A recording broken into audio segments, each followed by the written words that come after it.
Go and throttle up. Discovery Roger, go for deploy.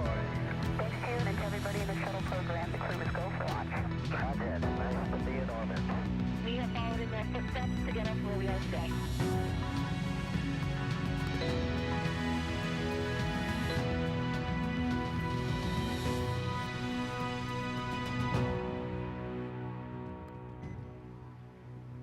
Welcome to America's Spaceport, the Kennedy Space Center in Florida, where in just about 4 hours from now, that Dragon spacecraft sitting on top of a SpaceX Falcon 9 rocket that you see right there will launch Crew 7 to the International Space Station and will carry all the action streaming in 4K.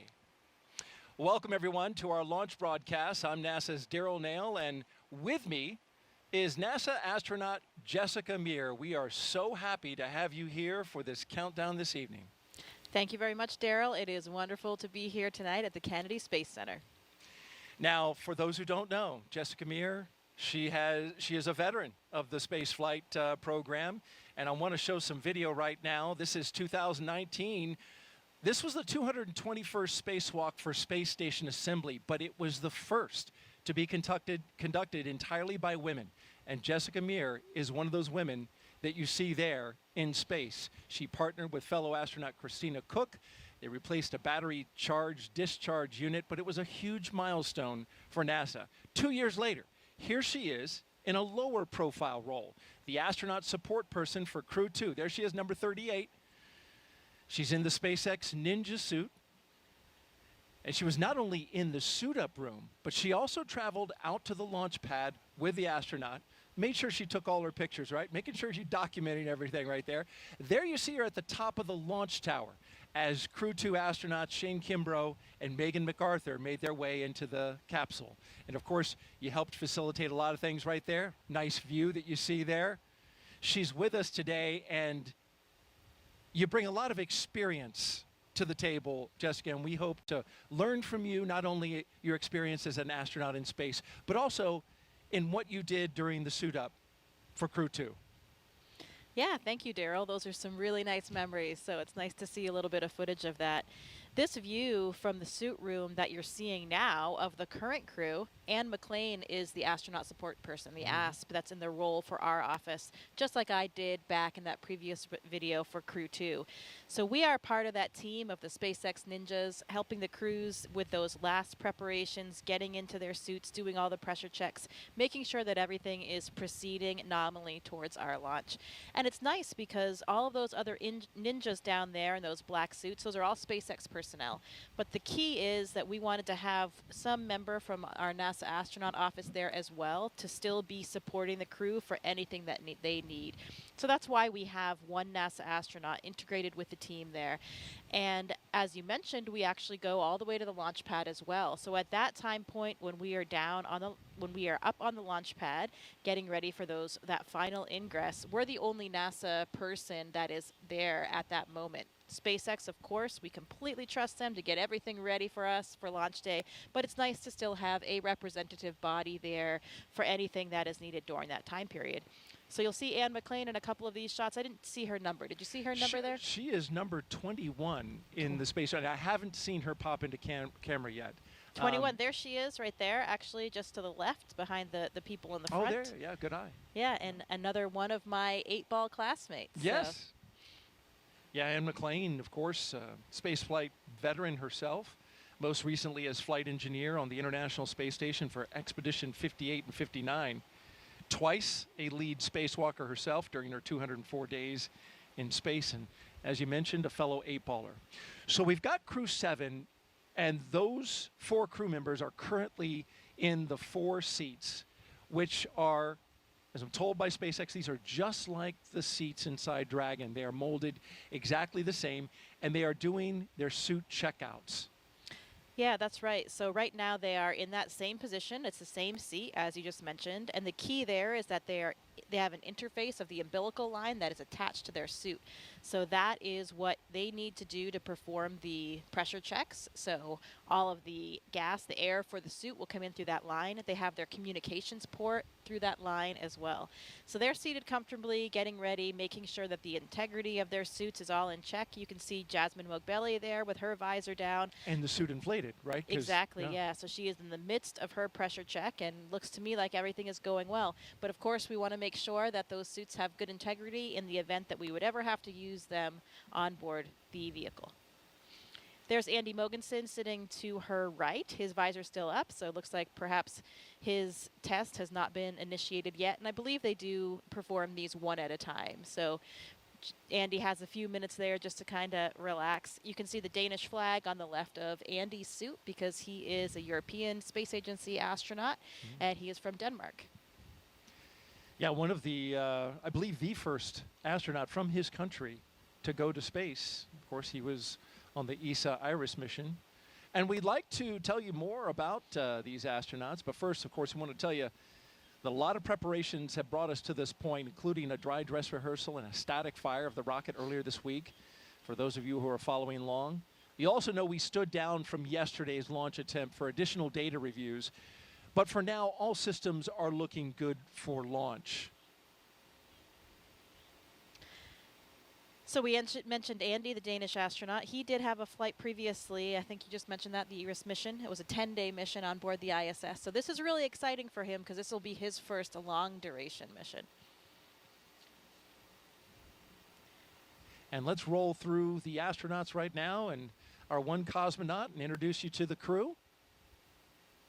We'll start off with Lieutenant Colonel Jasmin Moghbeli. There she is. She hails from Long Island, New York, and earned a bachelor's degree in aerospace engineering from the Massachusetts Institute of Technology. She also has a master's degree in aerospace engineering from the Naval Postgraduate School. Graduated with honors from the U.S. Naval Test Pilot School, and as an AH-1W Super Cobra pilot and Marine Corps test pilot, she's flown more than 150 combat missions. In all, she accrued 2,000 hours of flight time in more than 25 different aircraft. At the time of her selection as an astronaut, Moghbeli was testing H-1 helicopters and serving as the quality assurance and avionics officer for VMX-1. She is also the proud mom of twin girls. And she goes by the call sign Jaws, right? Yes, she does. Most people in her office do refer to her as Jaws, and those girls are extremely adorable. So I'm sure that they are getting very excited to see their mother lift off to space. In fact, she's taking 2 stuffed dragons with her up into space as part of her personal flight kit. We'll talk a little bit more about that in a bit, but each dragon for each twin girl. And now you're looking at Andreas Mogensen. This is pilot Andreas Mogensen's second trip to the space station. His first was as the flight engineer for the ESA Iris mission in 2015. Mogensen has logged 9 days, 20 hours, and 9 minutes in space. As Jessica mentioned, he was born in Copenhagen, Denmark, and graduated with an international baccalaureate from the Copenhagen International School, a master's degree as well in aeronautical engineering from Imperial College London, and a doctorate in aerospace engineering from the University of Texas at Austin. In 2015, Mogensen became the first Danish person, as we mentioned, to go to space and is currently serving as the European Astronaut Liaison Officer to NASA's Johnson Space Center in Houston. So Andy actually goes by the nickname Hollish sometimes. Hollish. Yeah, he played rugby. He's a big rugby fan. He played rugby at UT Austin, and his crewmates gave him this nickname because of all the confusion among Americans between Denmark and Holland. So Hollish was the name there. You know, you have the Danish and the Dutch, so that's confusing for a lot of people. So they birthed that name Hollish. They gave him one word, yeah. And now you're looking at mission specialist Satoshi Furukawa giving us a big wave and a big smile and the thumbs up. His interest in space began when he was just 5 years old and saw the Apollo 11 moon landing on TV. He was also a fan of the Japanese TV space hero Ultra 7. His professional career, though, began as a medical doctor. It's always good to have a medical doctor on board. Absolutely. But after seeing a news report about Japan auditioning for new astronauts to do science experiments on the ISS, he decided that he would apply. And he was selected by the National Space Development Agency of Japan to be an astronaut candidate in Core on countdown 1999. at T-minus 3 hours and 46 minutes. Suit donning and checkouts are complete on schedule. All right, so they got the suits and they're all checked out. Finish up with Satoshi. His first mission to the ISS was as a flight engineer for Expedition 29 that launched from the Baikonur Cosmodrome in 2011. You know, Daryl, I also hear that Satoshi is a ramen master. So perhaps he'll have some culinary expertise up on the ISS. Well, I'm sure as someone who has spent time in the ISS, that would be greatly appreciated by the fellow astronauts. Oh, absolutely. A little bit of variety to the food system is always appreciated. And each agency And actually core on sends up some of countdown. their own Advanced foods. team is in the white room on schedule. So they may have some Japanese treats. I'm sure they have some Japanese treats packed away for this mission. I flew with Italian astronaut Luca Parmitano, so we had an Italian meal one night with the entire crew. And those kinds of things are really great for crew morale, you know, bringing everybody together, the entire crew on board the space station, and having a meal together just like you would with your family or friends back home. I hear so much about the time spent around the meals where you're not working and you get to just debrief and share your experiences of the day with your fellow crew members. Last but not least, mission specialist Konstantin Borisov was selected to be a cosmonaut in 2018, and this will be his first trip to space along with Jasmin. He has a Bachelor of Economics from the Russian Academy of Economics, a Master of Science in Operations Research and Systems Analyst from Warwick University in Coventry, UK, and a Master in Aircraft Life Support Systems from the Moscow Aviation Institute. He has worked for companies such as Volvo and the Boston Consulting Group. He is also an experienced freediving instructor and an international freediving judge. You know, he even had a training session with Jas and also her classmate Laurel Hera, who will be launching on the Soyuz in September and joining them all up there. He gave them a training session, and apparently they were pretty good breath hold students. So Really? who knows what they'll be up to up there. That's not easy to hold your breath for, 2 minutes. It is not, but you know, humans are trainable, and I would say astronauts are particularly trainable. So give us a mission like that and a few techniques, and I guess they're well on their way. As you're listening to all this great information and insight from Jessica, we want to invite you, the audience out there, to participate. If you'd like to ask Jessica a question over the next 3 hours, jump on X, Facebook, YouTube, or Twitch, and send your question with the hashtag AskNASA. We look forward to hearing your questions, and Jessica looks forward to answering them tonight. She is a wealth of information. You know, Daryl, we talked tonight about how this is probably the first time that we've had 4 crew members from 4 different countries, at least on a Dragon capsule. And another interesting Core on fact countdown. is that Advanced team is proceeding to open the side hatch on schedule. none of the 4 crew members were even born in the U.S. So even Jasmin was born in West Germany before she came to the U.S. So pretty interesting, a truly international crew that we have here. And I know that that's something that they really take a lot of pride in.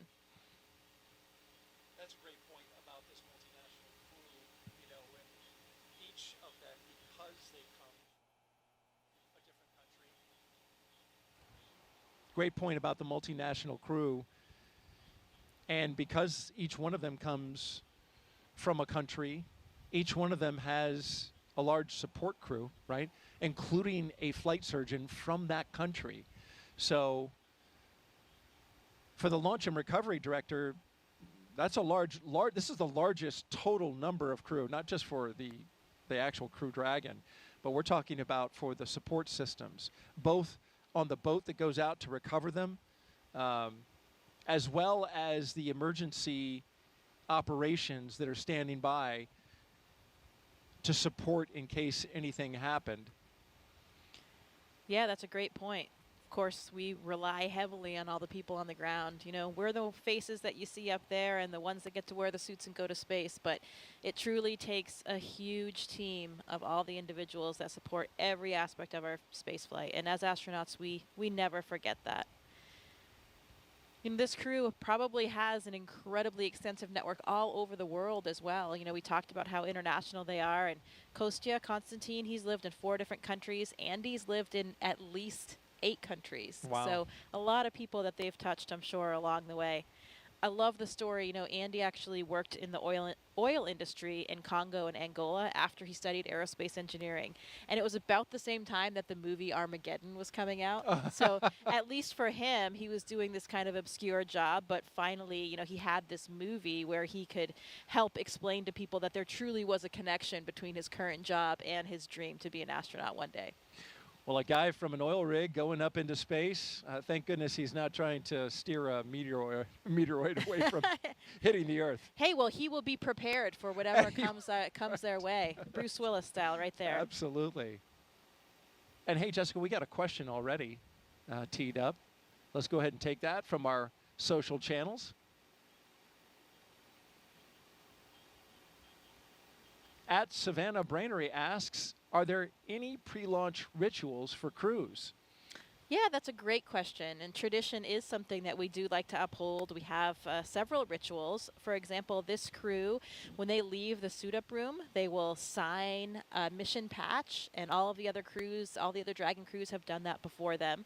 When they leave the building, just before they get out and ride out to the launch pad and the Teslas, there are stickers that are on the outside of the crew quarters building there, and they'll sign those as well, one for each crew. There's a great story that one of the SpaceX employees told me that one time she came out for one of the launches, I think it may have been Crew 2, and it seems to happen for every launch where she saw a dragonfly land on the Dragon patch. So lots of those good luck signs along the way.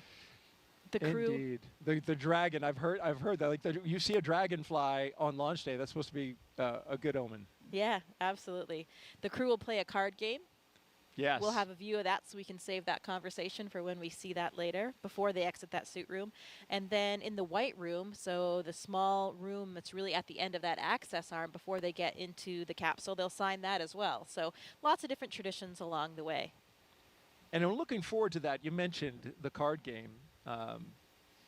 We're going to be showing that in a NASA broadcast for the first time that I know of. They've taken pictures of it, certainly.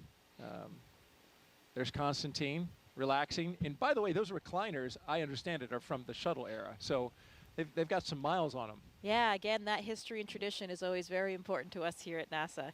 You can see Joe Akaba in the blue flight suit there. He is our current chief of the astronaut office. So he's down there talking to the crew right now. He'll be the one playing the commander of Crew 7 in a game of cards. Jasmin Moghbeli, of course. You can see they're holding on to those little packs to the right. That's giving them some airflow so that they'll still get some cooling in the suit. You know, once you get into that garment, it can get warm in there in that pressure suit. So they're carrying their little ventilation system to help them stay cool. It looks like they're going over there now toward that card game table. It sure does. We have some fists on the table. Looks like they're ready to play. Yeah, so Daryl, the tradition for this card game is that they will play until the commander loses. And the idea there is that they want Jasmin, the commander, to finally lose that card game and get all that bad luck out of the way before the mission.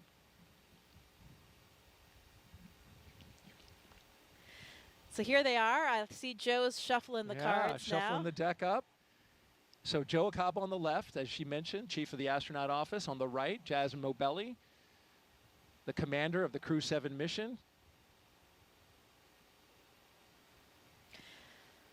So interestingly, some of the crews have actually changed what games they play over the last several crews. So I'm not even sure what game they're playing right now, but the key is to make sure that Jasmin loses.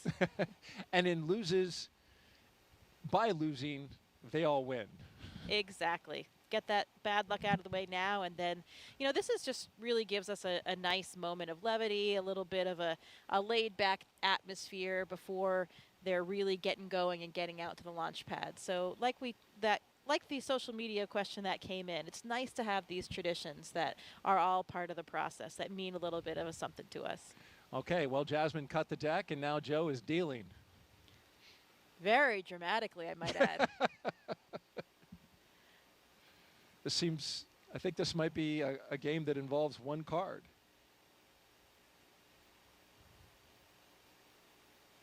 Oh, she lost already, Right it looks off like to me. the bat. That's great. That is great news. High fives all around. Oh, they're back for more.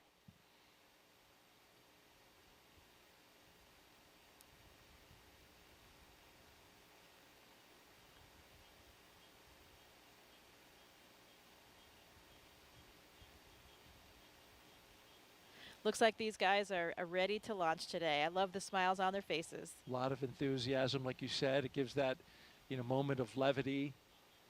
Space flight is serious business, so it's good when you can join around the table with your crew and those who are supporting you and share a moment like this.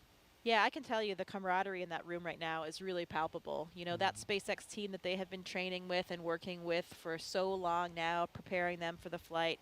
All of the different managers like Joe, Norm Knight we saw there in the previous frame.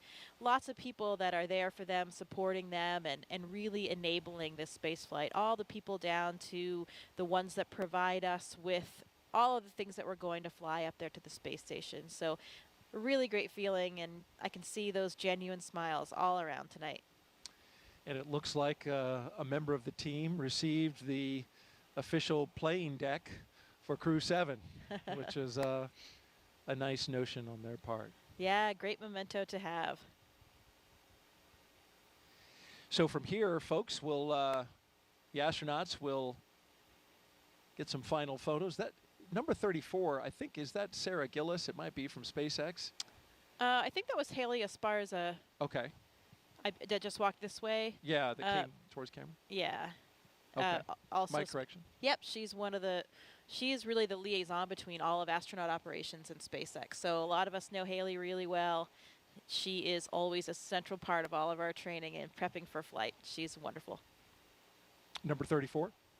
Yep, that's number 34. That's Haley. Okay, very good. Giving Andy some water. Oh, yeah. I hear it is warm, right? So that you want to hydrate, but you don't want to hydrate too much. Yeah, absolutely. There's a good balance. It's a full-service operation down there, providing drinks along the way and everything. There's Satoshi's chatting with Anne McLean.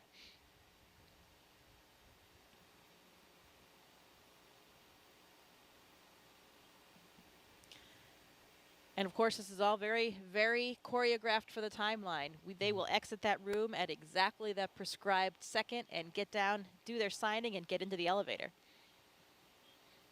Right, and they are not scheduled to depart the suit-up room until T-minus 3 hours and 24 minutes, so they have a fair amount of time in here.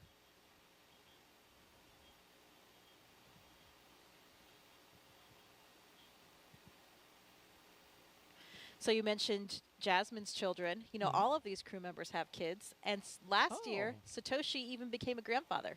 Oh, congratulations to him. Yeah, pretty exciting. So I'm sure they have lots of family members watching right now and getting ready for this flight. There you can see all of the stickers that I mentioned coming out of the building. Those are the ones you said that they sign? Yeah, and their cars will be waiting out there. They'll have a receiving line. Core on countdown. Lyo seals have been removed and installation is complete. We are on schedule. So you mentioned folks watching from Japan. It's actually 1 o'clock in the afternoon there, so this is a great time to take in some launch coverage. Although for us, it's midnight. Yeah, I was thinking about that yesterday. You know, for the Europeans and the Japanese, this is much kinder hours than it is for us. But hey, any time of the day or night is a good time to go to space. Absolutely. Now we're looking down the hall from crew quarters, and you'll notice there's some art along the walls there. And former space shuttle astronaut, NASA astronaut Nicole Stott led a campaign to get some of these wonderful paintings, space-themed paintings put up on the walls. And it's really a nice touch, I would think, as you're walking down that hall before you get in the elevator and come out to to the Teslas. Yeah, absolutely. Those were new as of a few years ago. I remember seeing them being installed, and it really is nice to add a little bit of current flair and something that represents a lot of different communities to this historic building. You know, staying in crew quarters, I'll never forget the first time that I stayed there. You know, as a new astronaut, when you get to stay in that building for the first time, where so many astronauts before you have stayed on their final week of that night, those nights leading up to the space flight, it really is an incredible feeling, and you kind of feel like you've made it. You know, okay, I'm really an astronaut now. Here I am in crew quarters. Yeah, how about that? It's unspectacular in its decor, right? It is, you know, when I went through there and looked at it, very much they look like dorm rooms, but the history, I take it, and I take your point, knowing that so many big names and historic names in the past have gone through there. That's pretty special. Yeah, absolutely. And you're right, they aren't really updated or fancy by any means. They kind of look like they're still back in probably the 80s kind of thing, but it's kind of nice. It gives you that nostalgia, and I think we all take a lot of comfort there. Well, we're looking at the back of the SpaceX, one of the SpaceX Teslas that will be going out to the pad, and apparently now we have the custom license plate. It's bye. And so there'll be different license plates, different messages on all three of the cars. So we'll have to see what the other ones are. But I believe there's always a nod to the crews as well. Yeah. That was something I just found out for this launch. So I would expect to see a 7 somewhere. And maybe How that's many on E's one were of the there? other cars. Yeah, maybe there's. Oh, you know. I don't think there were 7, but maybe there's a combined. I don't know. You might be onto something there. We'll have to see. We'll have to take another look at that license plate. Yeah, remember for Crew 2, the 3 cars were reduce, reuse, and recycle. So I really like that message. Yeah, that's good. Positive Yeah. messaging. I think I saw Pam Melroy out there. She, of course, is the Associate Administrator for NASA, so the Deputy Administrator for NASA. So great to see her. And a former space shuttle astronaut. Yes, very accomplished space flyer.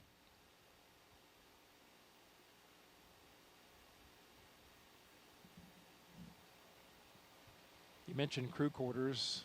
It's a facility that is 26,000 square feet. So it's a big space. Yeah, we've got a full kitchen in there. They make us some delicious meals. You know, that's one of the things that happens with the crew on the lead up. I think we talked a little bit about their schedule the day of. You know, they have various meetings and a weather meeting and that kind of thing. But that day before, they also have what we call the ultimate meal. So you get to make a request of whatever it is that you want to eat for that meal the day before you launch. And I'm actually not sure. We should have found out what it was that they each requested. So each astronaut can actually request a different meal as well. Yes, and I have a little thing about their food. What we do know is that Andy and Satoshi are bringing food from their home countries along with them, which is nice. Jasmin says she's bringing some Persian food that she's going to share with the crew once she gets up there. And Yeah, like we talked about, those meal times are incredibly meaningful for us. So it's a great opportunity for everybody to come together. Like you just said, each of those countries, I'm sure there'll be a little bit of ethnic flair to each of those meals. We also share food with the Roscosmos cosmonauts. They have a different food supply as well, so we can kind of trade back and forth when you get a little bit tired or something. But we get that question all the time about the food in space, and I think people think that it's pretty terrible. But I can tell you, it's actually really delicious. Speaking of which, Jessica, we have a question about food. All right. So let's pop that up. That came in on social. Perfect timing. At Tina says, will the crew have dinner during their cruise to the space station? Yeah, so the number of meals or snacks that they eat kind of depends on the duration of their phasing to get to the space station. So they have various food items with them, and they have certain ones that are more accessible than others, so they can kind of reach in and grab whatever it is that they have. I'm not certain exactly what they did pack, but I think they can make some requests as well. They don't have a food warmer on the Dragon vehicle, so it's usually something that doesn't really need to be reheated that still tastes okay.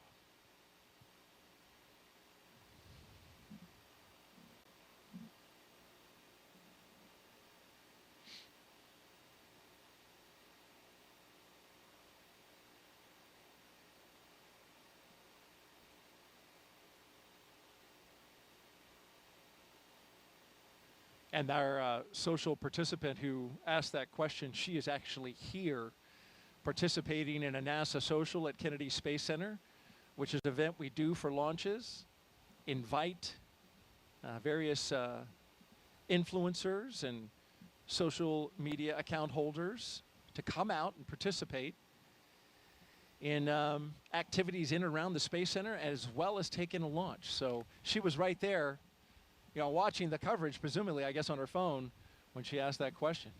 Yeah, it's nice to be able to help share in the mission, help share the mission with everybody. And through social media, so many people are communicating that way today that it's great that we have all of these people that can help spread our NASA message and share in the excitement of this exploration. Absolutely. So we're T-minus 3 hours and 26 minutes. You're watching NASA's coverage of the Crew 7 launch to the International Space Station. I had their patch on the other day. I think that's what it was. Well, hey, Crew 6 is eagerly awaiting their arrival. Indeed they are. And in about 7 days, we'll be coming back down to Earth. But today we're focused on Crew 7, getting up to the International Space Station. You're looking outside of astronaut crew quarters here at the Kennedy Space Center, where we are awaiting the walkout of the astronauts on their way to the International Space Station. Here are the doors to crew quarters that Jessica mentioned earlier, and you see the patches around the doors and up there around the meatball.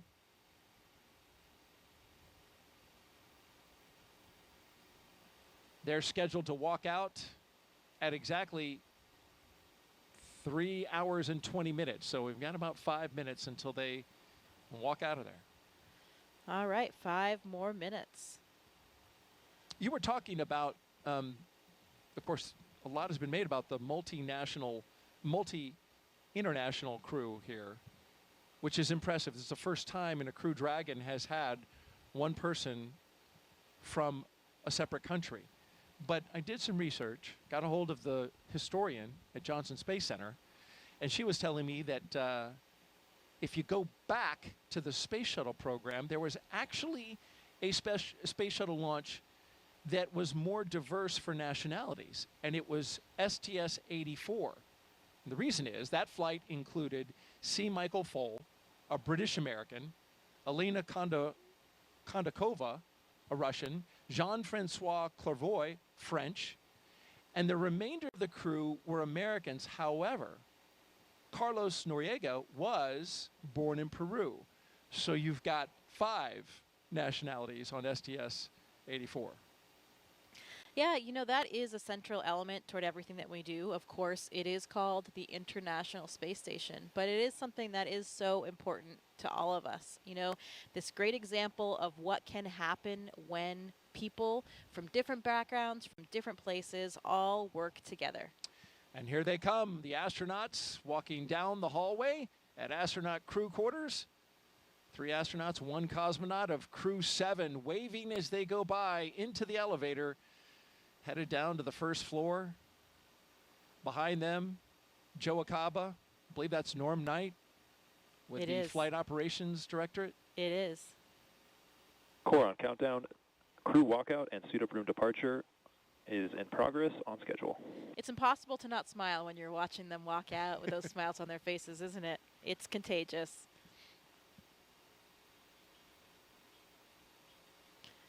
We talk about that international element, and another fun fact for you. Did you know that Jasmin was actually stateless until the 2nd grade? She Really? became a U.S. citizen in the 2nd grade, and until then, she was considered stateless. But she celebrated that big moment by bringing brownies into her classroom. Oh, she went back, right, to many of the schools that she had gone to when she was a kid and visited with those kids, and is taking up some mementos from that. I believe some class pictures from those kids. So I like that tie-in of how she is, both a nod to her childhood and her background. Yeah, absolutely. It's something that many of us try to do, to really make that connection to all the people that you've known all along the way and have helped you get there. You mentioned the traditions, Jessica. Let's take a look at one of them. Here's the crew signing that mission patch inside crew quarters at the Neil Armstrong Operations and Checkout Building there, putting it on the wall, and Jasmin putting her John Hancock on there, and Each crew member signing away.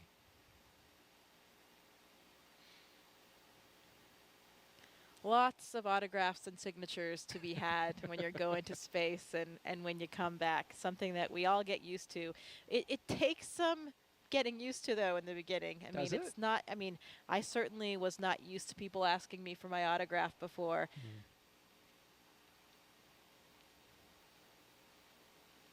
Getting closer to walkout. Now just about 90 seconds away from them walking out of astronaut crew quarters. The Teslas are queued up. The security escort is ready. Now, were they black Teslas last time? I know They for were- crew 2 they were white. Right. They were black for crew 6, and then they were white for demo 2 through crew 5. Okay. They changed up the color. SpaceX said, just adding some vehicles to their fleet. And I bet they've got their playlists all lined up as well. They do indeed, and I'm glad you asked about that. Yeah, another one of the traditions. You got to be listening to some loud jamming beats when you're headed out, and it's such Why a cool. is that? It's such a cool feeling. It really helps get you psyched up. I know I love music and certainly thrive off it.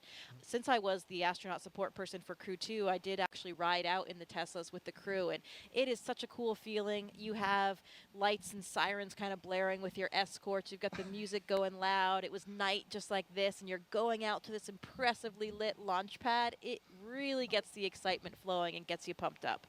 I'm getting pumped up just listening to you because the picture you just painted, wow. I can only imagine. Yeah, again, it's hard to not feel the excitement.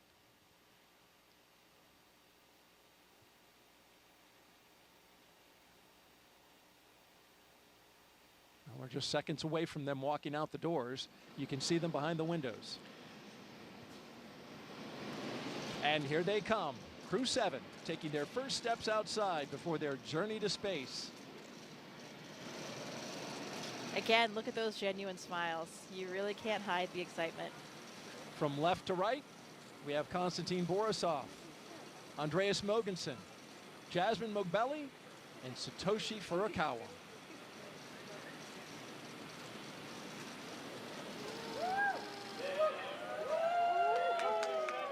Here we go. You can see some of the NASA administrator there, Bill Nelson, Bob Cabana's there, the associate administrator. We mentioned Pam Melroy already. Everybody's there to cheer them on, send them on their way. Let's listen in a little bit. We've got a microphone down there.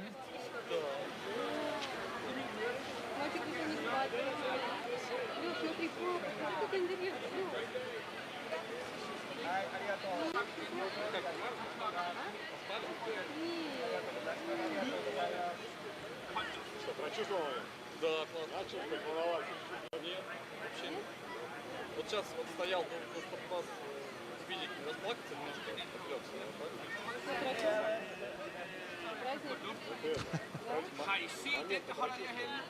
Сейчас подожди, мы еще. Of course, the astronauts have been in quarantine for the past 2 weeks, so that's why they're standing a set distance away from their family and loved ones. Yeah, that's right. We want to make sure that, of course, we don't carry any viruses or anything like that with us to the space station. So everybody has been in this strict kind of quarantine protocol leading up to the space flight, and they're continuing to keep their distance now. Я почти выиграл, у меня был король.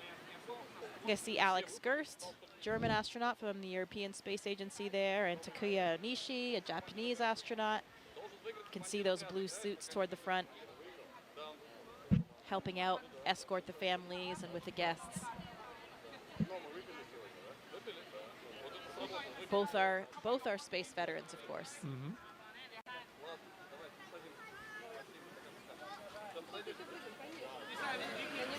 Red for right here. Red for right here. You see here.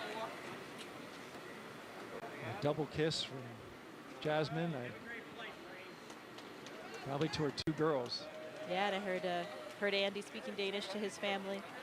Yeah, you speak, you're fluent, right, in Russian and Swedish, right? I do, yes. I speak Swedish, pretty similar to Danish, so sometimes I can understand what Andy and his family are saying. Did you catch anything?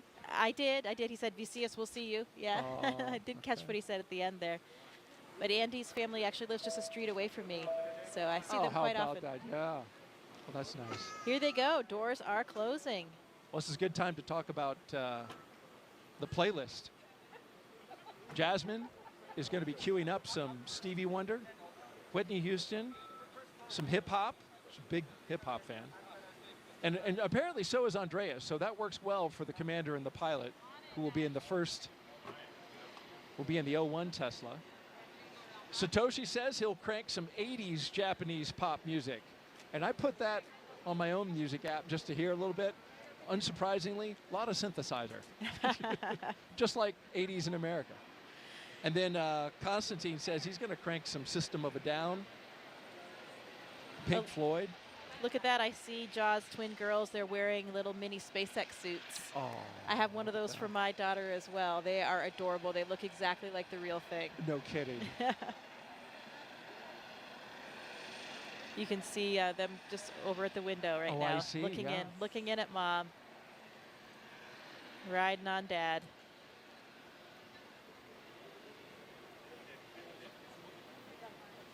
Yeah, those playlists they have for the Teslas and perhaps, you know, we on the Soyuz, we create a playlist for inside the vehicles. We're in the vehicle for so long before things get busy in there that we have some music, and it's so nice to hear a couple of the favorite songs from each of your different crewmates, lots of different styles of music, and those songs that are really important to you.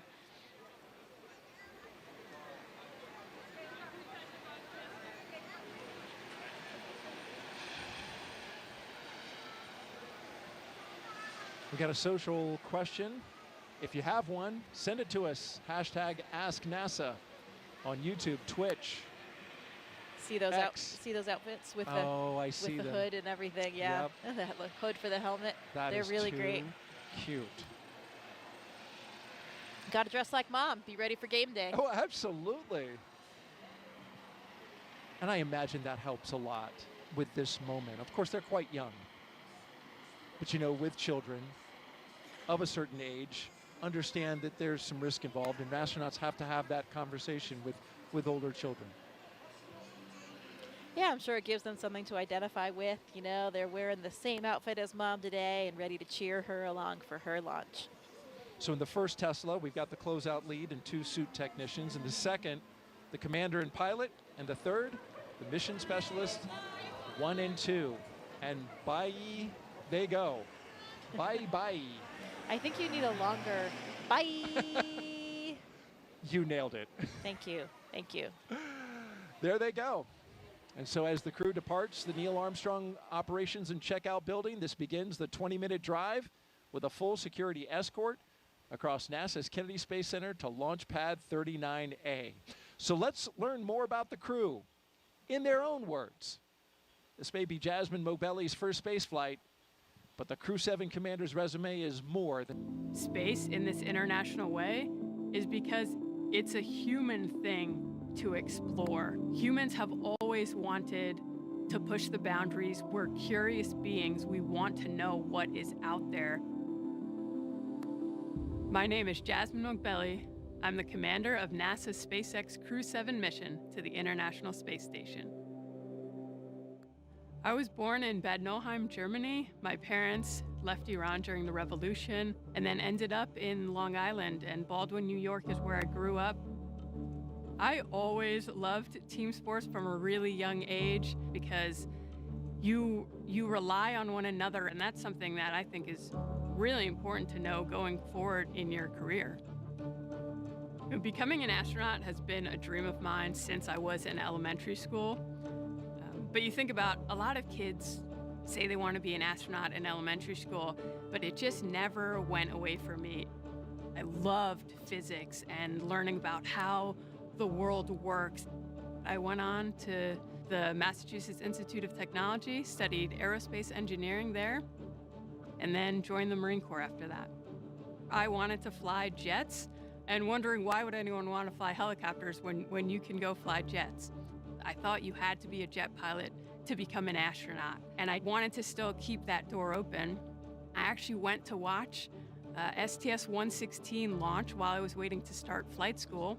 And Sunny Williams happened to be on that flight. And as I was reading the bios of the different crew members, I realized she was a Navy helicopter pilot. And from that point on, I went full steam ahead. NASA announced they were going to be selecting a new class of astronauts. It seems like such a long shot, but I figured I had just as much chance as anyone else. The hardest part of going through selection is the waiting between rounds to hear back. Each time my phone would ring with a Houston number, I'd have to kind of take a second to compose myself. They asked, would you like to come join the 22nd group of astronaut candidates? And I don't think I've ever had such a strong physiological reaction to something. Of course I said yes. Ladies and gentlemen, your newest astronaut, Jasmin Moghbeli. I joke sometimes with the members of Crew 7 that we get along so well that we've never had a disagreement about anything. All four of us are so proud to represent what is possible when we come together. Ultimately, everything we do is to benefit the Earth. And this is the second launch to space for the pilot of Crew 7, Andreas Mogensen. He previously flew on the ESA Iris mission in 2015. Here's more on the Copenhagen, Denmark native.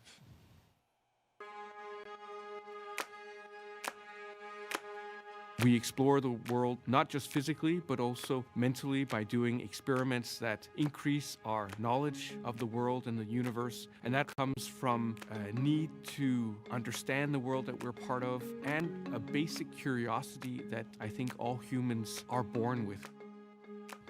My name's Andreas Mogensen, and I'm the pilot of NASA's SpaceX Crew 7 mission to the International Space Station. I was born in Copenhagen, Denmark, but I spent 3 years in Thailand, 2 years in Singapore, 5 years in California. When I moved to California as a kid, I started learning about NASA and the space shuttle program and of course the Apollo missions to the moon. And I was fascinated and hooked immediately. I knew that that was my dream, to become an astronaut. After too many years in one place, I can feel this itch and this need to travel again. And so I ended up working in the Congo and in Angola, where I worked on an offshore oil rig for a couple of years. Exploring space is not just about understanding the solar system and the universe and preparing the way for our return to the moon and our future missions to Mars, but it's also about understanding who we are and understanding our home world, the Earth. It's difficult to describe Crew 7 in a few words, I think, because we gel so well together. We seem to have very similar personalities, very easygoing, very laid back. It's almost as if we've known each other for years and years and years and have lots of experience flying in space together. I did have moments to myself during my 10-day mission in 2015 where I spent time in the cupola looking down at our beautiful Earth, but also out at the night sky. When you look out at the night sky from this space station, you see billions and billions of stars, and it's very, very impressive. And it also gives you a sense of how large the universe is, how infinitely large it is. And it very quickly puts things in perspective. You very quickly realize how small and almost insignificant the Earth is, and how small and insignificant we all are in relation to what's out there, simply because the universe is so large. And I think that is exciting, because when something is as large as the universe, it must also mean that there are so many exciting opportunities and exciting discoveries waiting for us in the future. Impressive candidates, the pilot and commander. Now you see Crew 7 on the move, passing in front of one of the most iconic buildings we have here at the Kennedy Space Center. That's the vehicle assembly building. And Coming over here on site, it always just, you know where you are. Here I am at the Kennedy Space Center. There is going to be something good going on tonight. absolutely, and this is the view the astronauts have as they pass by the Launch Control Center. And as they pass the VAB, we are, of course, reminded, Jessica, as you know all too well, this is the same path that Artemis II astronauts, Reed Wiseman, Victor Glover, Christina Cook, and Jeremy Hansen, they will take on their way to Pad 39B for Artemis II's return to the moon. Yeah, it is incredibly exciting. And look right there. We have a beautiful view of the moon right now. That is gorgeous and such an inspiration. Absolutely, and this is the same site that the astronauts will see here. It is a clear Florida night. Winds are calm. We are 95% go in terms of weather. Nothing on the radar that looks like it will interfere. And as you mentioned, here on the screen can see that moon from their view. Yeah, absolutely. It looks to be about a little over a half moon, and it is fairly well illuminated. Yeah. It's pretty bright up there. In a couple of weeks, I believe we're heading towards a blue moon, which only comes around every Once in a blue every moon. once in a while. Thank you very much. Yeah, you know, it's not obscured by the atmosphere. You have a more direct view since you don't have that obscuration, and it is absolutely gorgeous. You feel like you're closer to it. You know? How about that? The moon is 250,000 miles away, and we're only about 250 miles up from the Earth. So you're really not much closer to the moon, relatively speaking, but Good you point. feel like you're closer because of that view, that pristine view without the atmosphere. And there it is on the screen. That's the view we've been talking about, and thank you to our Kennedy production team for getting that shot. It is a beauty and a reminder of exactly the exciting mission in Artemis II that is right around the corner, end of next year. Certainly preparations are happening right here at the Kennedy Space Center for Artemis II. But we are focused tonight on Crew 7 and their launch, and they are only about 3 hours from lifting off from Pad 39A. Talking now about the mission specialists. He was inspired to be an astronaut when he saw the Apollo moon landing on TV as a child, and now this is his second space flight. We're talking about Satoshi Furukawa. I think it's an instinct for human beings to broaden their boundaries and areas of activities. I think it's like the age of discovery. My name is Satoshi Furukawa. I am a mission specialist for NASA SpaceX Crew 7 mission to the International Space Station. I was born in Yokohama, Kanagawa, which is right south of Tokyo. I was a very active kid. There were many mountain areas around the area I grew up, and so I love outdoor life. I played all day in the mountains from sunrise to sunset. The first human landing on the moon when I was 5 years old. I thought it was a great moment for humankind. I had a longing for space from my childhood. I wanted to be an engineer or an astronomer until my high school life. And when I was 17 years old, I had a chance to talk with my uncle, who is a medical doctor. And what impressed me was he told me that it is my happiest moment when a patient gets better and discharges. So I changed my future path and wanted to be a medical doctor because I would be able to positively affect people's life. February 1998, when I was working in a night shift in a hospital, TV newscaster mentioned that there would be new Japanese astronaut recruitment. Those selected would stay on board the International Space Station for 6 months and conduct many scientific research. I felt strongly, I'd like to do this job. My wife said, do your best. So I applied the audition. The moment I was selected as a Japanese astronaut candidate, you are hired, you are selected. It was the happiest moment in my life. Crew 7. We are international crew members living and conducting many scientific researches on the space station to benefit people over the world and also future space explorers. We are going to use the space station as a test bed for the future human exploration to the moon, Mars, and beyond. I am very proud of being a part of this excellent team of international partners and also researchers, engineers, flight controllers, flight directors, and so on. Because working as a team and working together, we can accomplish the big mission.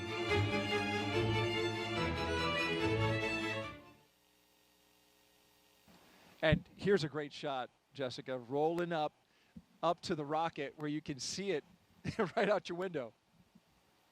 Yeah, that's a great moment. They're arriving there on the pad, and once they get out of the cars and come around, they'll get that first unobscured view outside of the vehicles of their rocket. What a sight to behold, just kind of realizing that you are about to get up in that elevator and get on board, and then you will be literally leaving the planet. There they are side by side, the rocket on the right and the launch tower on the left. And that's just, you know, a sight that a special few get to see. The hope is, with the continued progress of the Commercial Crew program and NASA's efforts to commercialize low Earth orbit, and hopefully more and more people will get to share that view. And in fact, the Axiom missions and many of these other private space flights has made that possible for more than just NASA astronauts. Yeah, I would say we are at an incredibly exciting time. You know, there are more and more ways to get to space for more and more people, and no matter how you look at it, that is a good thing, I think, for all of human civilization. It's really exciting. Core on countdown. The crew have arrived at the pad on schedule. At T-minus roughly 3 hours and counting, we got the confirmation that the crew is on the pad, and we want to talk now about our last mission specialist, cosmonaut Konstantin Borisov. He has a master's in aircraft life support systems and is a freediving instructor. It's a very natural thing for any human to explore. We want to see what's behind that hill, we want to see what's behind that sea, we want to see what's behind that planet. My name is Konstantin Borisov, and I'm a mission specialist for NASA's SpaceX Crew 7 mission to the International Space Station. I was born in Smolensk, Russia, but when I was 1 year old, the whole family moved to Zhukovsky. It's a small city not far from Moscow. I was always attracted to water. Water is my comfort place. I found out that there is such a sport called freediving, in which we are switching our mammalian dive responses and we can actually do breath hold diving and stay there for long. I did a course and something clicked. It was like the day which changed your life to before and after. I realized that there are so many things we don't know about ourselves. People think that they cannot hold their breath for longer than 30 seconds. But when I did my first freediving course, I showed myself I can do over 2 minutes. And that's crazy because you understand that your brain tells you have limits, but when those limits are off, your brain is like, wow, maybe there are more things. So it expands the way you see yourself and the way you see the world and the way you see how free you are. It was actually part of my preparation process to become a cosmonaut. But the preparation process, I enjoyed it. It's a lot of travel, it's a lot of new knowledge, and there is a big adventure waiting for you, and I'm very excited about that. For those who ask what a spaceflight is, I would say that we have 3 big jobs on the space station. First job is experiments. Second job is take care of the station, doing the maintenance, repair what's broken, storing things, restoring things, cleaning up. And the third big topic is actually taking care of your body, because in weightlessness you cannot help but train. I think many people don't understand that technology advancement which we have had during the last 50 years mainly comes from space exploration. People get very comfortable with using their phone and have very fast computers, and space motivates us to create those advancements. I want to take part in it, and I want to put my small stone into this pavement which leads us to the new asteroids, to the new planets, and to the new systems.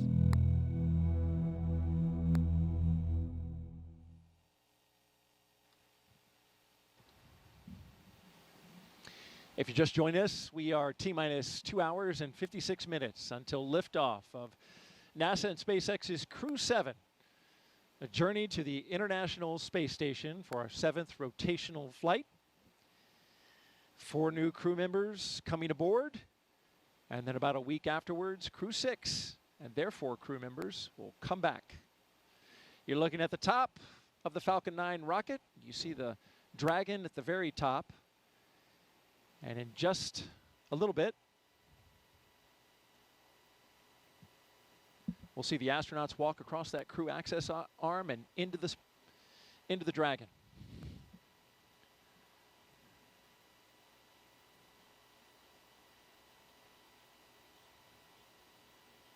You know, we complain about these night launches from our point of view and being up all night, but there is something special about them, isn't it? It's really spectacular with all the lights.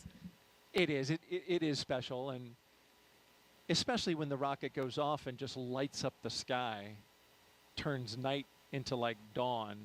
I always enjoy that. Yeah, I think they are. The night launches are more impressive.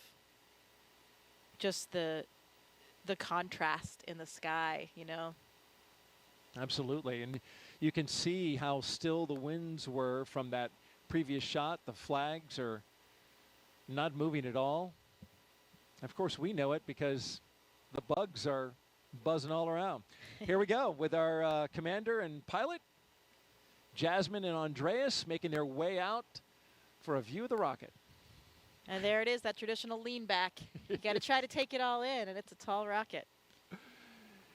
And they've got as I understand it, a very rigid back to the spacesuit, which prevents them from actually turning their heads up. So you've got to turn your entire upper torso in order to see and it, right? that with the helmet being integrated onto the suit, it adds that stiffness as well. You know, I remember these moments getting ready for my launch, and it's interesting because people ask all the time, you know, how do you feel? Are you scared? But the thing is, we are so well trained. We've gone through all of these motions so many times that even for me, when I was well into sitting in the vehicle, looking at my displays, monitoring things, hitting buttons, you know, you're going through all of these training protocols, and it just feels like another simulation. I actually had to remind myself that this one was going to be real, that it was going to end a little bit differently.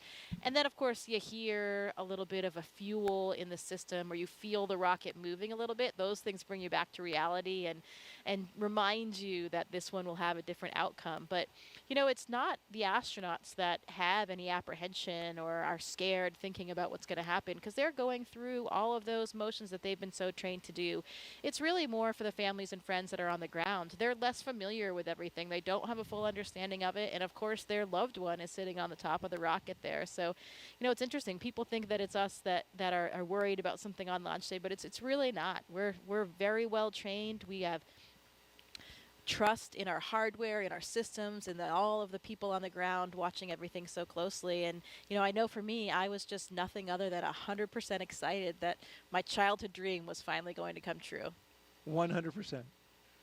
Here they come. And I believe Anne McLean was in this group. Yeah, there she is by the phone. There's a telephone there on the corner, and that's one of the roles of the astronaut support person, since it's a little bit difficult to dial things on a telephone when you're in a spacesuit. Yeah, there she is. Yeah, she actually has phone numbers of whomever the astronaut or cosmonaut is going to call, their spouse, family members, whomever, and they will have an opportunity to speak with them before they board the rocket. You see the chevrons, of course.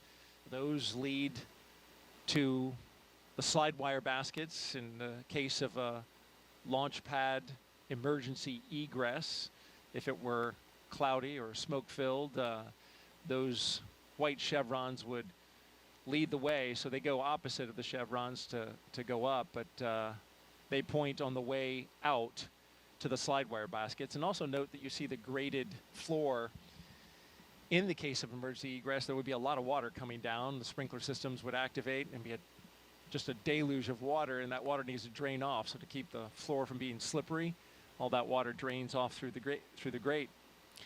Another aspect of our training, we are so well trained on all those procedures that, you know we would be able to execute those procedures and get everyone to safety in the event that they had to. You can see, looks like Andy hooked up to a little bit more cooling there again.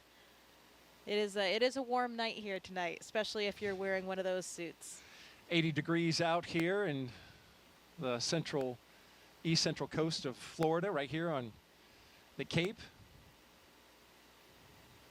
Now, you were in this role that Anne McLean is currently doing. Now, did you have to learn, like, dial 8 to get out, and then 9, and then the country code? Oh, yeah. I made sure that I had exactly the right series of numbers to press, because I really didn't want to mess up that call for them. Yeah.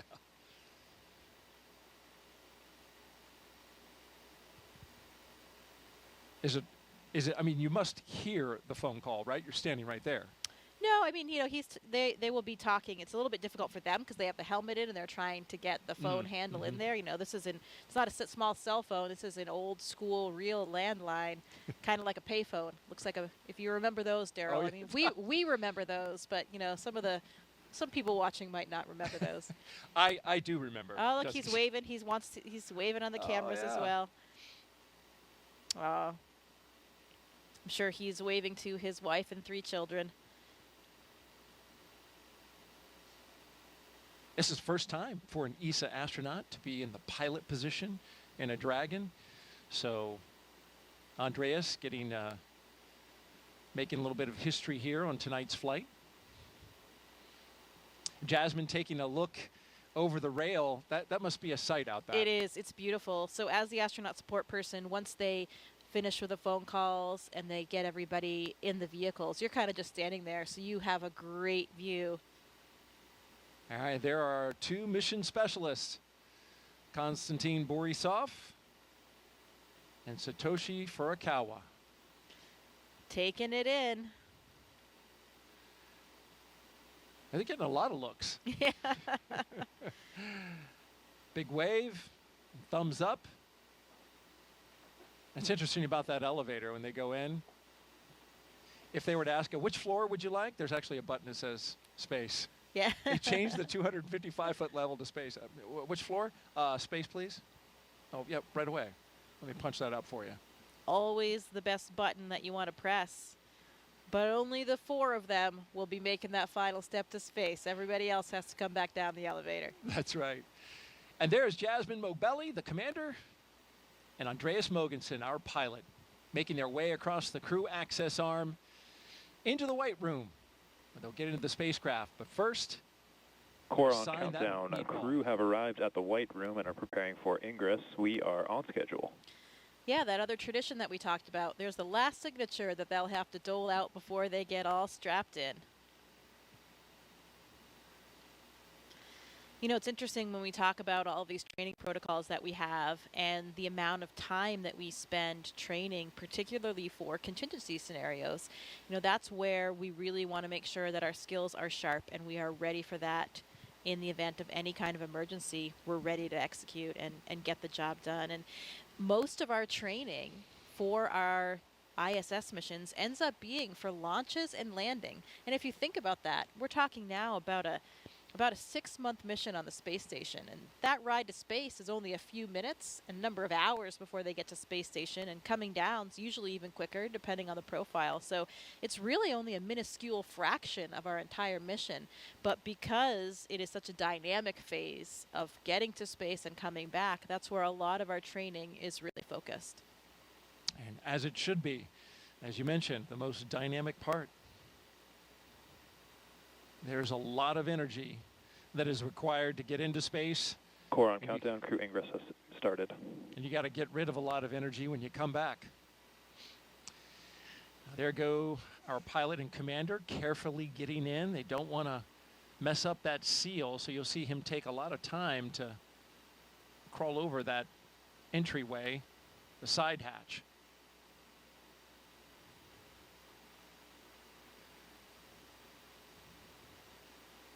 Cool view going down that access arm, isn't it? It sure is.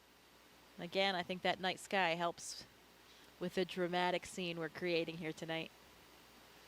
For sure, as we wait our 2 mission specialists to wrap up their phone calls, and then they'll be coming right down that crew access arm.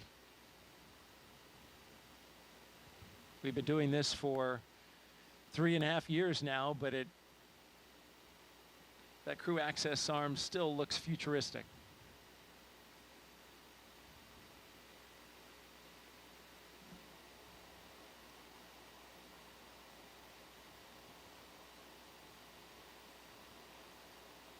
I'm sure quite a contrast, too, for the previous space flyers. You know, this is a whole new vehicle for them. So for both Andy and Satoshi, comparing the rides that they had before their first ride on the Dragon. Every vehicle is a little bit different in terms of the launch profile, the Gs that you experience, how it feels going up and coming down as well. Andy talked a little bit about that in a press conference, comparing Soyuz with Dragon. And you, of course, flew Soyuz up to the International Space Station. And I thought it was interesting. He mentioned that his flight time to space was something on the order of 56 hours, which is almost double what the Dragon takes to get there. A lot of that is orbital mechanics, obviously where you're launching from on the Earth to get up to the ISS. But you had a long ride up. Well, it depends on the profile that you fly. So a lot of times it is about a 48 hours, a 2-day profile. That was more common in the past. Now, actually, it's more common to do either a 4-orbit or a 2-orbit profile, which means it's only about 6 hours. That's what I had, 6 hours to get to space, so much faster. Oh, wow. And that is more common now. And now we even have the 2-orbit. So Laurel O'Hara, her Soyuz will be flying the 2-orbit rendezvous. So that is only about 3 hours, and that happens very quickly. That was being tested about when I was up there. It was still being tested only on Progress vehicles. Now we're doing it with crew vehicles too. So that's the way to travel. Two orbits, 3 hours to get to space. Not bad. Can't complain about that. Not bad at all. I did not know that. That's interesting. You know, one of the big differences for them, you can see the windows in the vehicle right there on the sides of the vehicle. For the Soyuz, though, everything, we also have windows on the sides. I was in the left seat, so I had a window right next to me to my left. But during launch, those are covered by a fairing. So you can't actually see anything when you're taking off here on the launch pad. From what I hear from other Dragon flyers, the view is spectacular of the launch pad area when they're lifting off. So those windows really, really come in handy.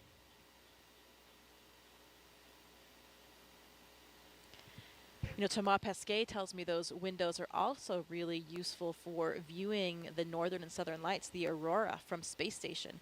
When the Dragon is docked, the orientation that you have looking out those windows, you can spot those aurora and see them coming from hundreds of miles away and get your cameras ready. And that's opposed to when you're just looking out of the cupola, sometimes you don't see them till they're already there, and then you're frantically getting your camera ready and trying to capture it. Sometimes it's too late. So those Dragon windows can give you a little bit of a heads up to get configured for the aurora. How about that?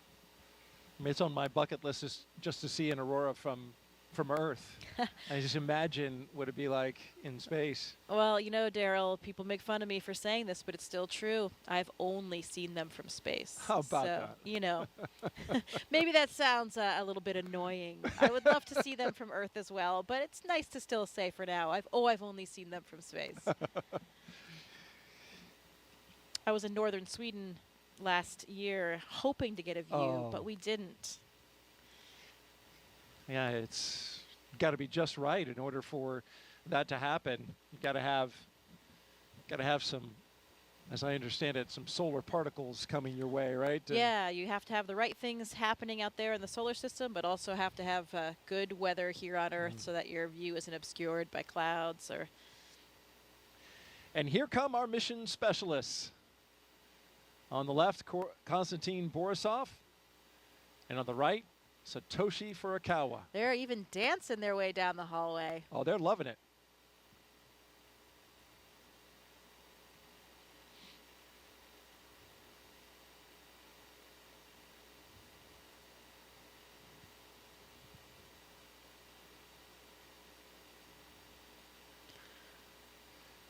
Oh, another tradition. A lot of times our astronauts and Konstantin here, you can see taking the name tags of some of their ground support personnel, and they'll be flying those to space with them. That's got to be really special for those technicians. Absolutely. I mean, they're playing such a critical role, you know, especially those connections you have with those people in those moments leading up to your launch. Really has an incredibly strong bond you have with those people.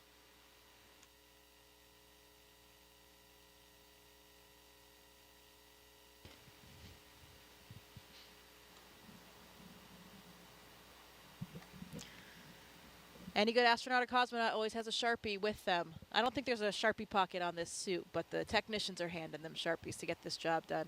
Yes, in fact, it's on the to-do list. Make sure that the Sharpie is in the white room. And you saw briefly Satoshi holding his arm up, and those zippers. They have zippers on each arm, zippers on the leg. Those got to be zipped up, nice and secure, so that that pressure suit functions exactly as needed. Yeah, there's actually 2 layers of zippers. That was probably just the external one, so there's a redundancy there. The main pressure is held by the lower set, the more internal set of zippers.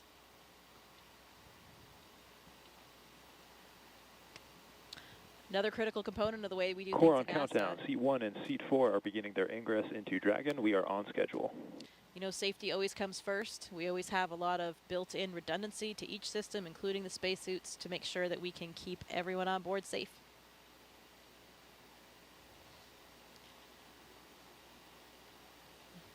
Another big difference that I'm sure Andy and Satoshi are feeling right now is the difference of the seats between Dragon and the Soyuz spacecraft.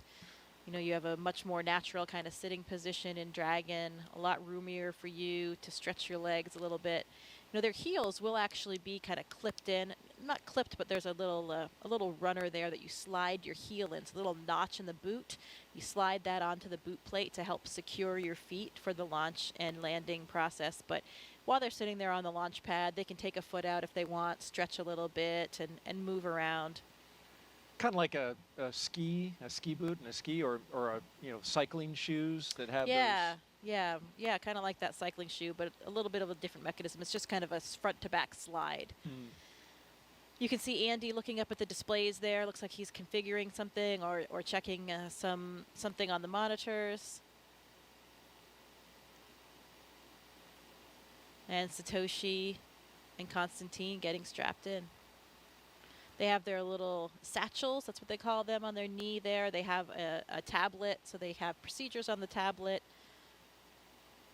If they have a few small items that they might need during the ascent, they can have them in that little satchel as well.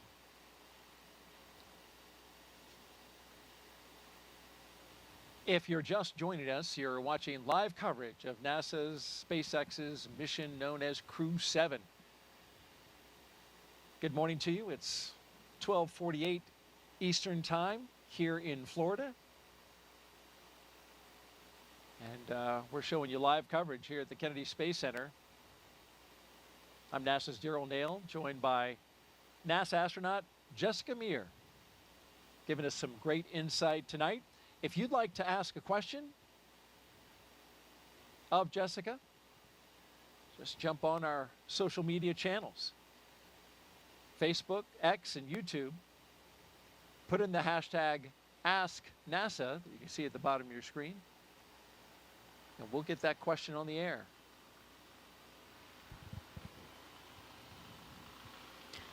Here's some helicopters in the distance, maybe clearing the range, checking up on things, making sure that everything is good in the surrounding area.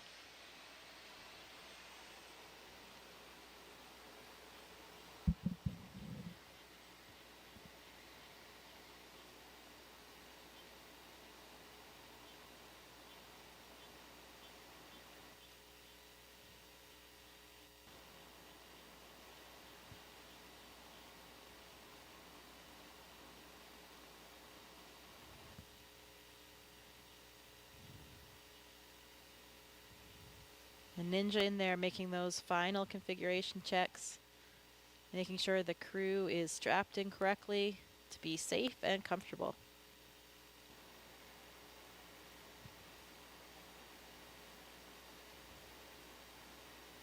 Another one of the key components on making their way into the Dragon is being aware of FOD, right? Foreign object debris. That's a big deal in space flight. They wear special pads on the bottom of their boots that come off once they go in.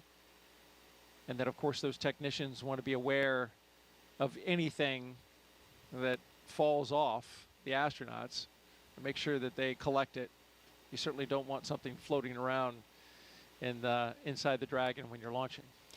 Yeah, and it's true. Everything floats. I remember that when we made it to space, and you never forget that moment when you first experience weightlessness. But everything experiences weightlessness. So any little particles that were down on the ground that you don't even see, you don't even notice because they're on the floor, everything kind of starts lifting up and coming up. So you really want to avoid having anything else in there that can float up and get lodged somewhere in the hardware or get in your eyes or something like that. But stuff you never really think about, here on Earth. Those are the little things that make living and working in space more difficult, but, a lot more fun as well. Do you remember anything in particular that floated up that you weren't expecting? No, not really that I wasn't expecting, but that moment, I didn't know about the little particles or dirt pieces on the floor or stuff like that. I hadn't really thought about seeing those things lift up. But I had my tablet strapped to my leg, and I also had a little stylus that was on a lanyard strapped to that. Your pencil or stylus is floating there in front of you, and you never forget those initial moments of weightlessness.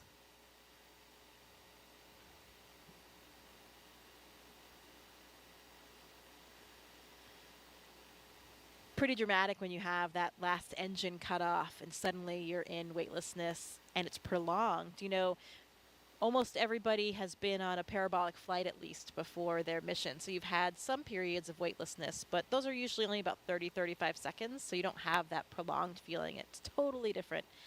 I felt like a bat hanging upside down, and because the blood is all rushing to your head. Yeah. Because, of course, gravity is not pulling it down to your feet like it's doing for us sitting down here on Earth.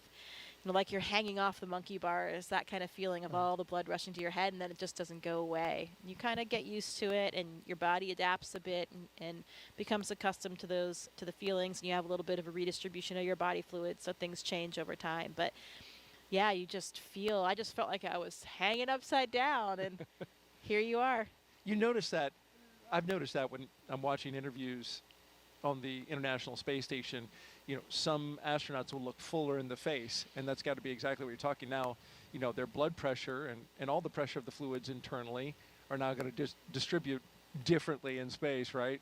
Yeah, you actually look different. Yeah, the pressure kind of remains the same, but you have a redistribution of where the fluids are. So Okay. yeah, exactly. You have this upward shift because we're not pulling things down with gravity. So yeah, some people have a much fuller face. Yeah. I thought it was great. It gets rid of those under eye bags and wrinkles.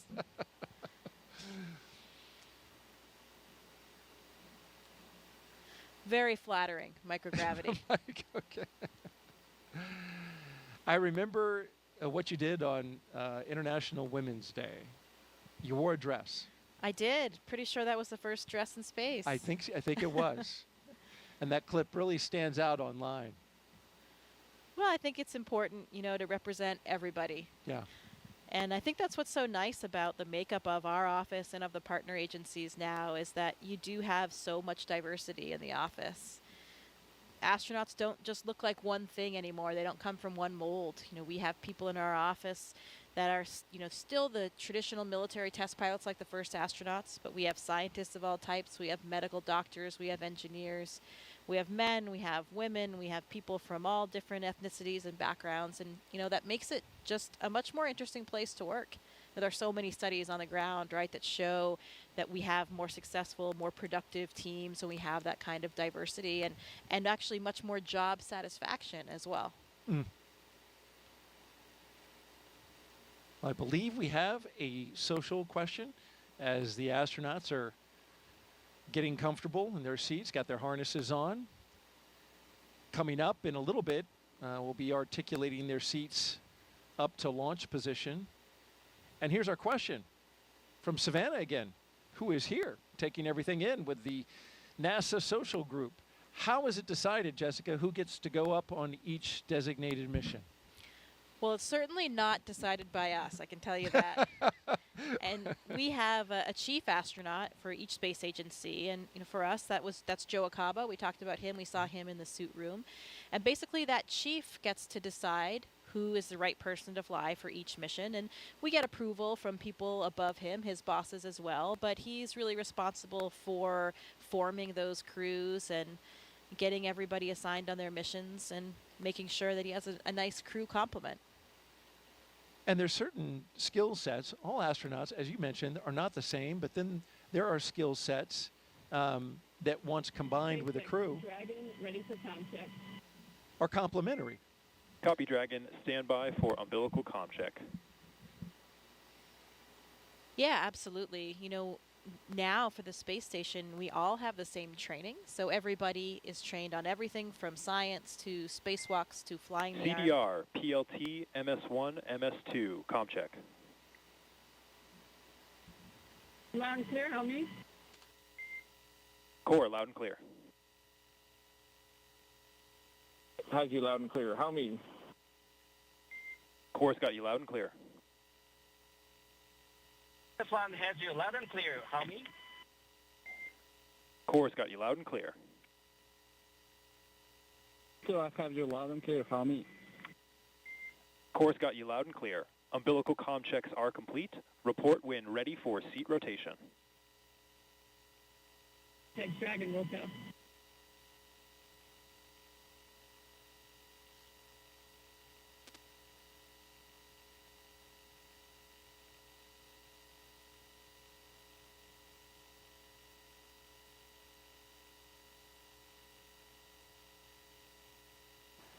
So we just got good comm checks with each of the crew members aboard Crew 7. Going from left to right, we have Konstantin Borisov, SpaceX Dragon, ready for seat rotation. Andreas Mogensen, Copy, Dragon. We will report when initiating. Okay. Jasmin Moghbeli, and Satoshi Furukawa.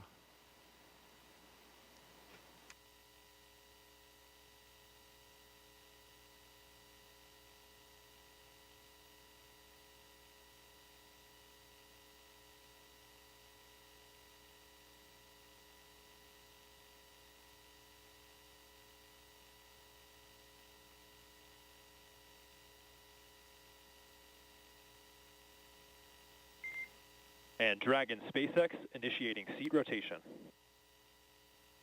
Copy.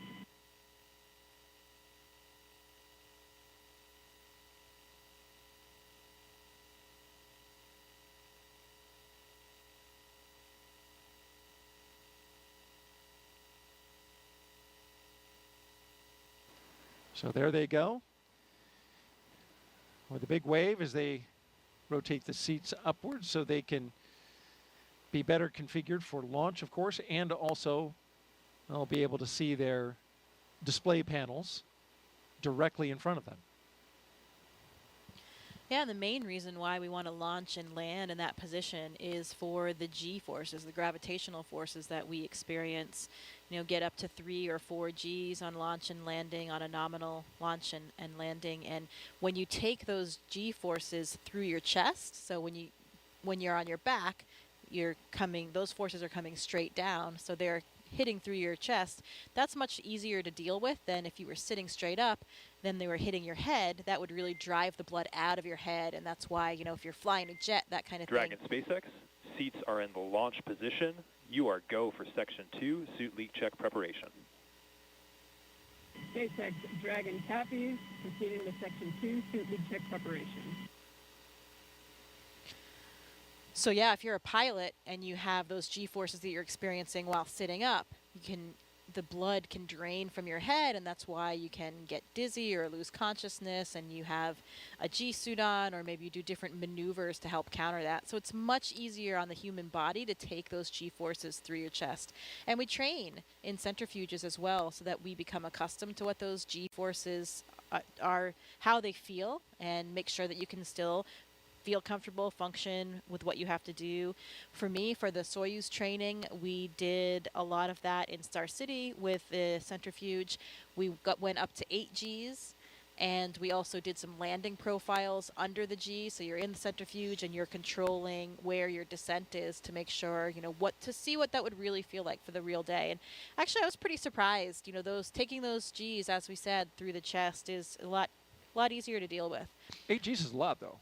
8 Gs is a lot, and that's a lot more than you would experience on a normal launch and landing, but that would be for the Soyuz for a ballistic entry. If you had something a little bit off nominal with your re-entry and you went into that different type of profile, you could experience around 8 Gs. So that's why we train for that. The SpaceX crews do centrifuge training as well here in the U.S., and I'm not sure what the maximum of that profile is. They probably fly similar. I think they actually fly the real Dragon profile for launch and landing, which would be up to around 4 Gs.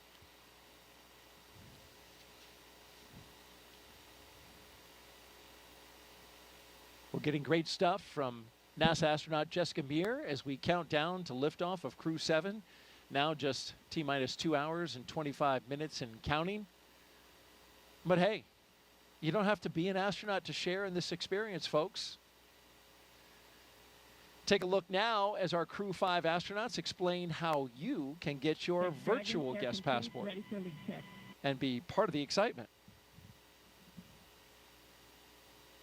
Did you know there's been over 1 million registrations in NASA's virtual guest program since May 2020? From your neighbor to the Crew 5 astronauts, you might be surprised who is a NASA virtual guest. Do you have Mars 2020? I do. Do you have James Webb? Sure do. Do you have Crew 5? Well, I've got it here, and you guys have it here, but I missed it here. We conducted over 200 science experiments and technology demonstrations on our mission. We love being part of Expedition 68. We even remembered a virtual guest passport for Einstein, our freefall indicator, but we forgot to register and missed the stamp. Even if you're doing existing research, never miss a stamp from NASA's virtual guest program. Whether you're en route to the International Space Station or located anywhere around the globe, register at nasa.gov/virtual guests to receive updates on missions and milestones. As a virtual guest, you will receive curated resources and a stamp for your passport following a successful launch. Remember, you only get the updates and stamp if you register. I joined. I won't miss it next time.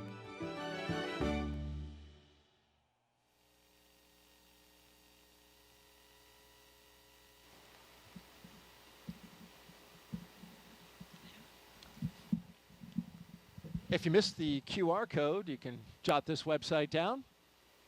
Just register on nasa.gov/virtual guest. It's all one word. You can see it on your screen along with the QR code.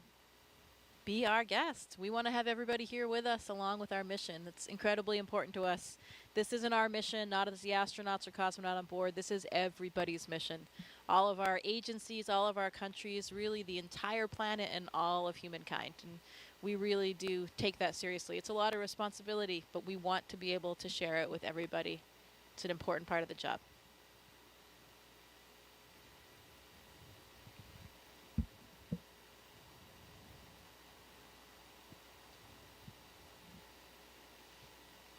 Good view of their boots there. It's the second iteration of the boots, I believe, or maybe even third. The early Demo 2 and earlier missions had a different style boot.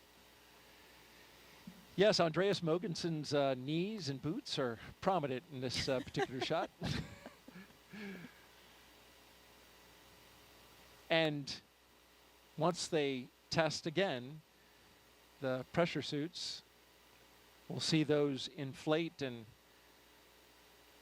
the crew members will kind of get a little bit of a zombie look to them. Arms will come up a little bit because, yeah, when your suit's pressurized, it's going to make you look a little inflated. Yeah, and working against that pressure, it's kind of like squeezing an exercise ball. All of your motions are a little bit more difficult to accomplish in that pressurized state. But of course, that pressurized state is really only there to protect us. If for some reason we had a depressurization in the capsule, At any time during the space flight, those suits would inflate and they would protect us, still provide us with the air that we need to breathe and protect all of the systems of our body. So that's why we wear them. Nominally, during the mission, you would never have it inflated at all, just during these pressure checks to make sure that it works. You would never wear this suit outside of the Dragon. This is just in case, something breaks the hull or somehow you lose your atmosphere inside the Dragon. Right, absolutely, that's correct. So the spacesuit that we wear to do spacewalks on the space station, the Extravehicular Mobility Unit, or the EMU, much different than these suits. Dragon, we copy and concur 4 good suit leak checks. Closeout team will be performing its final closeout steps. You are go to proceed to Section 4 and report when ready to close the side hatch. Dragon, also proceeding with Section 4 side hatch closure. Good news, 4 good checks. You can hear Jasmin speaking to the ground and getting ready for those next steps.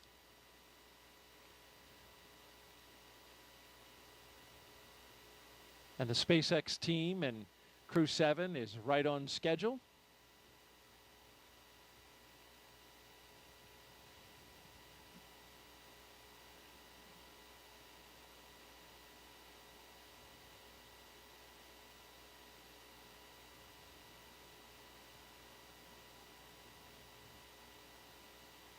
We got a split view now. On the left, you're looking inside the Dragon spacecraft, Crew 7, and on the outside, technicians working to inspect the seal, both on the inside of Dragon and on the outside, before they close that side hatch.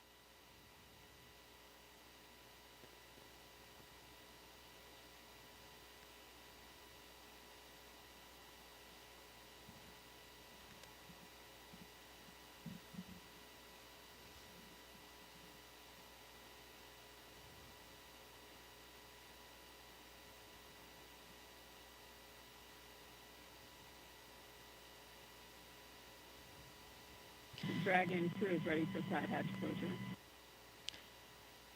Yeah, like you mentioned before, really important. Copy, Dragon. Crew is ready for side hatch closure. At this time, we are also going to proceed into our pre-launch comm checks.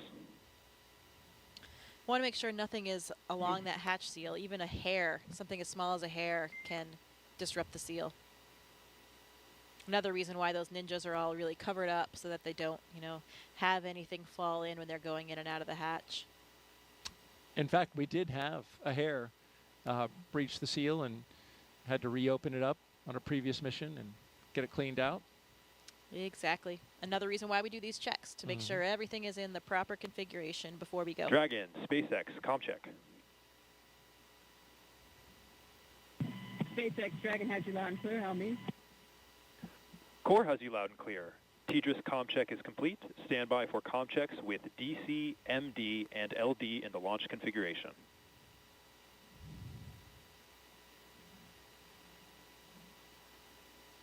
Dragon, DC, on countdown 1, comm check. DC Dragon has you loud and clear. How me? DC, loud and clear. Stand by for comm checks with MD. Dragon, MD on countdown 1, comm check. MD, Dragon has you loud and clear. How me? MD, loud and clear. Stand by for comm check over Dragon to ground.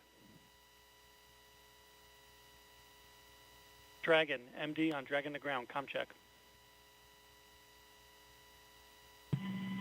MD, Dragon has you loud and clear. How me? MD, loud and clear. Stand by for comm checks with LD. Dragon, LD on countdown 1, comm check. LD, Dragon has you loud and clear. How me? LD, loud and clear. Stand by for comm check over Dragon to ground. And Dragon, LD on Dragon to ground, comm check. LD, Dragon has you loud and clear. How me? LD, loud and clear. Let's go fly. Let's do it. And Dragon SpaceX launch configuration comm checks are complete. Dragon copies.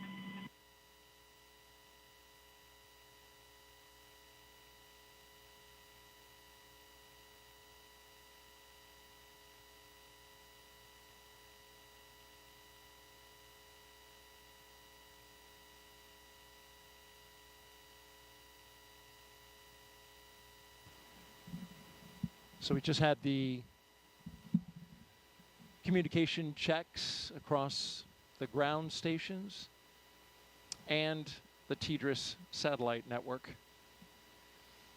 You need a lot of ways to be able to communicate with a spacecraft when it's accelerating at a high rate of speed going up to space, and then of course once it's in orbit.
You're watching live coverage of NASA and SpaceX's Crew 7 mission to the International Space Station from Kennedy Space Center in Florida.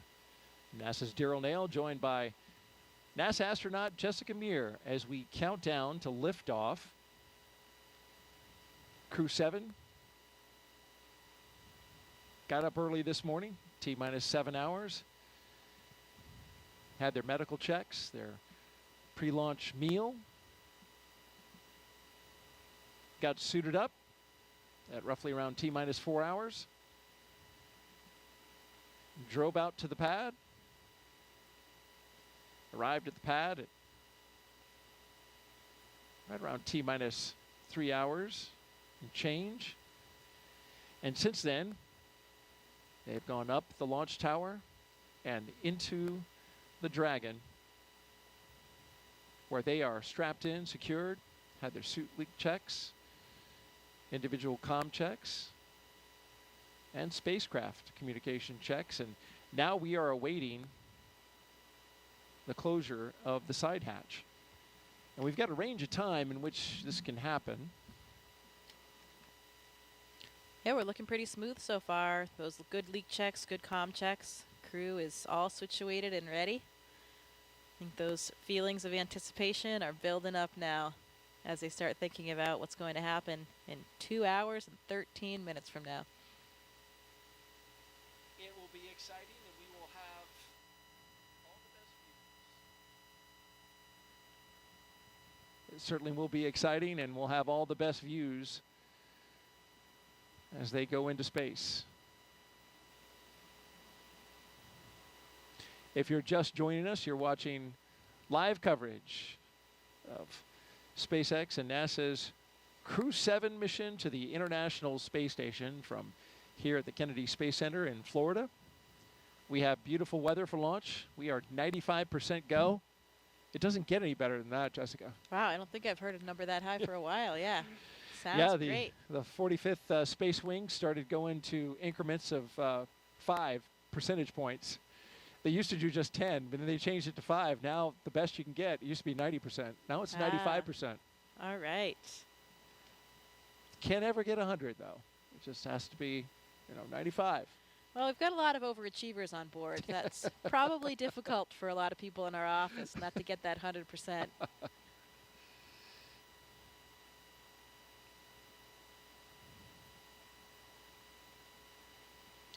It is Florida, though. It's always unpredictable around here with winds, with thunderstorms, clouds. Luckily, we don't see any of that tonight.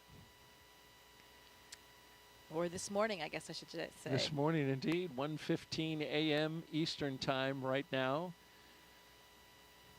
here on the East Coast of the United States. If you're watching over in Europe or Japan, well, it's closer to the afternoon, especially over in Japan. Of course, we have JAXA astronaut Satoshi Furukawa. That nation, a strong participant.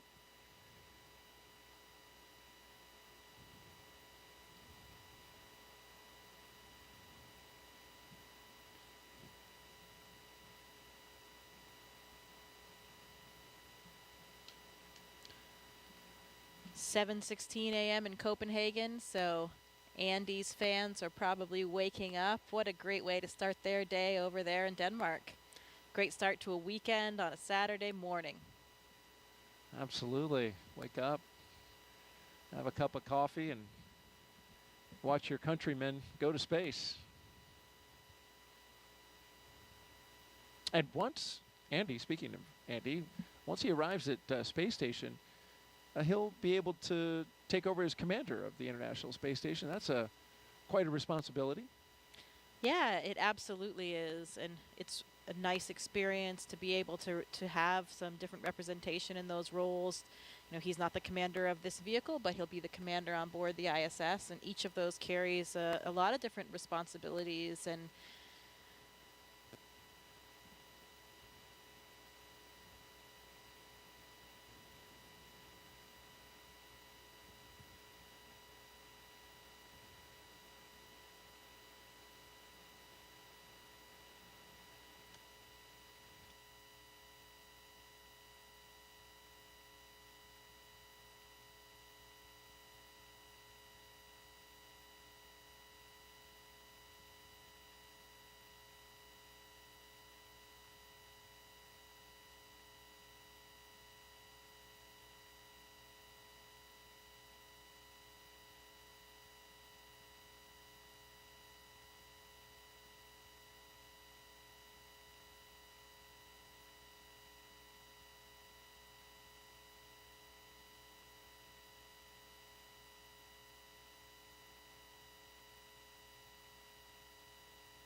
so our next step will be closing that side hatch. Is that right? Waiting for that move? Yeah, that's right. We expected that at T-minus 2 hours and 13 minutes, but they have a window of time in which they can close that side hatch. And then they'll pressure test it, do the leak check on the side hatch. There's a lot of margin built in to the timeline.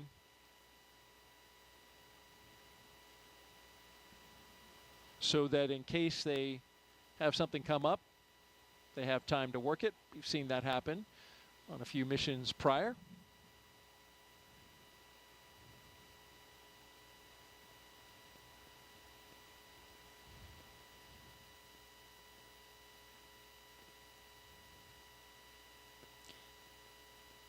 Getting some more thumbs up from the crew. More waves.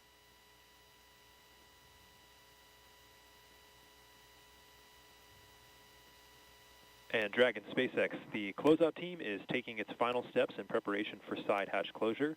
Stand by for transition to pad hatch closed. Ensure that all items are secure from now through launch. SpaceX Dragon copies. All items are secure.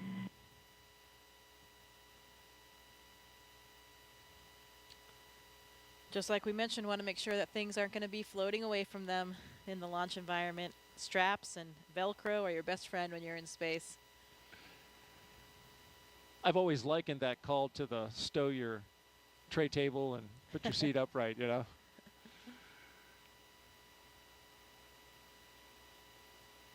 No in-flight service for them, but Like that question that was asked earlier, there will be water and snacks.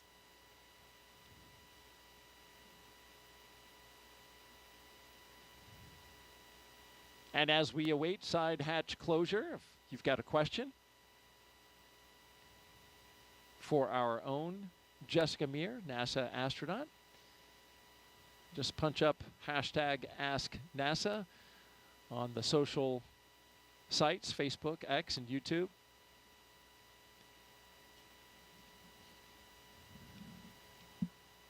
Jessica's doing a great job answering those questions and sharing her experience when she went to space. Here's a question at Spacecraft 2-7. What is the main purpose of Cruise 7's mission to the space station? The main purpose of Crew 7's mission is to support the International Space Station in all of its science and operations during their stay there. So what does that mean? You know, now that we are at assembly complete for the space station, which we reached back many years ago, 2011, I believe it was, assembly complete, we have much more time for doing what we call utilization. So any type of scientific experiment or something that is flying as a hardware demonstration, those are our most important objectives, that science that we are getting done. Of course, you have to do maintenance as well. You need to fix the toilet, change the light bulbs. We don't have those plumbers or electricians coming up to help us out, so we have to be able to do all the work ourselves.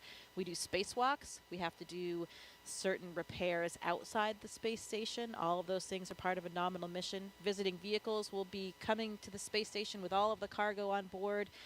We'll have to fly the robotic arm, capture those, and unload them. And we could talk a little bit about the science as well. You know, there are some interesting experiments that are on board with this crew. One of them is the crew themselves. We have a big physiology study called CIPHER. I think we're going to hear more about that later in the broadcast from some of the scientists involved, but that's a comprehensive physiological suite. It's about 14 different studies that are really targeted at comparing and contrasting different mission durations. So, you know, we have had short shuttle missions in the past. We have typically 6-month missions on the space station, and we have a few that were more around the year mark. We want to see if there are differences in different lengths so that we can try to forecast ahead toward our really long duration mission, which will be to Mars.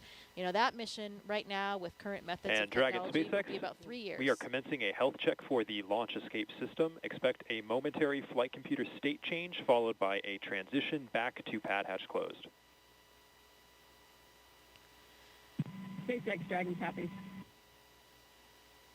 So when you go to Mars, it takes about 6 to 9 months to get there, 6 to 9 months to get back. You want to spend a good amount of time there on the surface as well to make it worthwhile. So that's why we call it about a 3-year mission. And we want to understand the physiology involved in that kind of length of a mission.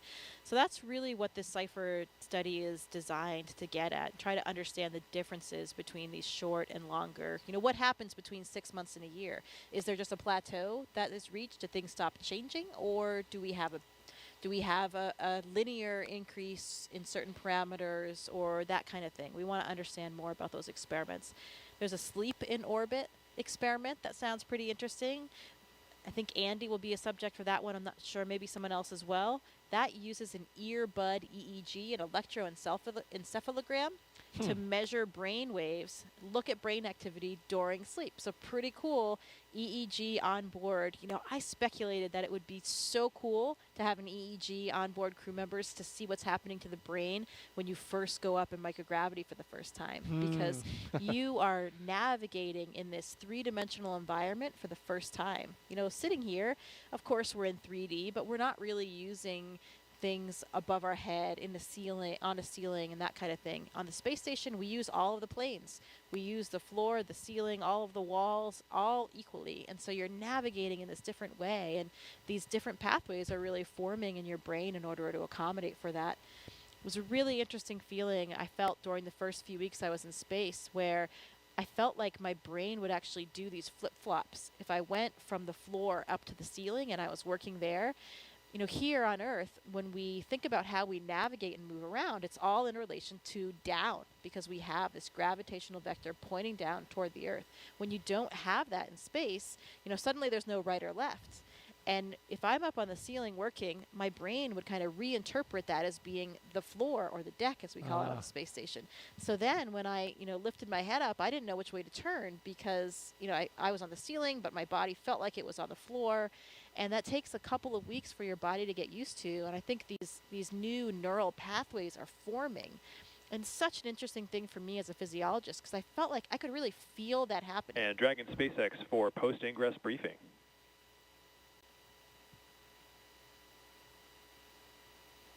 Go for Dragon. Okay, Jaws, we'll keep this one short. At this time, the Dragon team and F9 teams are not tracking any issues, and you couldn't ask for better weather. How copy? Dragon copies. Good to hear.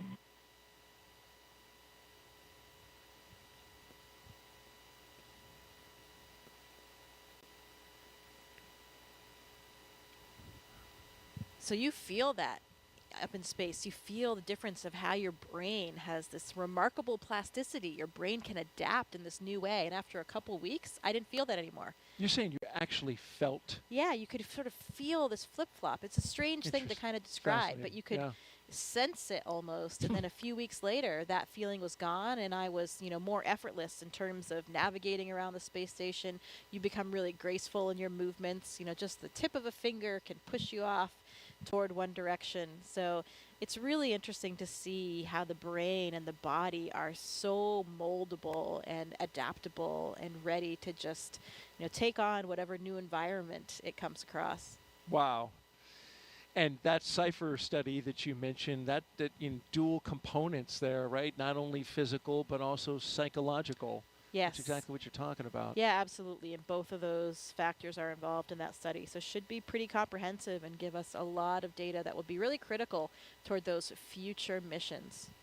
We'll learn more about that study coming up in our show inside of T-minus 1 hour. So stay tuned for that. In the meantime, we are 2 hours out. You're watching coverage of NASA and SpaceX's Crew 7 mission to the International Space Station from the Kennedy Space Center in Florida. We're looking down at the Dragon and the Falcon 9 rocket out at pad 39A.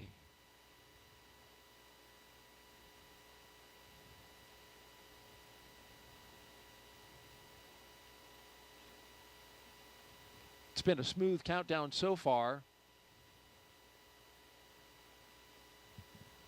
Countdown proceeding nominally.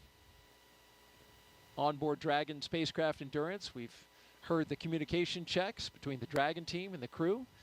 We saw the astronaut seats. They were also rotated into flight position. We got the suit leak checks successfully completed. The closeout lead verified the cabin environments were good. We got the side hatch closed.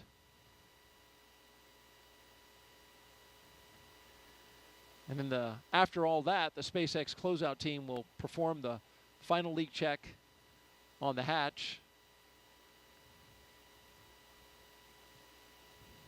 Closeout team will actually depart the pad at T-minus 1 hour. And you are the ASP, the astronaut support person for Crew 2. You're still there, right? Yeah. Is the ASP still there, or have they departed? You leave with the closeout team. Okay. Yeah, nobody remains on the pad for the launch. That would be bad. Well, absolutely. I was wondering if they had already left, but no. it's at right all now leave they're together. still there. Yeah, that's right. So Anne is still there, probably hanging out somewhere around that phone area, and then she will leave with the closeout team. Anne McLean, she's talking about, spaceflight veteran, NASA astronaut. And there she is. There she is, yeah.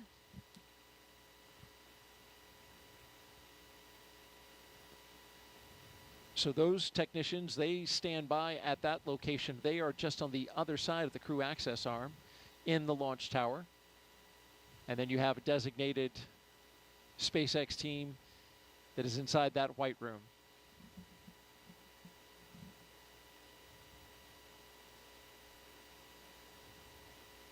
And as they continue to check that side hatch, been getting some great stuff from Jessica. Just fascinating to listen to you talk about all the aspects of space flight and the experiments that are going on and what it was like for you. We certainly know that space flight is not child's play, but did you know that every Dragon astronaut crew brings a stuffed toy with them? Its purpose? Well, when the toy starts floating, the crew then knows that they have reached 0 G. That's the confirmation. And there's been a few of these over the years. Of course, as we've done our missions, that toy is called a 0 G indicator, and there's been 8 on Dragon so far. Starting with this little guy, Plush Earth, floating around by himself in the first uncrewed flight test in 2019 called And Demo 1. That was Anne McLean again. And it was, once she was on space station. This is a sequin bedazzled dinosaur named Tremor, picked out by Bob and Doug's sons. Then we go to Crew 1, Baby Yoda. The first stuffed animal, there's a penguin, Gwyn, the penguin, with Crew 2. And then Crew 3, the turtle, classmates Raja Chari and Kayla Barron, of course. And then you see the first humanoid. That was the Einstein doll floating around. There he is. We spot shadowed him. And then here, inside the International Space Station, there's Suhail, the mascot for the United Arab Emirates. So the question is, Jessica, what did Crew 7 bring? You know, I do know what they have, but I'm not sure if we're supposed to reveal it quite yet. We're going to wait for the view. Let's wait for the view. Let's wait. When we get it Dragon, in the view. SpaceX, nominal side hatch leak check. I can't tell you about mine. On Soyuz, we have this tradition as well. SpaceX Dragon copies, nominal side hatch leak check. Good call there, though, on the side hatch leak check. That's good. My commander brought, it was a small stuffed unicorn. I think it was from his daughter. So that was what we had to demonstrate microgravity for us. And really for everybody watching, because that's, you're still strapped in during all those moments. So it's difficult to tell if there's any weightlessness yet or any relative motion. But that's why you have the microgravity, the 0 gravity indicator. Not truly 0 gravity, so it's a microgravity indicator, I'd say. Or even sometimes called a 1G indicator, because you can see when you're back in 1G when you're landing as well. So you use it on the way down? I think so. I'm not sure if the Dragon they still have in the capsule on the way down, if it's secured or not.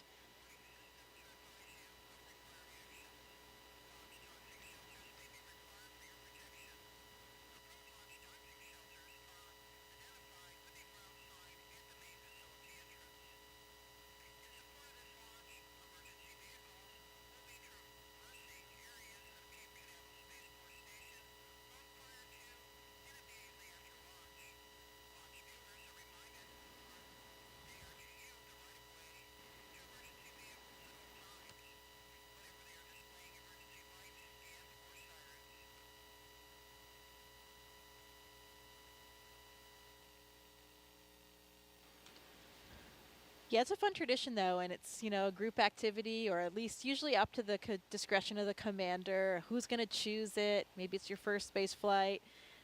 Children are often involved, so everybody gets to play along and have a role and see that microgravity indicator launching.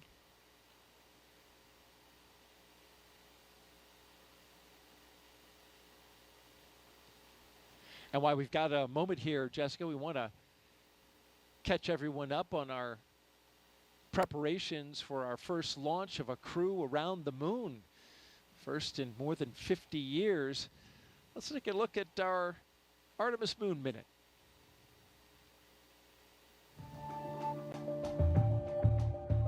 For the first time, Artemis 2 astronauts got an up-close look at the Orion spacecraft that will fly them around the moon. Astronauts Reed Wiseman, Victor Glover, Christina Cook, and Jeremy Hansen visited Orion at the Kennedy Space Center in Florida. and it looks amazing. Their handiwork is gorgeous. I'm ready to take it for a spin. Until launch day arrives, the crew is training at the Johnson Space Center in Texas. They use the Neutral Buoyancy Lab, a giant pool, to practice safely getting out of a floating mock-up of Orion. And it's not an easy task. Navy divers in rafts will harness and hoist the astronauts into the air by helicopter, where they will be taken to a nearby Navy vessel. Back at Kennedy, we got a look at the brand new Artemis crew transportation vehicles. So the first 9 miles of the journey to the moon starts in these crew transport vehicles. On launch day, these fully electric, zero-emission vehicles by Canoe Technologies will reunite the Artemis II astronauts with Orion at Launch Complex 39B. NASA's powerful moon rocket, the Space Launch System, and Orion will carry them on the rest of the 250,000-mile journey to the moon. And that's your Artemis Moon Minute.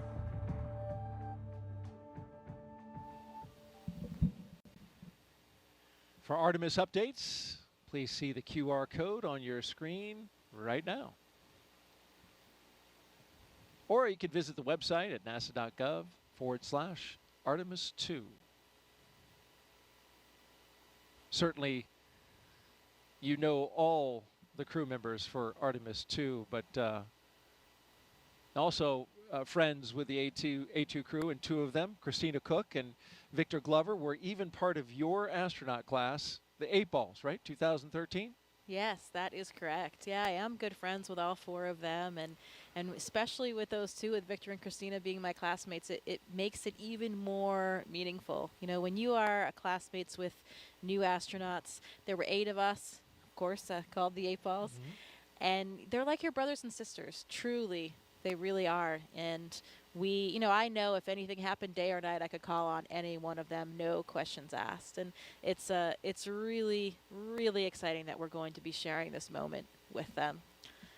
When I was on board, I even had, at one moment when I arrived, we had 4 members of our class. Half of our class was actually on board the space station at the same time. Oh, wow. Nick Hague was still there for the first 8 days of my flight. Christina, as we just talked about from the Artemis II crew, she was up there already. Of course, the historic all-female spacewalk. That's right. 2019, yeah. And Drew Morgan was there as well. So there were 4 of us from the class, and that was truly something we never thought would happen. You know, a lot of times, especially in the past, you would see if a rookie astronaut flew their first time, often they were with more experienced people, so you didn't have a lot of rookies all at once, or 4 of your classmates at once. Yeah. And so in the end, that's how it happened for us, and we couldn't have been happier. You know, it's, again, you're flying with these people that you're already so close with and know each other so well. And of course, half that class was women, right? It was four men and 4 women. Yeah, that's right. That was the first time that we've ever had that 50-50 ratio. You know, we still don't have a 50-50 ratio in the office, but we're trending in the right direction. I think we have about maybe 35% women right now, but heading in the right direction, really like all the STEM fields. And that's why it's such an exciting time when we are starting to have more equity from different backgrounds in everything that we do. As we look at the launch pad there, pad 39A here at the Kennedy Space Center, the Falcon 9 rocket, and the Dragon spacecraft on top. We're counting down towards the next few milestones, and we're waiting for the closeout team to leave the White Room and then eventually drive away. That'll be at T-minus 1 hour and 44 minutes, and then a few minutes after that, they'll drive away from the tower. There you see them by the elevators, wrapping up their work on the launch tower. And of course, taking a lot of that equipment with them that was being used to cool off the astronauts. And so while they finish their work, let's learn more about what the astronauts are going to do once they arrive at the International Space Station. Let's take a look at their mission overview.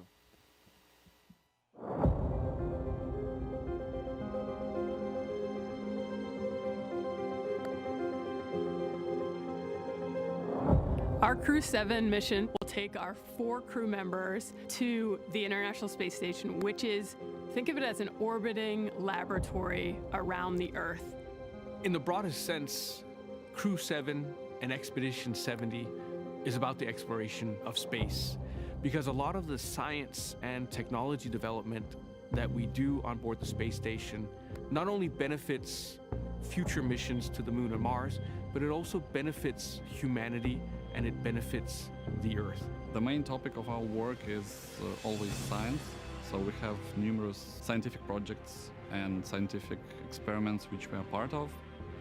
We're doing science and research on ourselves, our human bodies, and how we react in space so that we can eventually go further in the solar system.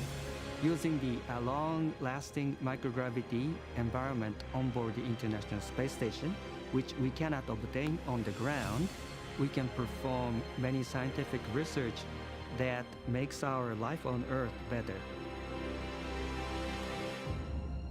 Well, with my international upbringing, I'm especially proud of the fact that our Crew 7 mission has 4 different astronauts from 4 different countries. And it's just something really special when you think about we've all come from very different backgrounds. We have different cultures and different traditions, but we share those with each other. Working as a team, we can back up each other and accomplish the mission easily. And I hope that this is something which can show the world how we can achieve big things when we cooperate and we work together. It's a human being's instinct to broaden our boundaries. Humans have always wanted to push the boundaries. We're curious beings. We want to know what is out there. We want to see what's behind that hill. We want to see what's behind that sea. We want to see what's behind that planet. Every time we've explored in the past, it has been beneficial to humans and to humankind. We always learn and develop technologies that help us. We learn more about our home planet. We travel out into space to gather knowledge, to expand our understanding of our world and the universe, and return that knowledge to the Earth, to humanity, for the benefit of us all.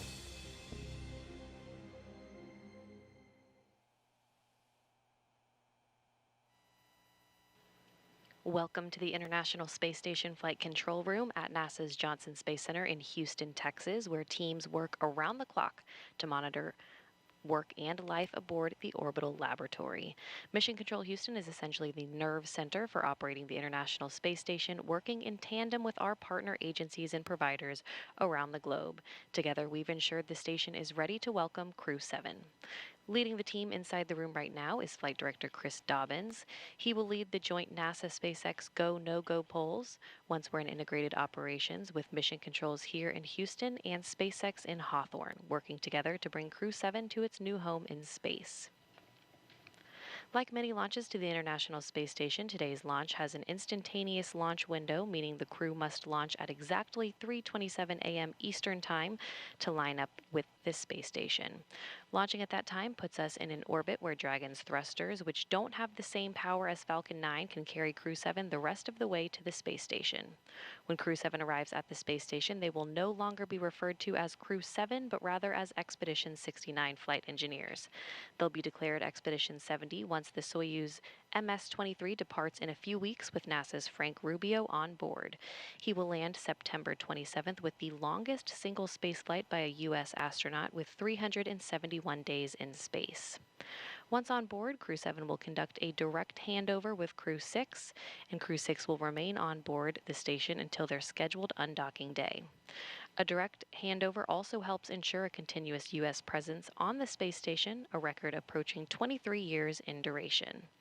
After docking and hatch opening on Saturday, Crew 6 will give Crew 7 a safety briefing and orientation, which might be particularly helpful for the first-time space flyers on this flight, NASA's Jasmin Moghbeli and Roscosmos cosmonaut Konstantin Borisov. As the station is first and foremost a laboratory, the crew will jump right into conducting experiments with new research still to be delivered on upcoming cargo flights. For now, we'll send it back to you, Daryl. All right, thank you very much, Courtney. Back here at the Kennedy Space Center in Florida, looking at pad 39A, the rocket and the spacecraft that will go to that destination that Courtney just gave us an update on, the International Space Station, which of course is flown from Mission Control in Houston. Give you an update on what's happening out the pad. We've got the crew inside the Dragon spacecraft. They are buckled in, plugged in, ready to go. Had their comm checks completed. And right now, the closeout crew is making their way, finishing up their work and making their way out of the launch tower. Dragon SpaceX closeout team has departed the crew arm. So that means they're out of the crew arm. You can see them going down the steps to the elevators and then back down to their vehicles to clear out of the blast danger area. There you see their vehicles awaiting them, the 3 Teslas that took the astronauts to the launch pad. They will take the closeout crew out of the perimeter of the launch area, and they will stand by at an area a good distance away from the launch pad. We're 1 hour and 41 minutes and counting until liftoff, and as we look at the pad and think about traveling to the International Space Station, we talked about the crew and how they'll be performing many groundbreaking science experiments.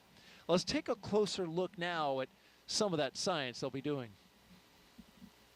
The International Space Station is a state-of-the-art microgravity laboratory that is unlocking discoveries not possible on Earth and helping us push farther into deep space. Every single day, we are answering big questions about Earth and about space, about where we came from and about where we're going. But the other thing that we're doing is we're learning more questions to ask. Microgravity turns almost everything we know upside down. Liquids behave completely differently. Fire burns in new ways. Biological systems reveal surprises.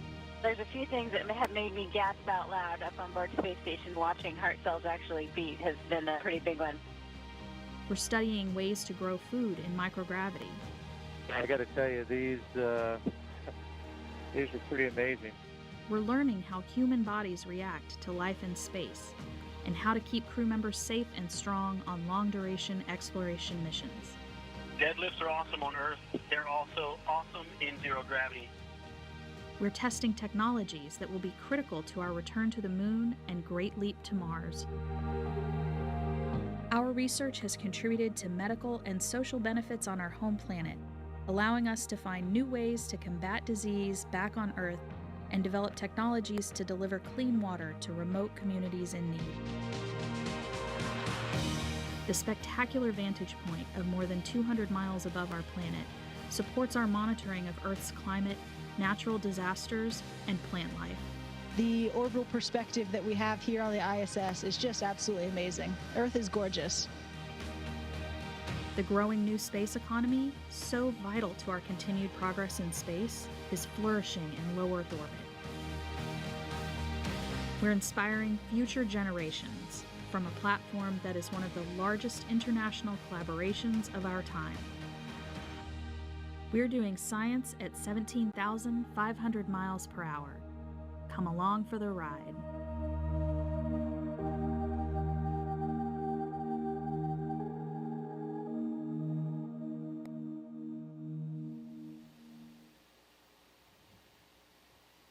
A great overview of some of the science being done on board. And Jessica, you've looked into this mission, of course, as an astronaut with the astronaut corps and a scientist yourself.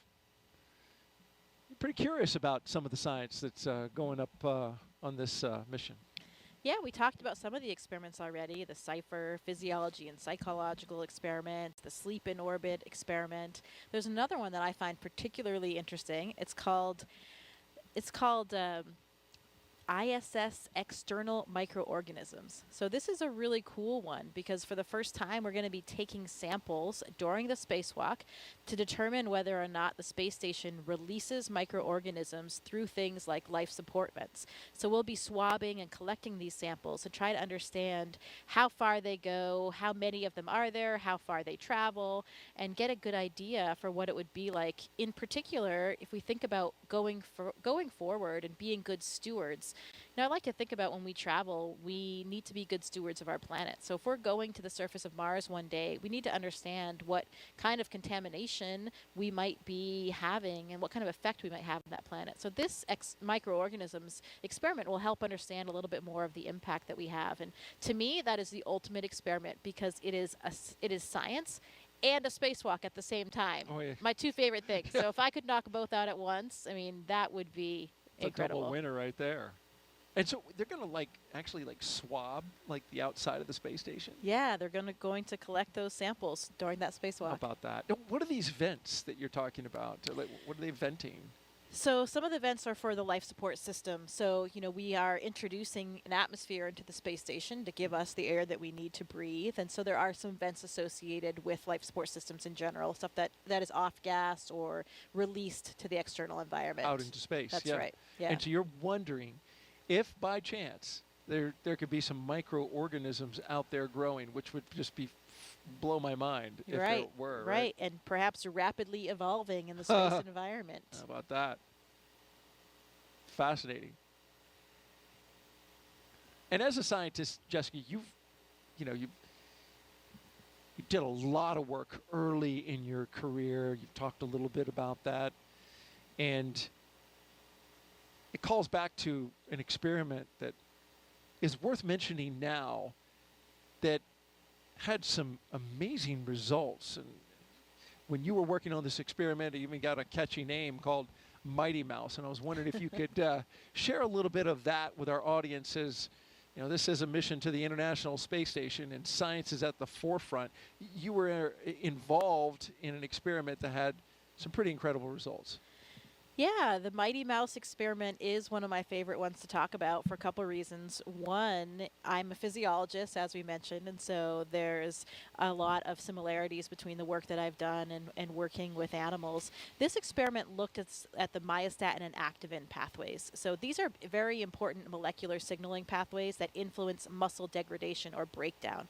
So on the Earth, the researchers involved here have identified these as very important for providing possible targets to prevent muscle and bone loss. So you can see a picture here. These are two of the mice in question, the Mighty Mouse experiment. I think it's pretty obvious to the naked eye, even without a scientific background, that they are very different. So what you have here is what we call a wild type mouse on the left, the smaller mouse, just the normal mouse. And then on the right, you have a Mighty Mouse. And this was accomplished in two different ways in the experiment. One, by creating a myostatin knockout mice. So this means that this mouse actually does not have the gene for this pathway.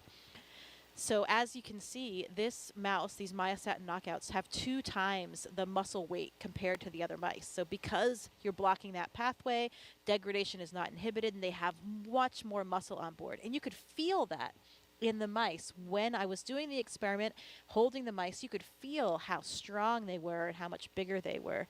Interestingly, when we treated another set of mice, again, just the normal mice, with a therapeutic agent, they also did not lose muscle or bone mass in space. What I'm pointing to right there in this picture, this is a bone densitometer. So we were actually putting the mice into this bone densitometer and imaging their bone density while they were on board the International Space Station to get these images, because we're looking at not only muscle but also bone. These pathways are important for both muscle and bone. And why is this important?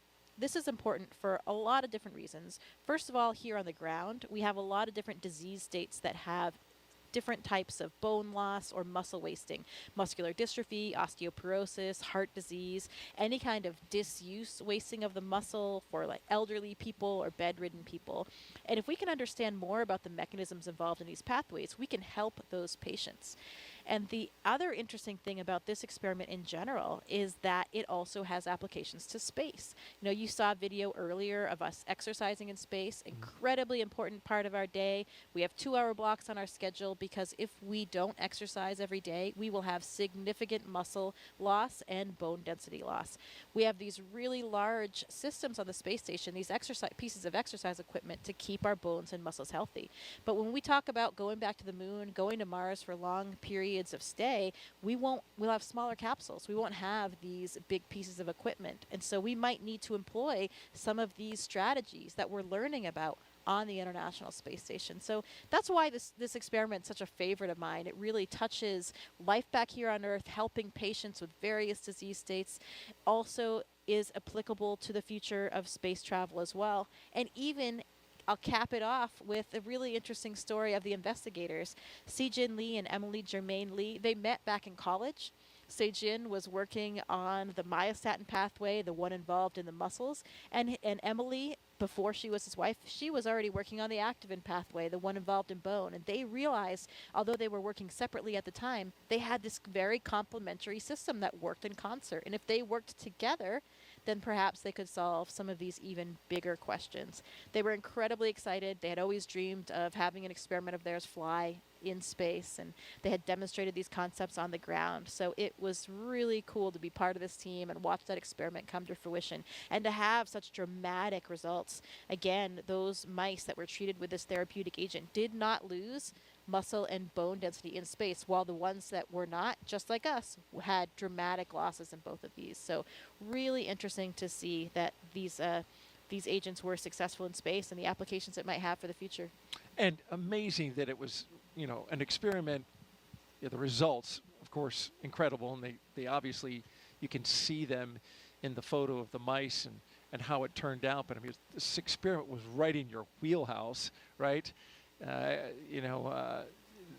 All of that came together, both the scientists, you up on board the International Space Station as well. I remember reading, I looked into the study a little bit in preparation for the show, and space was said as, the ultimate bed rest, right? Yeah. Which is not good if you're trying to maintain that bone and muscle mass. Right. We need to make sure that we can bring astronauts back to be healthy. And when we think about going and walking around on the moon and Mars, we need to make sure that astronauts are healthy when they get there as well. My colleague Drew Morgan and I were super excited to be performing this experiment in space. He's a medical doctor by background, and me as a physiologist. We were utilizing our own backgrounds, and that was another one of the big contributions that we felt we made. And we even ended up on their scientific publication as well. How about that? Well, thank you very much, Jessica, for sharing that outstanding science.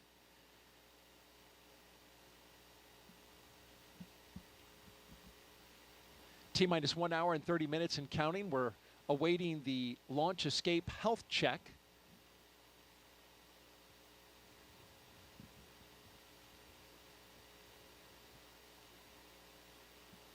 And then in a few more minutes, we'll get to our chief engineer technical poll. We won't hear that over the loops, but marching slowly to the T-minus 1 hour mark, and activity will really start picking up. Until then, let's take a social question. I've been getting them all night. Keep them coming in. Hashtag Ask NASA. Here we have at Indiana Jonas. Do you have a favorite item, Jessica, that you brought with you to space? Yeah, I think we'll actually have a chance coming up here to show some of the items of things that I brought to space. So I won't spoil the surprise quite yet of everything. But, a lot of times astronauts will bring pictures of loved ones, whether it's a physical picture or just something that we can bring up, sent up on a computer or an iPad. And we like to bring things that represent our different backgrounds, for representing universities we went to, clubs that we belonged in, because, we've talked about it a little bit already, but this is not just our mission. This is really for everybody, and we want to carry that enthusiasm and that excitement with everybody to show them that they are a part of it. So there are so many things. You wish you could bring more because our capacity is very limited, but we have to think long and hard about which items we'll bring up with us. Well, let's talk about that flight kit a little bit more. Each Crew 7 astronaut is allowed to bring a few personal items with them for their roughly 6-month stay in space. And we're holding your item as a surprise. Let's take that crew shot and we'll talk about what they're bringing up. You see all the way to the left, Konstantin Borisov. He's bringing up his son's first toy, going left to right. Next is Andreas Mogensen. He picked the 0G indicator along with his children, and he kept it a surprise. And so we're waiting to see that. We're going to see it float in space. We'll learn more about that in a bit. And then to his right is, of course, the commander, Jasmin Moghbeli. She brought 2 Dragon stuffed animals, one for each of her twin girls, and she's going to show them floating around in space to her girls. So we can take a little video, send that to them. It's a touching thing to do for your young kids. And then all the way on the right, Satoshi. He's bringing photos of his family and friends and photos of current students at the school he graduated from. Yeah, we take a lot of pictures of these items floating around the space station, usually in front of in the cupola, so you've got the Earth in the background. And actually, it's difficult to get some of these photos sometimes. You get a little air and some ventilation, an object gets caught in the ventilation. It's not floating exactly, just staying still where you want it. The light changes all the time in the cupola, so you have to kind of master out this system to get proficient at it to take these pictures, because it can take quite a bit of time. But it's so important and so meaningful for the people back on the ground that we do our best to capture as many of them for the loved ones that we have and for everyone down there, because it really does mean so much to everybody. Wouldn't it be better to have video rather than a picture of something floating around? Yeah, we do video too. Okay. But you're right. You're right. A lot of times it's just a still image that we have, but depends what you want to use it for.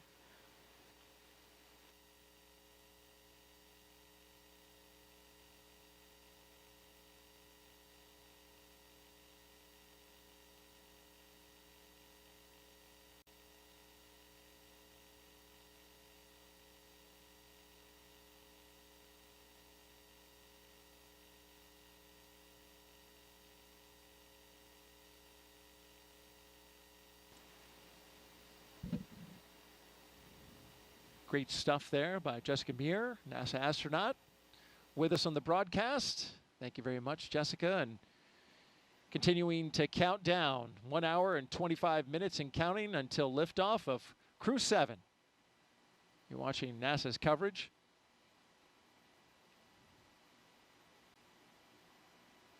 When these astronauts go up to the International Space Station, they'll spend about 6 months up there working scientific experiments that you just heard a few of them from our astronaut co-host. And then they'll come back down, and one of the traditions we've just started to see now is the astronauts coming back to the Kennedy Space Center to talk to the folks that help support the mission. And there's a lot of people here at the Kennedy Space Center working behind the scenes to make those launches a success. And recently it was the Crew 4 astronauts that took time out of their busy schedules to say thank you to the Kennedy team, and we've got to look at that. It is very surreal to drive around the grounds. The last time we were here, we were in quarantine, and so we were very isolated. We got to have our families around us, but we didn't really get to interact with a lot of people. But we could see all the hustle and bustle that goes on in order to make it possible for us to launch. It is hard to imagine looking over at the big gantry from here, thinking back to when we were sitting on top of a rocket. It is a pretty amazing place to be able to come back to. Kennedy really has a special place in my heart. I think it was really important to all of our crew to have this opportunity to come back here and just thank the workforce here, our team members that made this flight possible. You know, I think as we think about spaceflight, it is not anywhere near an individual type of accomplishment.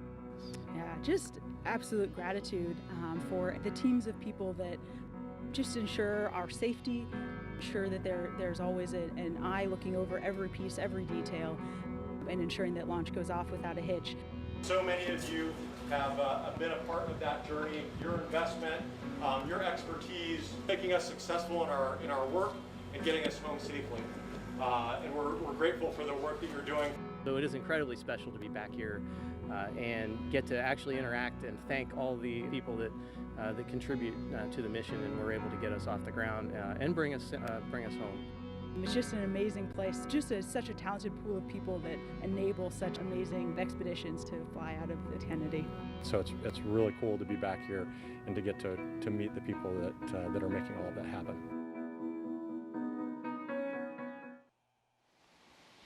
You could really tell all those smiling faces just how much that meant for Crew 4 to come back and share their time and their words with the team here at the Kennedy Space Center. Well, you're looking live at Launch Pad 39A, the Falcon 9 rocket and Dragon spacecraft. We'll start fueling up the Falcon 9 at T-minus 35 minutes and counting. But in between this time and that time, got a few more milestones to go, including arming the launch escape system, rotating that crew access arm away, and then, of course, having the pole for the readiness to tank the rocket. This view right here, you're looking at special guests that have gathered at Banana Creek facility here on the Kennedy Space Center. Launch watchers. Got a big group here, which is impressive because it is 2 a.m. Eastern time, but it's always exciting to take in a crewed launch when you know that you've got astronauts going up on top of a rocket. And so they've all gathered pretty early in the morning here and pretty early in the countdown. An hour and 21 minutes to go. It's great to see the crowd out there at the Banana Creek viewing site. Got about 6,000 people who are at various viewing areas around the Kennedy Space Center. Banana Creek is one of them. Also got folks along a causeway that's just across the water, watching from those locations. Of course, we've got special guests up at a building we call the Operations and Support Building. We've got our own Jasmin Hopkins up there who will be interviewing some special guests here in the final hour. And they're joined by several hundred VIPs who are taking in the site from the 5th floor up there on the balcony. It's a great view up there as well.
We've talked a lot about the different astronaut classes this evening.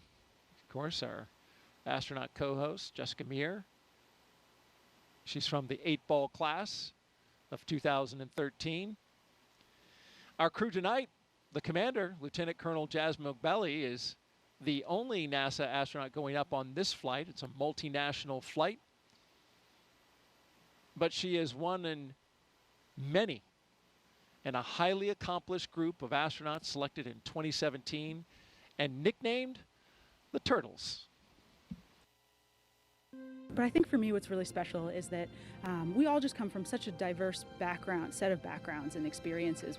We have scientists, engineers, people from all different walks of life. We're just really, really fortunate. The team that selected our class, I think, just did an amazing job at really looking at how personalities meld together. That's what I appreciate the most, is just the way that we were able to enable each other's strengths and lean on each other in ways that bring us together and bring us closer as a group. We all care so deeply about each other. We have such an amazing relationship across the entire class, and you know, just what an amazing group of people. We've been able to really lean on each other and our expertise in different moments where it's most applicable. Jasmin is an amazing person. Our class is incredibly close, and she is just an amazing leader, an incredible pilot, and a great choice to be the commander of Crew 7. And that's one of the biggest blessings of being up here for so long for me is I'll have flown with pretty much half of my class. We now have a continuous turtle presence in space, which started with Crew 3 when Kayla and Raja launched, which we look forward to Jasmin carrying forward.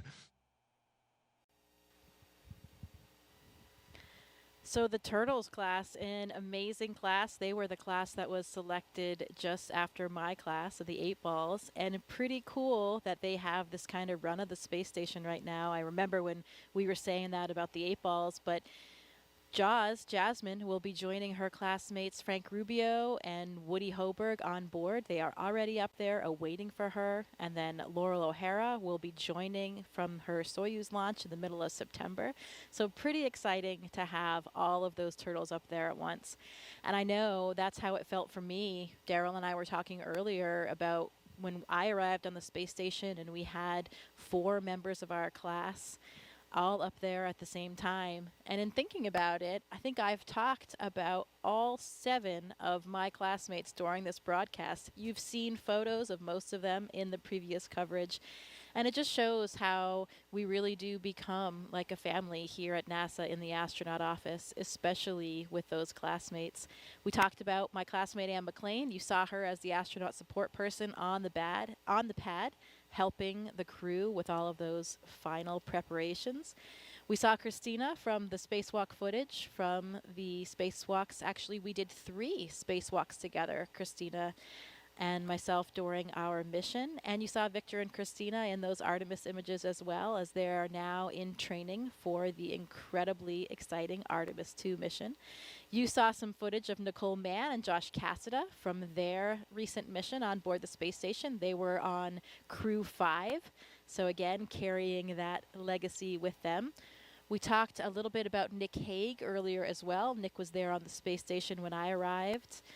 And I talked about Drew Morgan just recently with the Mighty Mouse experiment. Drew was the astronaut that I was up there. Actually, I didn't spend a day in space without Drew. He was there for the entire 7 months of my mission. I was up there for 205 days, so almost 7 months. He was there already when I arrived, so he was up there even longer. He had about a 9-month mission. So there you have it, all members of the class. We've been represented in this broadcast, but it's not about us today. It's about those turtles. So more about them. We are so excited to see Jaws on her way, headed to join her classmates, Frank and Woody, up there. You know, we have right now on the space station the 4 crew members that flew up on Crew 6, of course. That's Woody Hoberg, Steve Bowen, Sultan Al-Nayati, an astronaut from the United Arab Emirates, and also Andrei Fadayev. They arrived on the Crew 6 vehicle, so they'll be departing about 5, 6, 7 days after Crew 7 arrives. They'll have a handover period so they can really get accustomed to everything that's going on, hand over whatever information they need, and then they'll depart. And then we have Frank Rubio and cosmonauts Sergei Prokopiev and Dmitry Petelin. So this crew will be joining the 7 crew members that are already up there until that handover period ends, and then the 4 from Crew 6 will depart.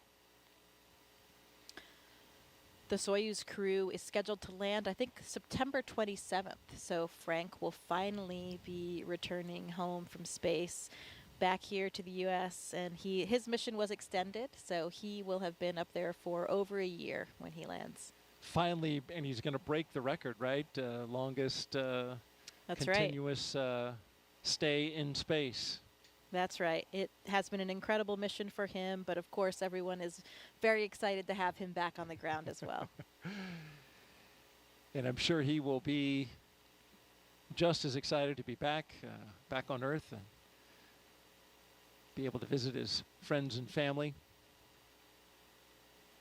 and take a hot shower.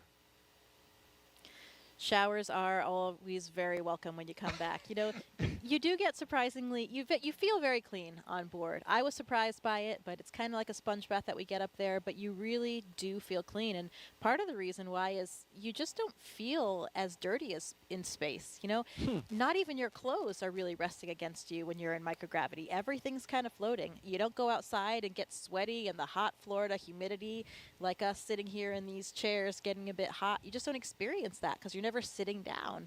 You know, you don't. But you are perspiring, right? You're losing water through the skin, Sure. but it's not sitting there, right? Absolutely. You still have all the same physiological mechanisms going on, but it's a temperature control environment, so you're not really sweating throughout the day aside from when you exercise, and then you do sweat quite a bit. Okay. And it's really cool to see because the water, it doesn't just fall down, doesn't fall off of you like it does here on Earth. It'll kind of accumulate until a force acts upon it. So you might have a ball of sweat kind of growing on your head, for example, if you're Victor Glover, you don't have any hair up there, or Luca Parmitano on my mission.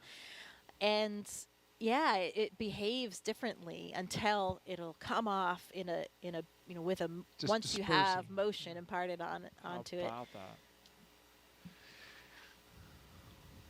Great stuff from NASA astronaut Jessica Meir as we count down 1 hour and 11 minutes until liftoff of Crew 7 from the Kennedy Space Center in Florida. If you're here with us in the area and you want to hear the call-outs live as they happen, you can hook that up on amateur radio. The VHF frequency you can see on your screen, 146.940 megahertz, and on the UHF radio frequency, 444.925 megahertz FM mode. And you can hear that throughout the county here on the Space Coast. So we're a little over 1 hour until liftoff. And this is a continuation of regular crew flights to the International Space Station from U.S. soil.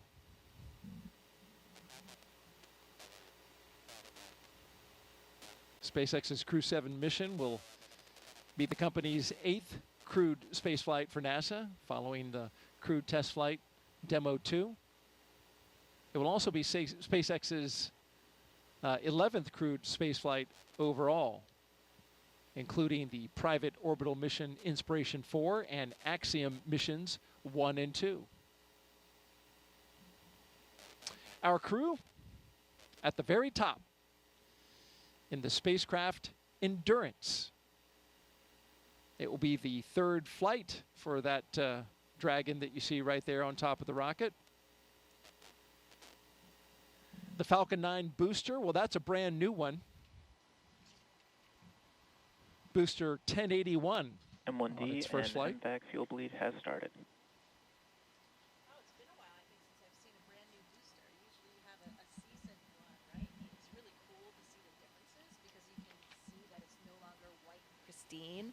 As they are reused more and more. Pretty cool to see. Yeah, you were talking about the booster, how, you know, in the reuse booster, you've got that sooty exterior on it, and this is a brand new one. Of course, commercial crew program, they limit the number of boosters in terms of their reflight for use on crew to 5. The Endurance, its previous missions were Crew 3, Crew 5, and of course today, Crew 7. If you're just joining us now, we've had a great countdown so far. Weather is nearly perfect, 95% go. We've got a crowd of launch viewers on hand at our various locations around the Space Center. More than 6,000 people here in the local area, and of course, beyond that, outside the gate, even more.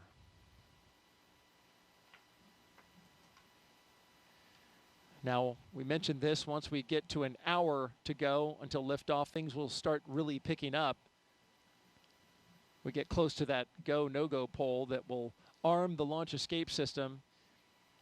And then once that's armed, and we rotate the crew access arm away, we'll get the propellant loaded into the rocket at T-minus 35 minutes. That crew poll for readiness happens at T-minus 1 hour. And of course, the poll to load the prop is at T-minus 55 minutes. At T-minus 45 minutes, there'll be an internal mission control Hawthorne poll, and then the launch director's poll for propellant load.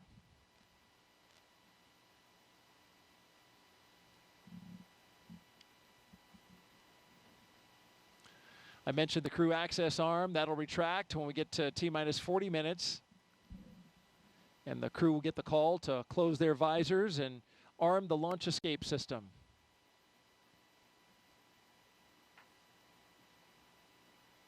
Of course, once you have the Falcon 9 being loaded with propellant, you want a safety system that will allow the astronauts to get off the top of the rocket in case anything happens, and that automated safety system is in place. What makes it work are 8 Super Draco thrusters that are on Dragon. They would fire and quickly separate the crew from the rocket. And they can do that either on the pad or during flight on the ride uphill.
And thanks for tuning in. You're watching live launch coverage of NASA and SpaceX's 7th rotational flight of astronauts and 1 cosmonaut to the International Space Station from the Kennedy Space Center in Florida.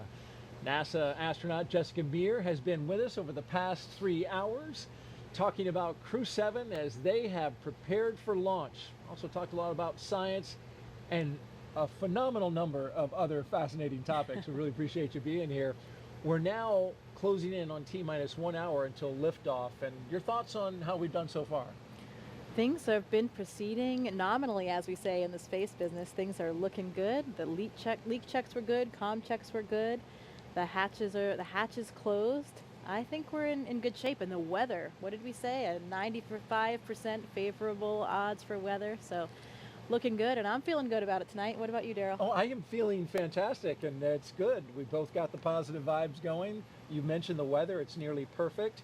Liftoff time still holding for 3:27 a.m. Eastern time and 27 seconds if you're right down to the second. We're tracking no issues with the Falcon 9 or Dragon, as Jessica mentioned. The range is green. Weather, good to go. Over the past 3 hours, we want to review now what our crew's been doing, and there you see them. Jasmin Moghbeli, Andreas Mogensen, Satoshi Furukawa, and Konstantin Borisov. They have been getting ready to launch into space. Let's take a moment now to recap the overnight launch preparations. After waking up and having a meal, SpaceX helped the astronauts into their suits, as you can see right here at the historic quarters suit-up room. Then the crew, well, once they got their suits pressure tested, they walked right out of the same path that every NASA astronaut has done since Apollo 7, waving to family and loved ones after getting inside their Teslas with the gull-wing doors coming down. Valve cycle to equalize They joined a caravan led by Center Security on a 20-minute ride to Launch Complex 39A. Big smiles all around. All the way around. And then following their arrival to the pad, they got a look at their rocket, and in they went, walking across the crew access arm and right into their spacecraft. And those big smiles you mentioned, Jessica, we just saw them right there. Looks like the crew, they're good to go. They truly are contagious, those smiles. It is difficult not to be smiling and excited when you know you are about to leave the planet for the first time for some of these, for Jasmin and for Konstantin as well. Absolutely, and a lot of preparations have been brought to us at this point, including a dry dress. A lot of things have been going into this so to get everybody ready. Of course, we had a launch delay yesterday. We stood down for that attempt, but now we're good to go, and we expect to be launching at 3:27 and 27 seconds, our new T0. All systems good to go for launch. Now we want to have our Dragon team. SpaceX, you are go for Section 5. When ready, report go for launch.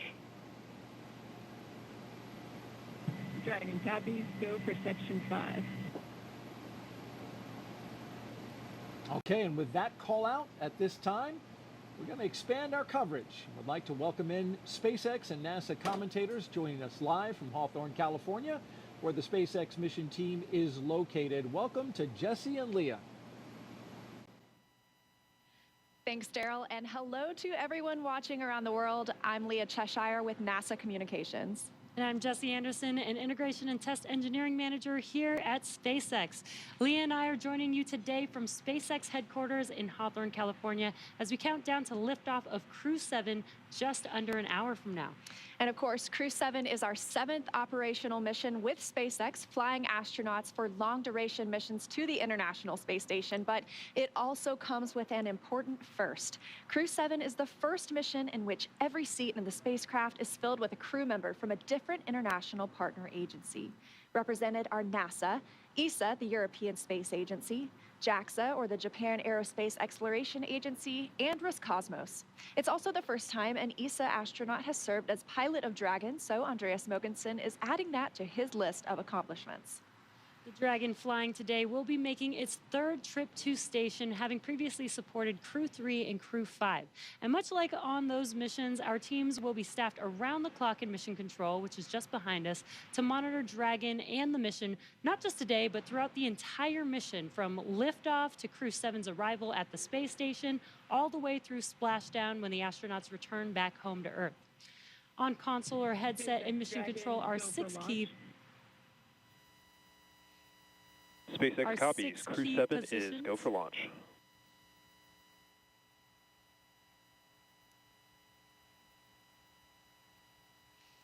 The mission director is in charge of the room and tasked with making real-time decisions to ensure mission success. The person that you may hear talking to the astronauts, which we just heard a few seconds ago, is the crew operations and resources engineer, who you'll hear us refer to as the core throughout the broadcast.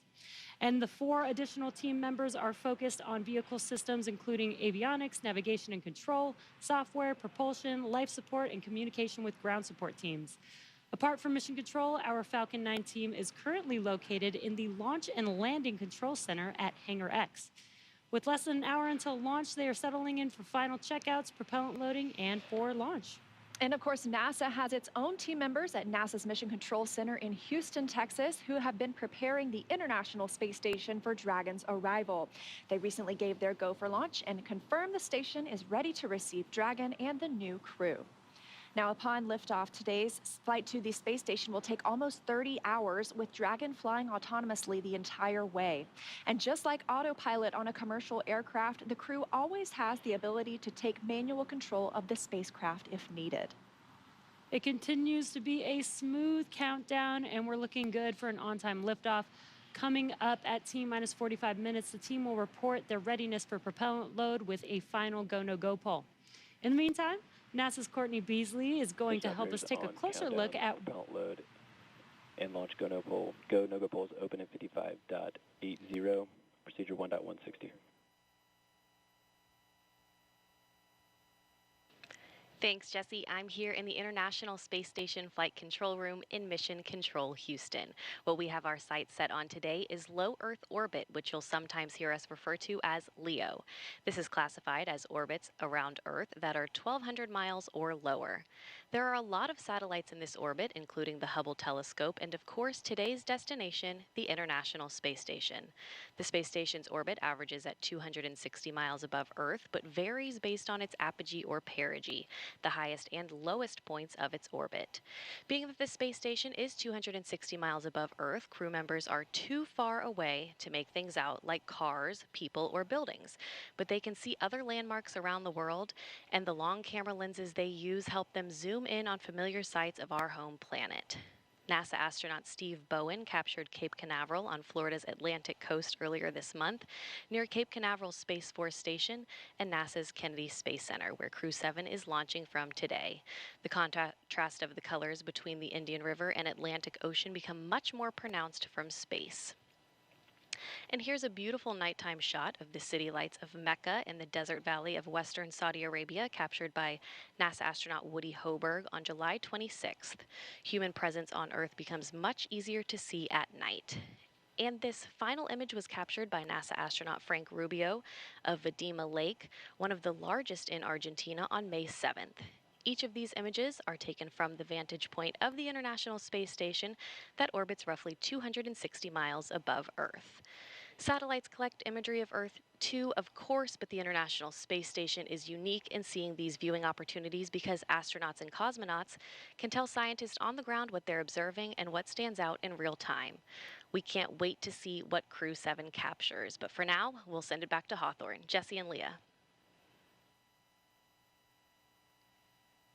SpaceX's ultimate mission is to make life multiplanetary. To get us there, we've been developing a fully and rapidly reusable transportation system called Starship, the most powerful launch vehicle system ever developed and designed to carry passengers and cargo to Earth orbit, the Moon, and planetary destinations like Mars. In fact, earlier today, the team completed a successful static fire of our Super Heavy Booster 9, an exciting step towards our next Starship flight test. But you have to learn to walk before you can run, or should I say fly. And our learning started with Dragon, designed from the beginning to transport both people and cargo to space. The Dragon hanging from the ceiling behind us was initially flown to certify SpaceX for cargo missions to the space station. Dragon launched to space in December 2010 and became the first private spacecraft to return from orbit. 2 years later, Dragon became the first commercial spacecraft to deliver cargo to and from the space station, and in 2020, as we remember well, became the first private crewed spacecraft to reach the International Space Station. Altogether, the reusable Dragon spacecraft has completed 9 human spaceflight missions and visited the International Space Station 38 times. Dragon is capable of carrying up to 7 passengers to and from Earth orbit and beyond. And these days, we are very much focused on the beyond. Now, of course, we already have explorers on the Red Planet, paving the way for humans who will arrive in the future. NASA's Perseverance rover landed on Mars in 2021 after an almost 7-month journey. Its mission addresses high-priority science goals and also provides opportunities to gather knowledge and demonstrate technologies that address the challenges of future human expeditions to Mars.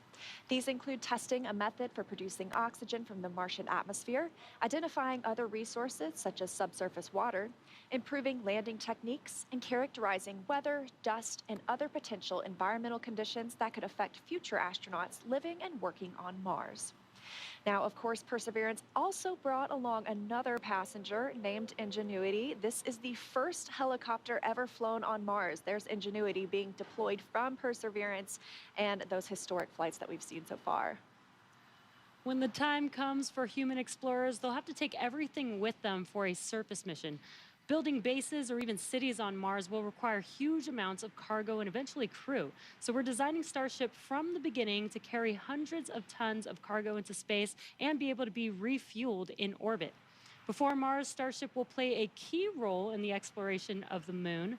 SpaceX is providing the lunar lander, which will return astronauts to the lunar surface for the first time in 50 years under NASA's Artemis missions. With the ability to deliver cargo and people to the lunar surface, we'll be ready to help humanity build a sustainable presence on the moon and learn how to live off-world before the next step to Mars.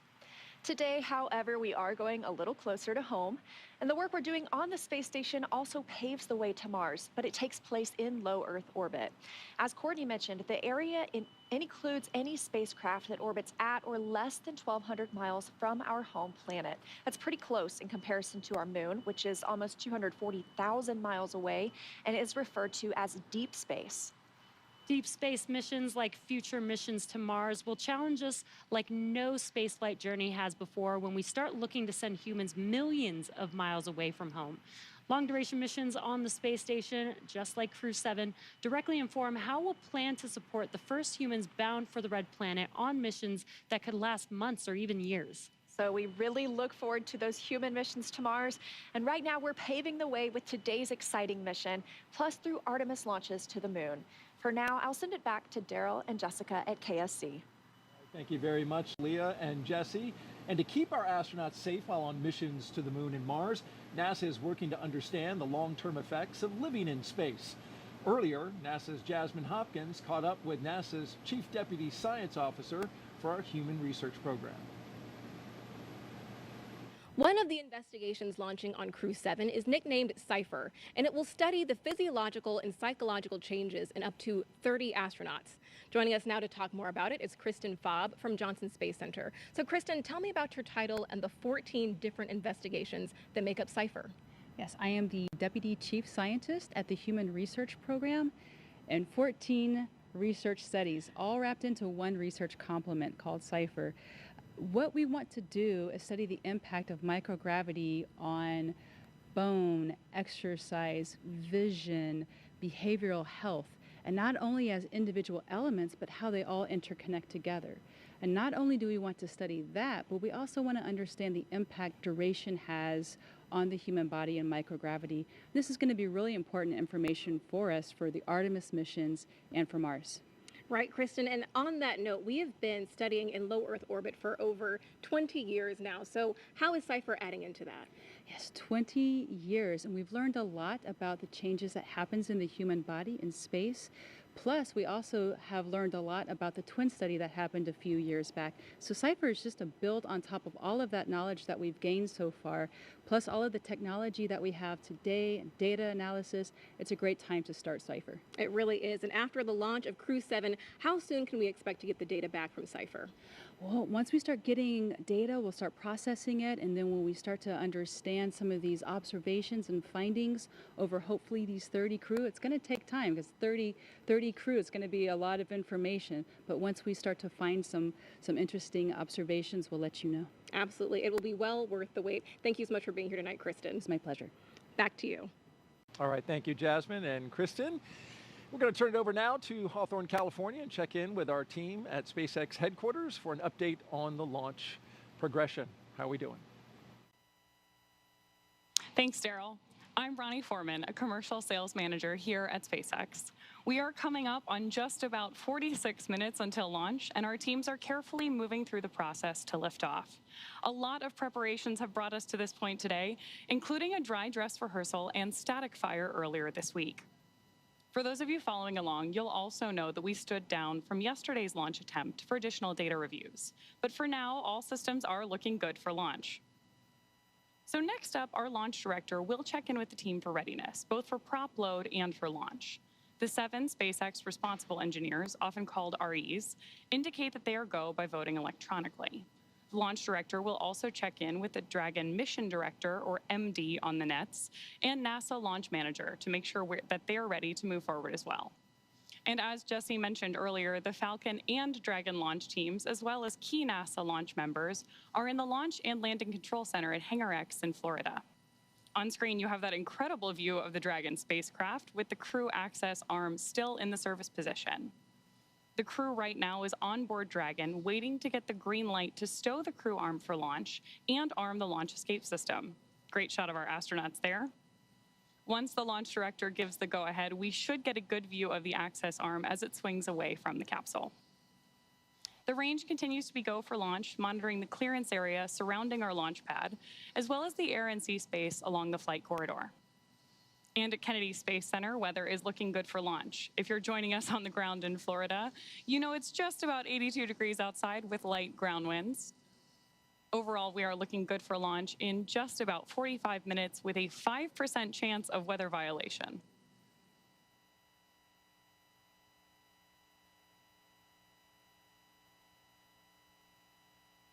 Right now, we are listening in for that readiness poll announcement and instructions to our launch team.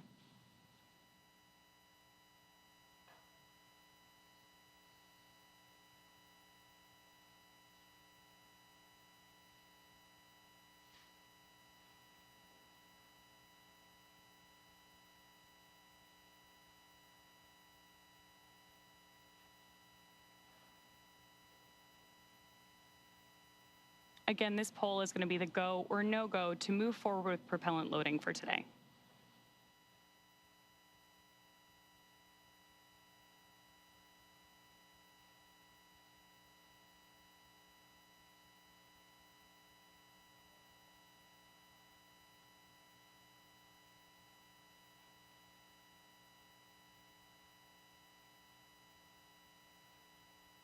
As soon as that briefing ends, we should see that crew access arm, which you can see lit up on your screen right now, immediately start to move away from the capsule when that stow procedure begins.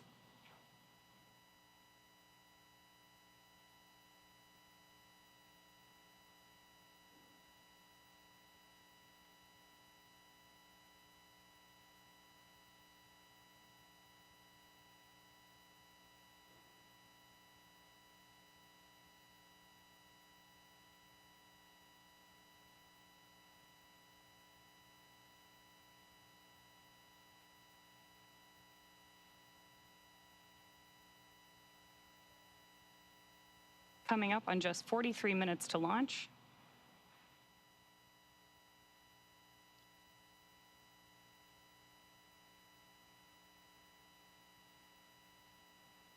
Great nighttime views of our Falcon 9 and Crew 7 capsule there on the screen. SpaceX Dragon. Go ahead, Dragon. We didn't hear the poll for prop load and launch readiness. We're just giving a call.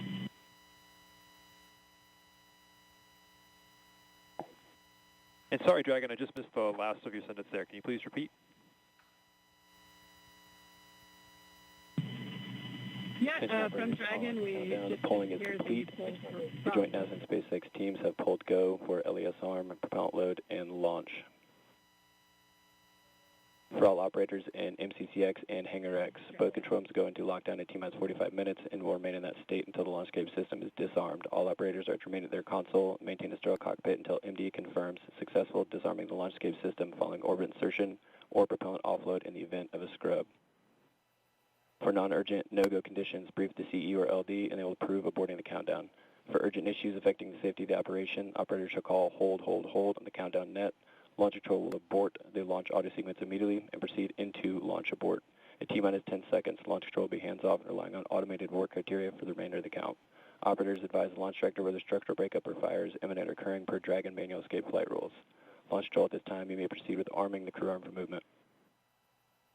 Copy, proceeding to arm crew arm for movement.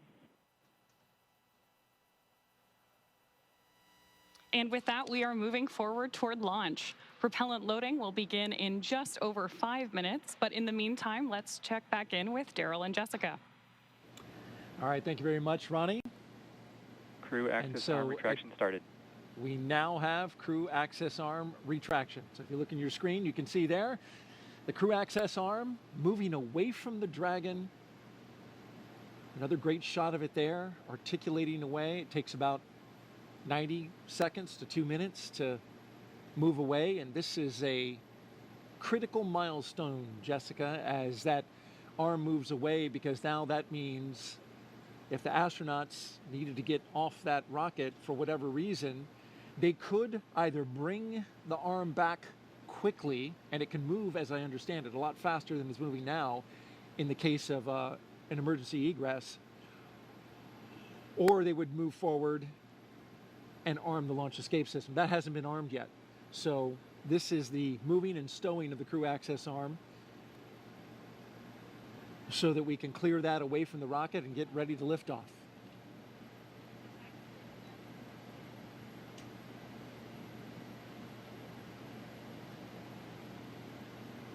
After that, crew access arm retraction complete. We're now waiting to hear that Dragon is go for Section 7, closing the visors and arming Dragon, the launch SpaceX, escape system. You are go for Section 6, close visors and arm launch escape system. Well, they changed the number, but it's the same. Dragon copies, go for Section 6, launch escape system arming. Same milestone. I hear from previous crews that this system arms the very loud thump, so they can actually hear that on board. Which makes sense. You've got those engines, those Super Dracos, SpaceX which are Dragon visors closed, arming launch escape system. right there next to their heads, right? You know, because Copy, your go. Right, and sounds like that was Jasmin saying she was ready to arm, and that command can be sent from either the ground or the crew, and the crew is sending that command now to arm that system. And that launch escape system is, of course, the system that will propel us away from the rocket, the crew capsule itself with the crew inside, in the event of any type of emergency with the rocket. And that is, of course, a system that we hope to never use, but it consists of 8 Super Draco thrusters on this Dragon vehicle that are used only for this abort. And we say we hope to never use it. We hope to not be in the situation, but we have had situations where we've had incredible in-flight tests. Unintentional, for example, there was the launch abort for the Soyuz for Nick Hague's first launch in 2018. Pretty exciting event, dynamic time, but something that showed us how robust these systems are. It performed nominally and carried Nick Hague and Alexei Ovchinin back to safety. Verified armed.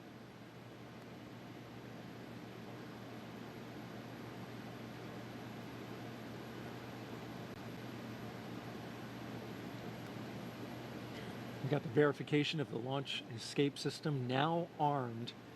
You mentioned Nick Hague. As I understand it, he counts himself having gone to space twice. That's right, or at least 1.5. But this system is now active. They do that 2 minutes before loading of the prop, since that, of course, then does present a more risky situation with that prop on board, and it will stay armed all the way through orbital insertion.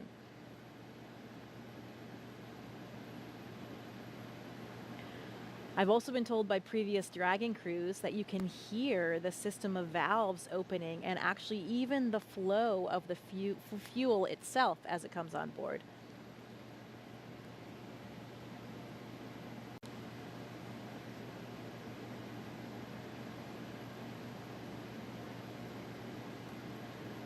The scenarios in which the launch escape system will be used. F9 tanks venting for prop load in 10 seconds. Expect loud venting. There they are warning them about that, exactly what you just mentioned, giving them a heads up that they'll be hearing those sounds. Yeah, Victor Glover was telling me it's a very noticeable process. You can hear the opening and closing of the valves, and there are these low hums and kind of a fluttering sound as that super cold liquid oxygen and kerosene fill those large propellant tanks, first on the first stage and then on the second stage. Must be pretty exciting to be hearing those noises, knowing what that means and how much closer you're getting to liftoff. This is pretty unique in the launch industry, right? Where the astronauts are inside the Dragon, inside their spacecraft, as it's being loaded with propellants. That's correct.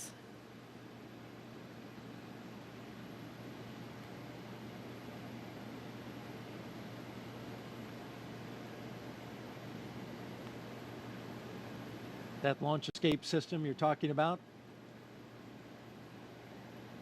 if it were needed, it can get the crew several miles offshore out into the Atlantic Ocean.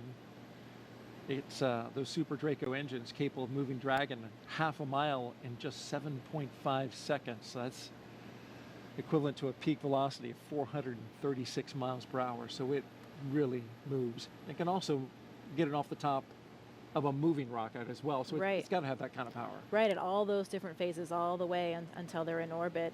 And that's one of the things that we protect for here as well when we look at the weather forecast. It's not just for the actual launch itself, but to protect for any of those contingency landing scenarios in the various areas where they would splash down in that event.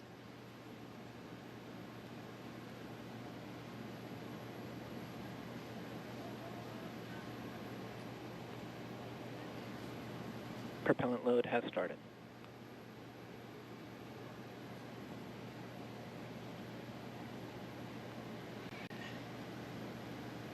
And so now the propellants are flowing into the Falcon 9 rocket, RP-1, refined kerosene, and liquid oxygen, the oxidizer. That part we can see externally because as the liquid oxygen levels rise inside the Falcon 9, it is of course super chilled liquid oxygen, highly densified, and it will super chill the skin as well of the rocket, and it'll condense the air around it. And there's been well over 200 Falcon 9 launches, so if you've seen one before, you're familiar with the sight. The rocket condensing that air, that warm, humid Florida air, which we have been enjoying this evening, at least with a light breeze. That's right. I think it's cooler than Houston anyway, so I'm enjoying my time here. Good, good. All right, for another update, let's send it out to Hawthorne, California, an update from SpaceX. Thanks, Daryl and Jessica. Now, before we send them to space, let's get to know our Crew 7 astronauts a little better. We'll start off with none other than the commander herself, NASA astronaut Jasmin Moghbeli, making her debut spaceflight. My name is Jasmin Moghbeli. I'm the commander of NASA's SpaceX Crew 7 mission to the International Space Station. Baldwin, New York is where I grew up. I always loved team sports from a really young age because you rely on one another, and that's something that I think is really important to know going forward in your career. I joined the Marine Corps. Sure, I wanted to fly jets. I thought you had to be a jet pilot to become an astronaut. I actually went to watch STS-116 launch while I was waiting to start flight school, and Sunny Williams happened to be on that flight. I realized she was a Navy helicopter pilot, and from that point on, I went full steam ahead. All four of us are so proud to represent what is possible when we come together. Ultimately, everything we do is to benefit the Earth.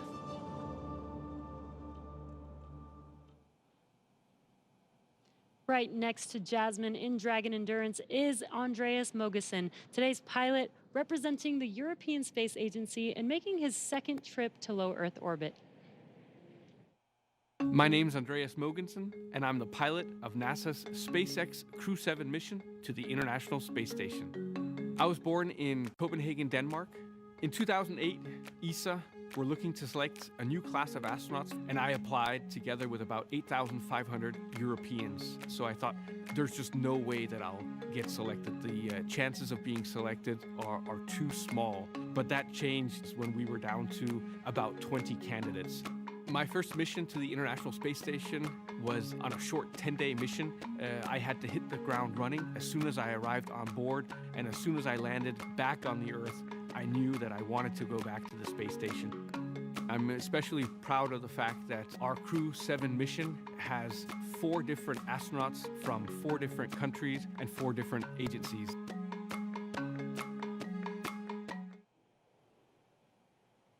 Next up, mission specialist Satoshi Furukawa. This JAXA astronaut is no stranger to the space station after spending 165 days in orbit as part of expeditions 28 and 29 in 2011. My name is Satoshi Furukawa. I am a mission specialist for NASA SpaceX Crew 7 mission to the International Space Station. I was born in Yokohama, Kanagawa, which is right south of Tokyo.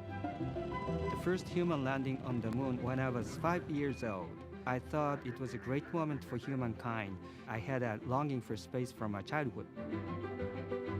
The moment I was selected as a Japanese astronaut candidate, you are hired, you are selected. It was the happiest moment in my life. Crew 7, we are conducting many scientific researches on the space station to benefit future space explorers.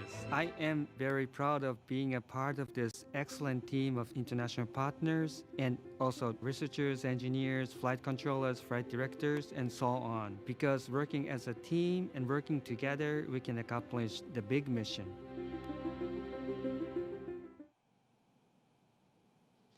Rounding out our fully international crew is Roscosmos cosmonaut Konstantin Borisov.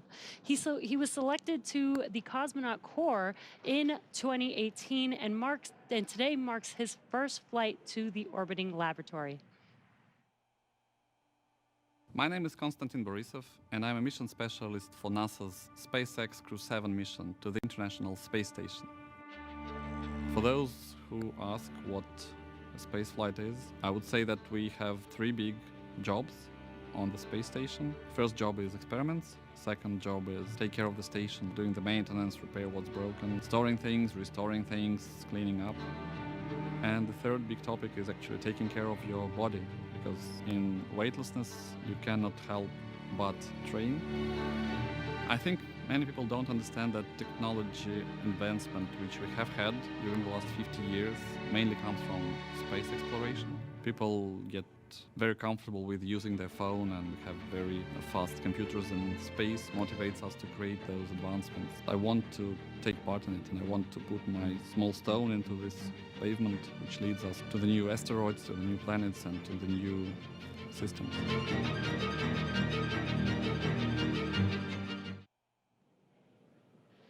Now, as we see with all of our crews, these 4 crew members who make up Crew 7 have a mission patch they worked together to design. The first thing that you notice is the white dragon on top of the Earth, its neck craned into the number 7 for Crew 7. Its tail curves upwards towards a golden star, and they say that symbolizes our ascent towards the stars and the pioneering spirit needed to propel us further into space. The blue, white, and red on the tail are the common colors in the flags of all 4 nations flying on this mission. Now we are less than 30 minutes to launch, so let's check back in with Daryl and Jessica at KSC, where the countdown continues. All right, thank you very much. Everything going well with the countdown so far. A little over a mile and a half from the launch pad we're going from today, this morning, 39A, is 39B, where the mobile launcher is back out on the pad right now, going through testing for the Artemis II crewed mission to the moon late next year. Here's more about Artemis in our Moon Minute.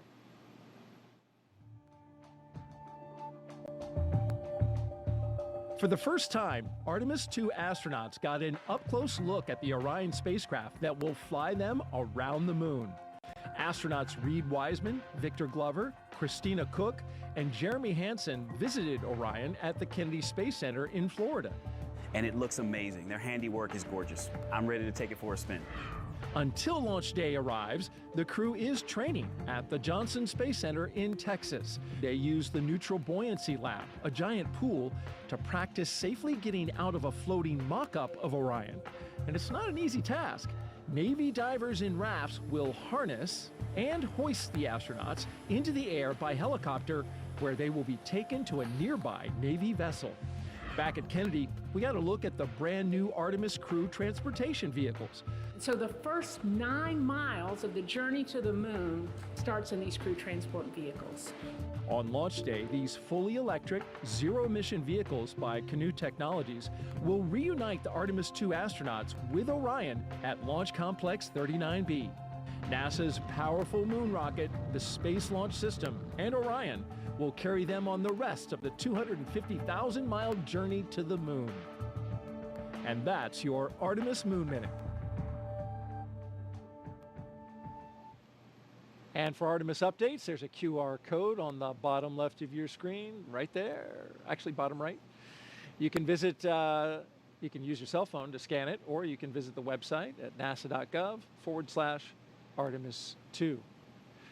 Earlier this evening, our own NASA's Jasmin Hopkins caught up with NASA Administrator Bill Nelson, who is here watching the launch from SpaceX's firing room. Administrator Nelson, today marks a first for NASA, the first time in a single launch that each astronaut represents a different space agency. So we have NASA, ESA, JAXA, and Roscosmos. What do you make of this diverse crew? Well, it's a sign of our times. We are an international program. For example, we're going back to the moon in order to go to Mars. It's going to be an international mission that will launch with an international crew.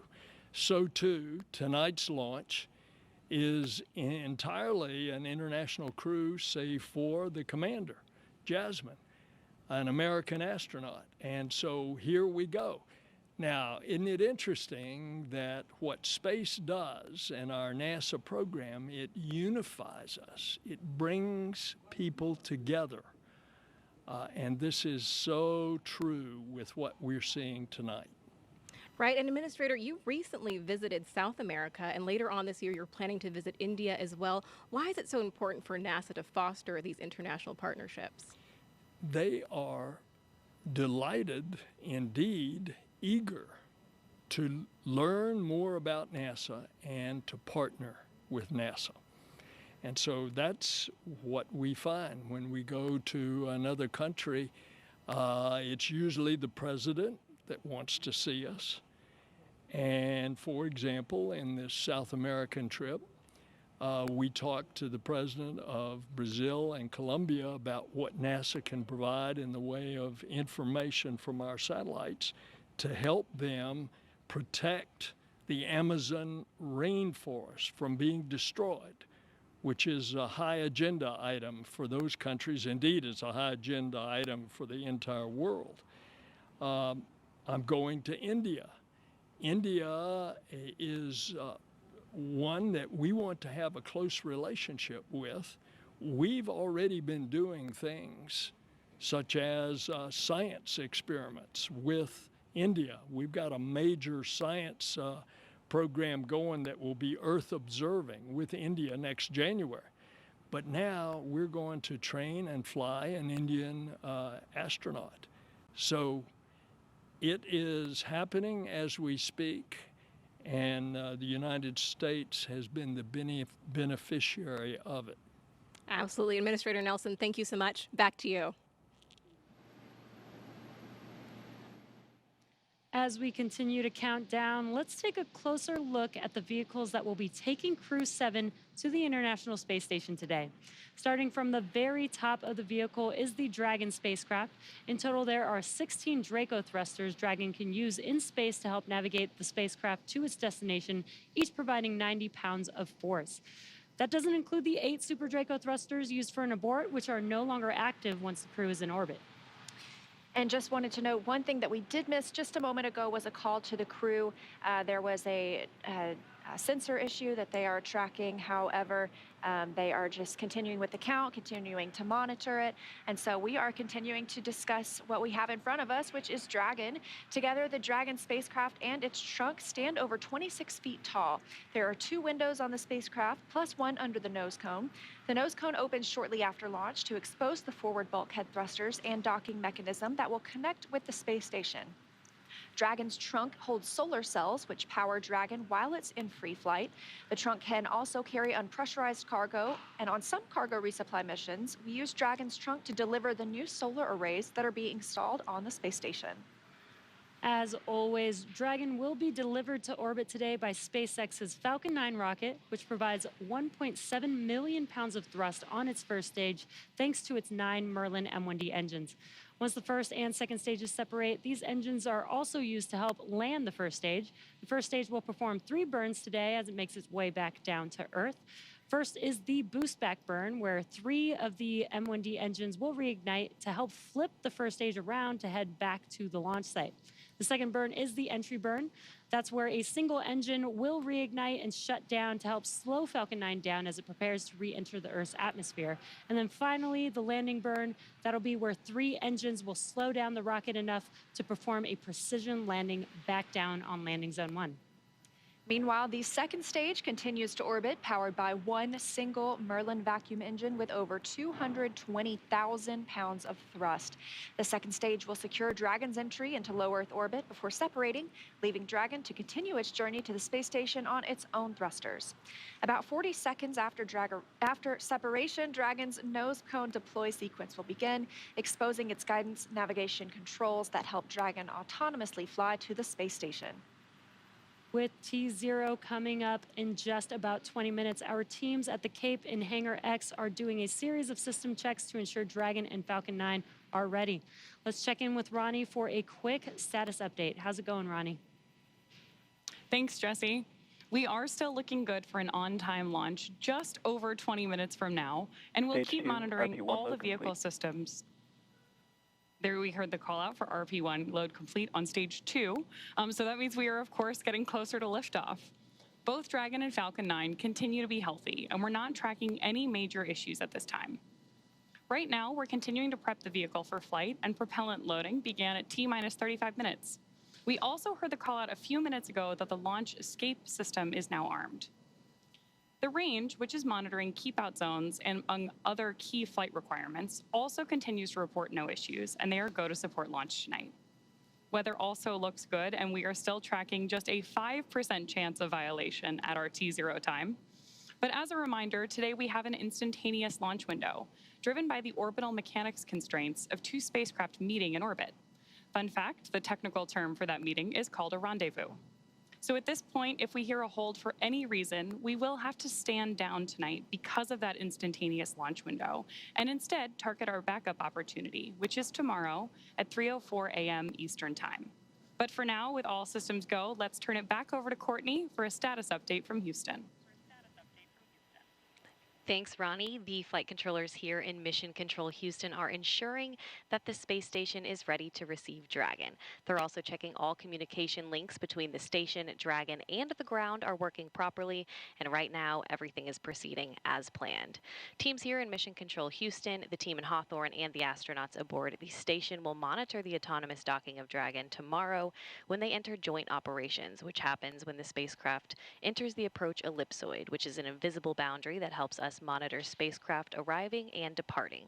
After docking, the crews will perform a series of leak checks, then work to open the hatches both on the Dragon side and inside the station's pressurized mating adapter. We expect hatch opening to happen about an hour and a half after docking.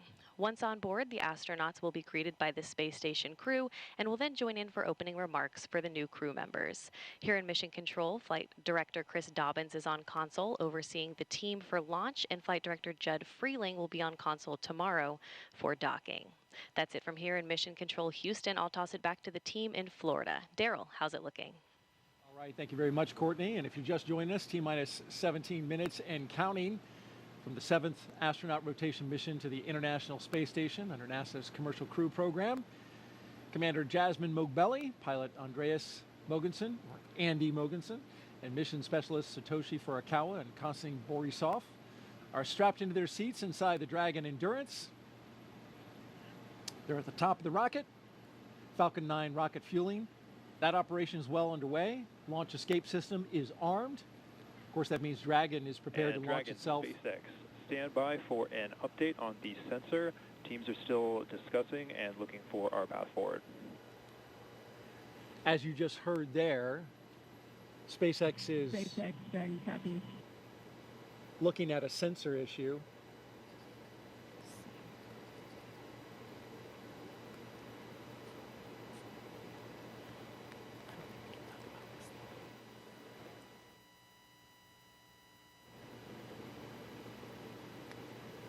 And so trying to determine if the sensor is giving good data, good reading, or if... Startup stage 2, lock floating. If they're looking at something else, of course, we'll keep close tabs on that. In the meantime, propellant load continues.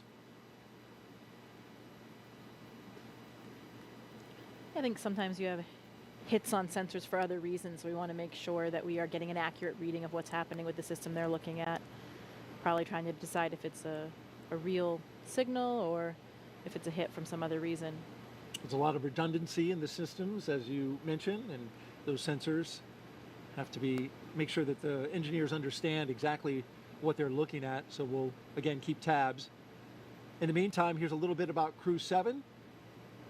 Lieutenant Colonel Jasmin Moghbeli, a military helicopter test pilot. There she is. She hails from Long Island, New York. She's a mother to 2 twin girls, and she is the mission commander. This is pilot Andy Mogensen's second trip to space station. His first was as the flight engineer for the ESA IRIS mission in 2015. Mission specialist Satoshi Furukawa's interest in space began when he was 5 years old and he saw the Apollo 11 moon landing on TV. And mission specialist Konstantin Borisov was selected to be a cosmonaut in 2018, and this will be his first trip to space.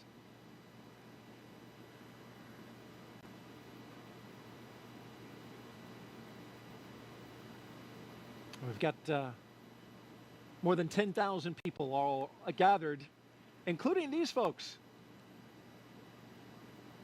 Some special students. Those kids are, I shouldn't call them kids, they're students, right? College students. They're part of the First Nations launch, and they're giving us a big wave from the Banana Creek viewing location. They're from the University of Washington, University of Colorado, and Queen's University. They're visiting as part of NASA's First Nations launch, an Artemis Student Challenge, where they design, build, and launch their own high-powered rockets. And those students that you saw there in the stands, they were the grand prize winners. So welcome and enjoy the launch. T-minus 14 minutes and counting. Awaiting Crew 7 are 7 crew members at their destination at the International Space Station. I caught up with 3 of them as they were zipping around the Earth. Hey, Daryl, good morning. Well, good morning to you, Frank, Stephen, and Woody. Okay, minutes away from liftoff. You're inside the spacecraft. What's it like? The rocket is a living, breathing machine. We fuel the Falcon 9 rocket on the pad while the crew is on board. I expected that my heart would be racing, but actually it was just so much like training that I felt quite calm. Well, I'm sure calm will give way to excitement, right, when Crew 7 comes aboard. What do you think that'll be like? More than anything, it's your friends coming up to station, right? And so you get to hug and greet your friends that you haven't seen for several months. And it's always just a really fun reunion. You know, they're coming on board. They're going to live on board. It's really exciting to greet them as new friends and crewmates. Well, those new friends and crewmates, will you have any advice for them when they come on board, like things to do, things not to do? The awesome thing is that we have an amazing ground team that catches all of it and keeps us honest and keeps us out of trouble. And so you can just kind of relax and enjoy it and just allow yourself to take it in, because it really is a pretty special experience. Really enjoy your time up here with the people, with the environment, and with the opportunity to work up here and look at the Earth. It's really amazing. Just really enjoy it. All right, speaking of enjoyment, Do you have a fun way to confirm that you're in space, something you can do?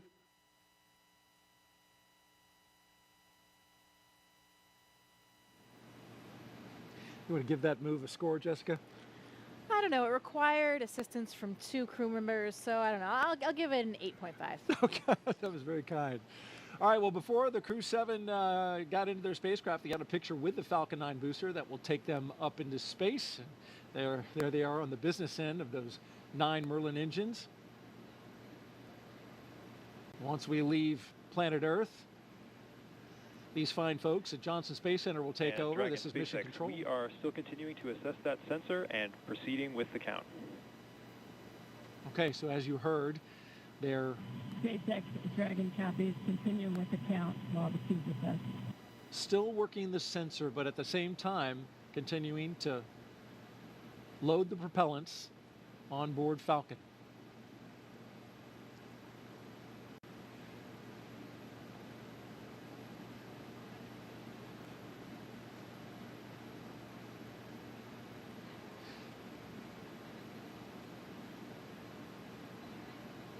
So Jessica, as we count down these last few minutes, you've got the launch team. They're taking a look at a sensor and some of the readings there. At the same time, we're proceeding forward, and they're communicating with the astronauts inside. And so as we get down to these final minutes, any thoughts? This is an exciting time for the crew. You know, they're probably running through some checklists of their own right now. They may be pretty busy in there, going through those same things that they've done in their simulations so many times before. But I bet it's getting pretty real right now, and hearing those calls about the sensor probably raises a few questions as well, but I know the ground will keep them informed as we go. 10 minutes, it's getting very close. Indeed it is. And tracking everything are Leah and Ronnie at SpaceX headquarters in Hawthorne, California.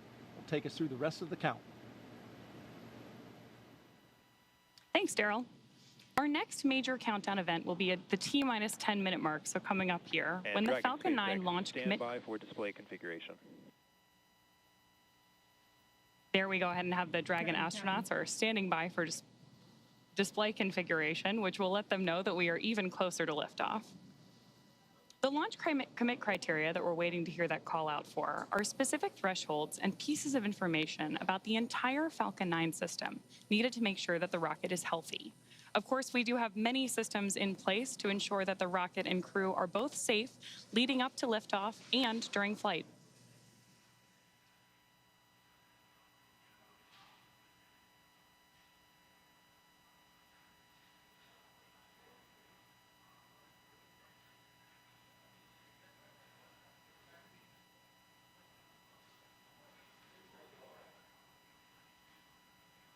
Coming up on 9 minutes until liftoff today, which is also about the same amount of time it takes to get to orbit, a 9-minute ride. That's about the time we'll see second stage cutoff. A few minutes after that is when we'll see Crew Dragon separate from the second stage. And we'll be listening to some performance calls as we get into the final countdown, of course, and then after liftoff. On the ground, you'll hear SpaceX flight controllers reporting on trajectory, speed, booster performance, and other key milestones. But there are some other calls you'll hear the crew make also after liftoff. These are different abort zones. They come in the form of different number and letter combinations. And these are throughout the flight up the eastern seaboard. So the first two are 1A and 1B. They have that name because they're in the first stage. That lasts until they're up to the very north of North Carolina. And the next are 2A through 2E. Those come into play when the second stage is powering Dragon. That takes us from the top of North Carolina all the way to the tip of Newfoundland in the northern Atlantic. Now, a little bit different from the other naming system, you'll hear the call Shannon, which refers to Shannon, Ireland, meaning they would target off the coast of Ireland if they were later in that second stage and needed to abort. You'll hear those different calls throughout the flight uphill, along with key performance callouts from the guidance, navigation, and control officer, as well as the propulsion lead.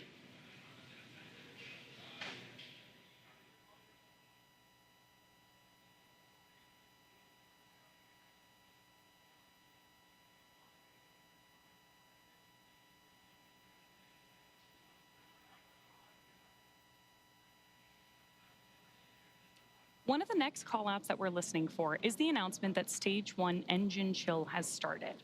Right now, the propellant in the tanks is isolated from the engines, but at T-minus 7 minutes, we'll open up the engine pre-valves and start passing just a trickle of liquid oxygen through the Merlin engine pumps, chilling the engines for the start sequence. We do this because the super chilled and densified liquid oxygen is really cold, and we use that small amount of LOX to basically prepare the engine hardware. There's the call out for engine chill. So now we're basically preparing that engine hardware to flow all of the LOX and propellant into it during flight. Next up, we should hear the call out for Stage 1 RP1 load completion. And Dragon SpaceX, stand by for final go, but please confirm crew displays are configured for launch. SpaceX Dragon, crew displays are configured for launch. All right, we heard their crew displays. Those 3 screens from which they can monitor the mission are configured for launch. Stage 1 RP1 load is complete.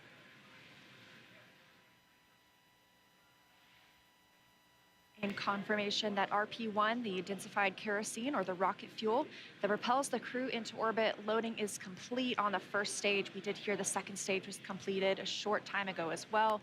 Now T-minus 6 minutes until launch. We are still loading liquid oxygen on the first and second stages. This is the oxidizer we need to combine with the densified kerosene that just finished loading.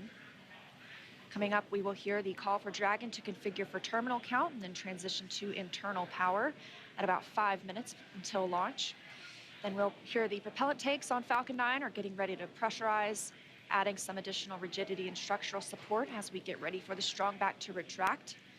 It'll move just a couple of degrees at first, and then we'll see it swing open completely at the moment of liftoff.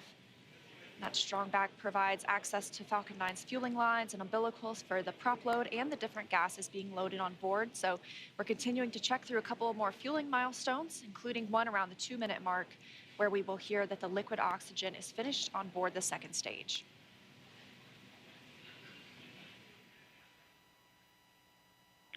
Dragon is configured for terminal count, and Dragon's on internal power.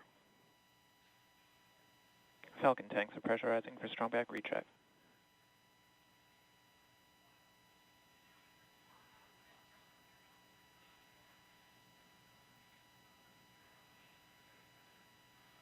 So there we heard the call out that we are preparing for strong back retract. And as Leah just mentioned, the strong back is that white truss structure that you see on the left side of Falcon 9. Got a better shot of it right there. Strong back is retracting. Just before lift. There we heard the call out from Mission Control that we are retracting the strong back now. The strong back is part of the transporter erector, which was used not only to roll Falcon 9 out to the launch pad, but also to raise it into its vertical position. It will retract just about 2 degrees first after those clamp arms open up around the base of Dragon's trunk, and then just before liftoff, we'll actually go all the way back to 45 degrees retracted to give Falcon 9 and Crew 7 room for liftoff.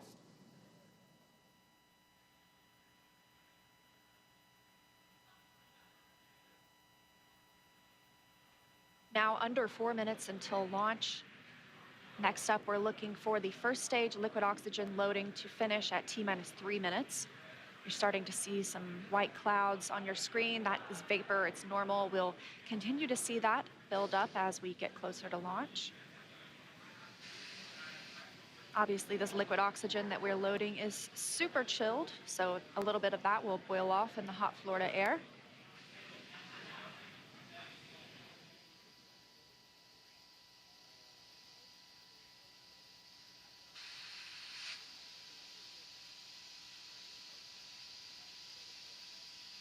Stage 1 lock loading is complete. Great view of Crew 7 there inside of the Dragon spacecraft, awaiting liftoff just under 3 minutes from now.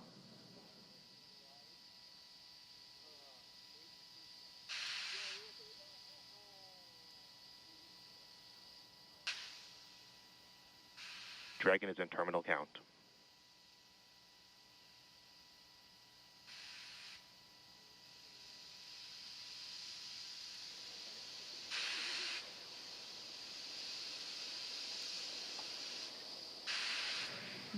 Now about 2 minutes and 30 seconds until launch. Next milestone, we're looking up for stage 2 LOX load to complete. Additionally, shortly after that, we'll hear gas closeout begin, isolating the feed lines from the different gas systems for the Falcon 9 rocket. Those will get vented overboard through the umbilicals and the strong back itself.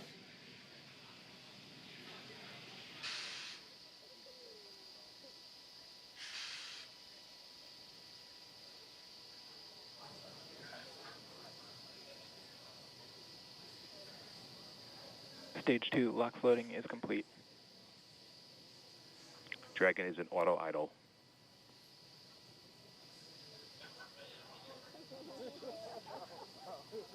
Confirmation that stage 2 LOX load is complete. Dragon and Falcon 9 fully fueled. Gas closeout has started. Expect loud venting. There's the gas closeout call that we expected. Additionally, we will be in auto idle. This puts the rocket in a state the flight computers understand before it takes over, making sure the transition to final countdown is smooth. Coming up at T-minus 1 minute, we'll hear that Dragon is in countdown. Its computer will switch to countdown mode. We'll also hear that the flight termination system on Falcon 9 is armed. Falcon 9 is in startup. Dragon's in terminal count.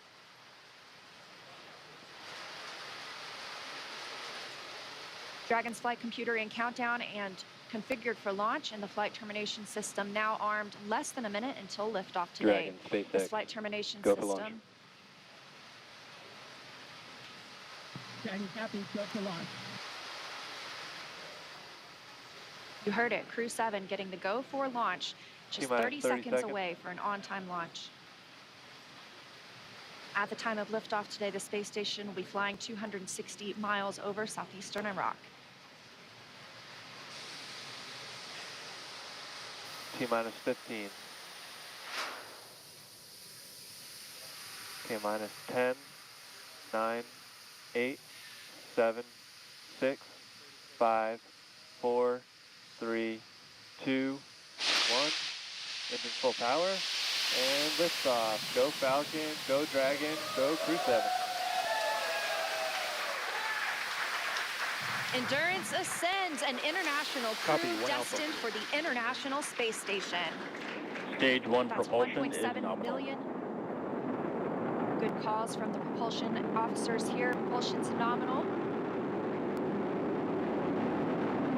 1.7 million pounds of thrust on Falcon 9, taking Crew 7 to the International Space Station, now traveling almost 300 miles per hour.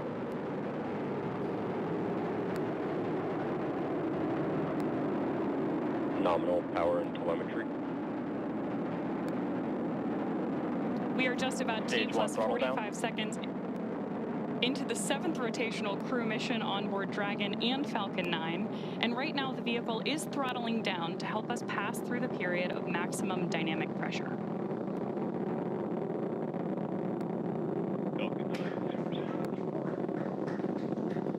There's the call out that Crew 7 is now moving faster than the speed of sound.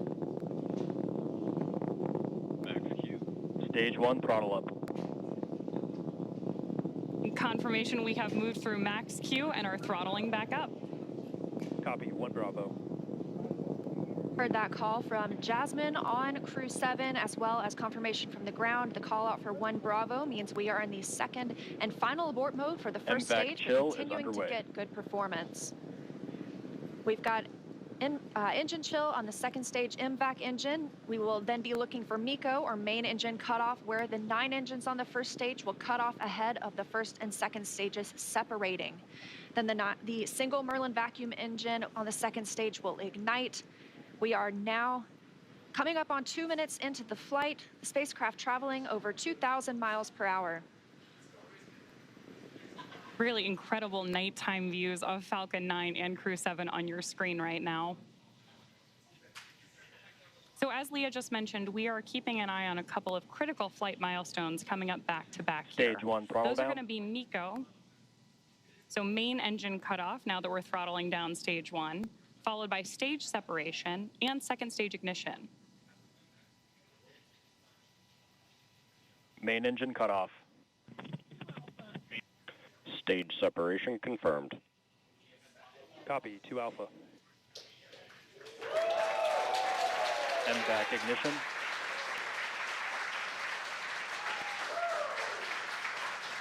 So there you heard and saw Miko stage SEP, and hopefully you heard Jasmin call out for the 2 Alpha abort mode just before second stage ignition. And of course, this is the second stage, powering Dragon on its flight, now traveling almost 4,000 miles per hour. Over 3 minutes since launch, the second stage will continue to power the spacecraft. And our first look at the crew inside.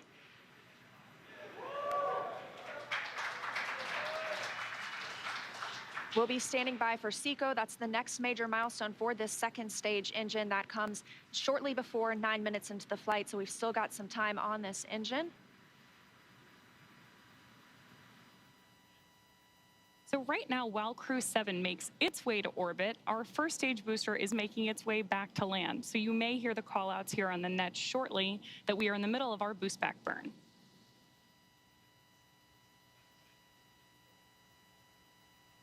Right now, stage 1 is coasting. Dragon, SpaceX, trajectory nominal. Good call-outs there that Dragon is on the right track. And confirmation from Commander Jasmin Moghbeli. Continuing to see good performance on this lone Merlin vacuum engine on the stage. Also, as we've heard, nominal trajectory. That's the guidance, navigation, and control officer here at SpaceX stating that we are on the correct path. Dragon's pointed in the right direction. The second stage continues firing until, like we mentioned, second stage engine cutoff at about 8 minutes and 50 seconds into the flight.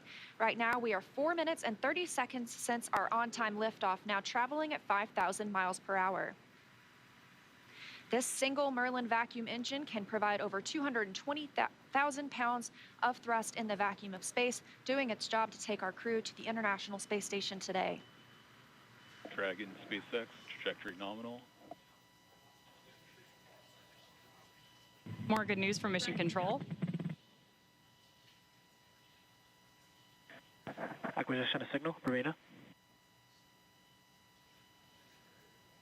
So with that Bermuda call out, we actually know that the ground station transmitting this flight data back to us is coming from Bermuda.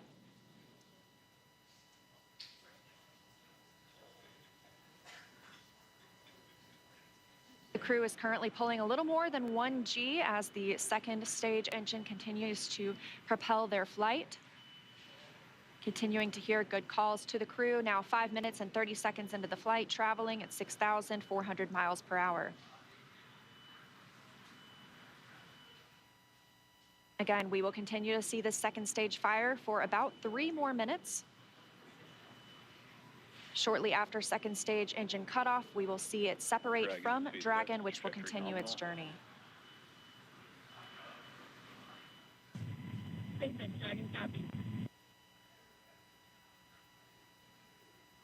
Now, at this point in the flight, we are just about 15 seconds away from stage 1 entry burn start. At this point, the center engine on Falcon 9 will be lit for just about 10 seconds to help us slow the vehicle down as it re-enters the Earth's atmosphere. That's not the only thing helping us on re-entry, though. The first stage sees high drag on re-entry, which scrubs roughly 70% of the velocity by the time the landing burn begins, which you just had great views of on the left-hand side of your screen. Florida Space Coast beginning to come into view in the background. All while Crew 7, of course, on the right-hand side of your screen, lit up by that MVAC engine, continues on its way to orbit.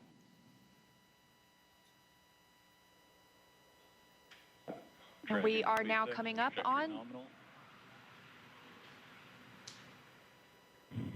continuing to get good calls as we reach almost 7 minutes into the flight. Crew traveling at 9,400 miles per hour. Again, we still have about 1 minute, 45 seconds left with the second stage propelling the crew. And of course, we are also expecting that landing burn start from Falcon 9 any second now. Great views.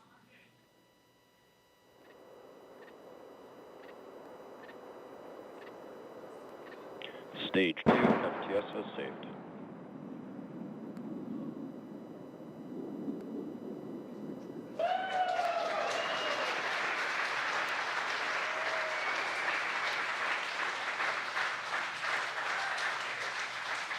Great news there that Stage 1 has successfully landed back at Landing Zone 1 in Florida. And Stage 2 continues to propel Dragon and our Crew 7 crew members.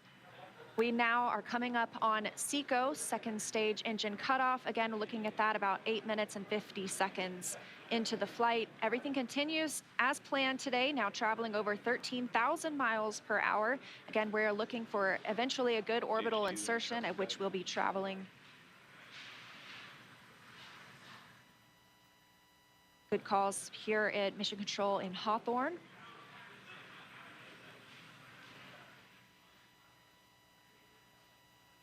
And we are standing by for second stage engine cutoff. Copy, Shannon. Heard that call for Shannon. That is the call out for Shannon, Ireland, the final abort zone.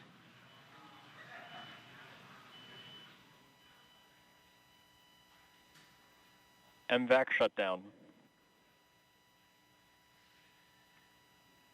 There's audio confirmation, and you can see on your screen that we have had successful second engine cutoff 1 of our MVAC engine. Dragon SpaceX, nominal orbit insertion. Dragon. And good news there that Crew 7. Nominal orbital insertion. Dragon SpaceX launch Awesome to hear. Disarmed.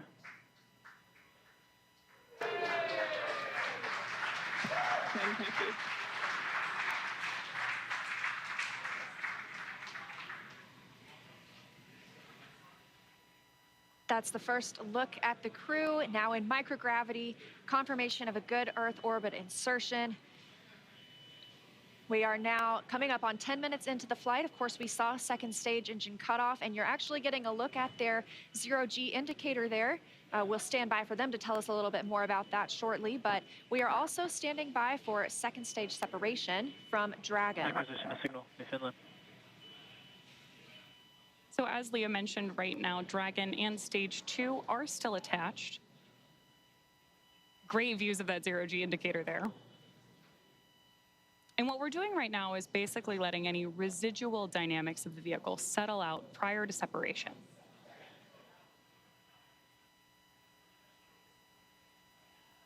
We are expecting that separation event in probably about 90 seconds. Crew looks like they're having a great time up in space, too. And as we stand by for that separation, shortly thereafter, we'll be looking for the nose cone to begin deploying. That command will be sent, and we'll see it open shortly after. We'll need the nose cone to open to expose those forward bulkhead thrusters, as well as the docking mechanism with which they will use to link up with the International Space Station. After their ride, it's almost 30 hours long.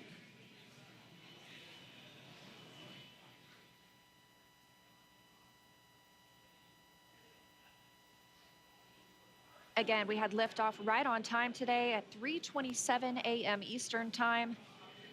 The crew making a smooth journey into orbit. It's now been 11 minutes, 20 seconds since that liftoff. We had confirmation of good orbital insertion, and we are standing by for second stage separation from Dragon.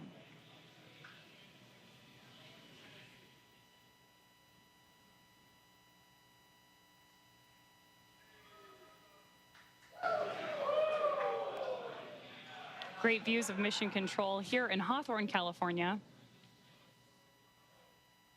And the SpaceX team standing in the background, standing by for Dragon separation.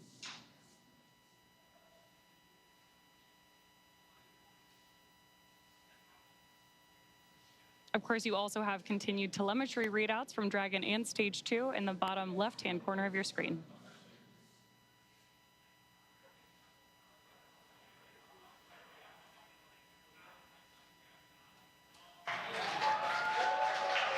Dragon separation confirmed. Crew 7, on behalf of the Falcon team, I'd like to welcome you to orbit, and we hope you enjoyed the ride on Falcon 9. Space travel is difficult, even though you make it look easy, so thank you for trusting us to get you up there. It's not a bad way to spend a day in the office. Stand by for words from the launch director. Hello, Crew 7. This is Launch Director here on Countdown. On behalf of the entire SpaceX Launch and Recovery team, I'm honored to welcome Dragon's first ever all-international crew to orbit. Счастливого пути, Gotor, Iterashai. Godspeed, Crew 7. Cheers. SpaceX, thanks for the ride. It was awesome. On behalf of Andy, Satoshi, Kowsky, and I, we'd like to thank the multitude of people who've led us to this unique moment. We may have 4 crew members on board from 4 different nations, Denmark, Japan, Russia, and the USA, but we're a united team with a common mission. We hope the work we do serves to benefit our beautiful home planet and those on it. As you said, human spaceflight requires an unparalleled level of vigilance and rigor, and we thank all those who prepared not only us, but also this truly impressive spacecraft for flight. Finally, to our families, carry the greater burden of our choice to explore. Thank you. Go Crew 7. Awesome ride.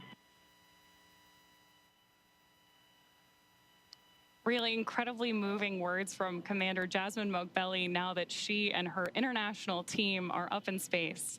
That is going to end our coverage from Hawthorne until we pick back up with our docking coverage, like Leah mentioned, just about 30 hours from now. But for now, I'm going to hand it back over to Daryl and Jessica at Kennedy Space Center to wrap up our launch coverage tonight. All right, thank you very much, and great job. And Jessica, what a launch. It was spectacular. Like we said, those night launches are something to see. You see all those bright lights. You see those little nitrogen pulses when that first stage is coming back down. Spectacular. Phenomenal roar, the thunder, you could feel it in your chest. And then, of course, the booster came back and landed, and that was some extra pop. Pretty impressive all around. Sights, sounds, and even those feelings. That's new, of course, to crew, to NASA crew, is bringing the booster back. NASA decided they have a lot of prop margin, propellant that is, and so they burn the first stage a little less and the second stage a little more. It allows them to bring the first stage back and back to land, which is good to see. And so you saw the zero-G indicator floating around. Tell us what it was. I did. Well, that, Daryl, was a 3-toed sloth. Important distinction, not a 2-toed sloth. Oh, really? Yeah, so apparently this is one of Andy's kids' favorite animals. And as a family, they were even fortunate enough to see one in the wild in Costa Rica last Christmas when they were on vacation. So it was all kind of fate leading up to this, I think. How about that? This is Andy Mogensen. Andy Mogensen, the pilot. That's correct. That's right. And I guess his family calls him the slowest person in the world. So another reason why this 3-toed sloth had such meaning for all of them. Well, that actual sloth in the capsule looked like it was moving slow as well, but he's got an excuse. You know, we have a saying in space, and it's often true. Yeah. Slow is smooth, smooth is fast. And when you rush too much, especially in space, doing a spacewalk or anything that you're doing, you get in trouble. So slow is smooth, and smooth is fast. Wise words from our veteran space flyer, Jessica Meir, sorry. It's early. Hey, we got some social questions. Let's take a few. You do mind? Absolutely. All right. Well, let's look on our screen here, and here we've got one that says, come Sunday morning. Beautiful shot right there, though, of the spacecraft looking out the back. Boy, that is high-resolution image. Come Sunday morning, Earth Eastern Time, what are the first few tasks the crew will do, and how will they best acclimate and get dialed into their mission? Well, when we wake up in the morning on board the space station, we open up our computer and we have a plan that lays out our entire schedule for the day, whether it's scientific experiments, hardware, maintenance, whatever it is that you need to get done. I know what this crew will be doing. One of the first things they do, of course, is a safety briefing. So we want to make sure that they have all of the information they need in case they had any kind of situation on the space station where maybe they needed an emergency breathing mask or a fire extinguisher, anything like that. Safety first at NASA, and that's the first thing that we do when you arrive on board the space station as well. The veteran crew that is up there will take them through that, show them where everything is, talk through some of the main messages, and then they'll have a longer session usually the next day or later that week. They'll get into their crew quarters. Usually your crewmates will do a favor for you and unpack some of your things so you don't have to do all that when you get there. You arrive to your crew quarters and already have some of the things that you need out, maybe even some pictures from home. When I arrived, my crewmates had really taken great care of me. They had decorated my crew quarters. I had pictures of my friends and family. Everything was all laid out, and that really made it a nice, smooth transition, because those first few moments in space, especially when you've never been there before as a rookie, you're not quite that graceful yet. You know, you don't have your space wings quite yet, and you're getting used to just moving around and being in that three-dimensional microgravity environment. And so you're talking about, you know, getting used to the environment up there, and having a little something from home is important too. You took up a flight kit. These astronauts all have a flight kit. You, in fact, brought a few things that you took up into space. What were a couple of the more meaningful ones that you took? I did. You know, we often pictures of family and friends, like we've talked about before, or things that represent places we've been and worked. I brought up a picture of my wedding photo of my parents. Unfortunately, my father had passed away before I went to space, so I wanted to have a piece of him up there with me. I brought up some things to represent other things along the way. My home state of Maine. I had a university flag with me from my undergraduate university. Yeah. Sometimes we bring up presents for each other because we're up there for birthdays or holidays. Drew Morgan, my crewmate, brought us these harmonicas. Nice harmonica. And briefly, let's look at the screen here. We can see that the nose cone is deploying, and we have confirmation of it deploying.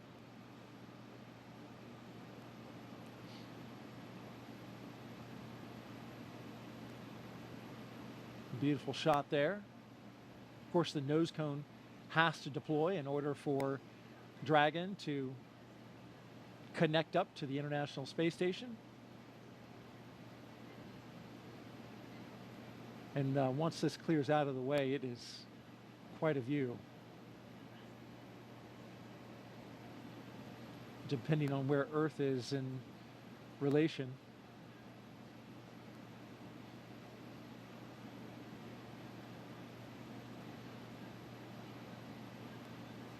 Okay, looks like we're pointed mostly in space, which makes sense. Sometimes you get an Earth view. There's a lot of space in space. There is. There certainly is indeed. And then what else?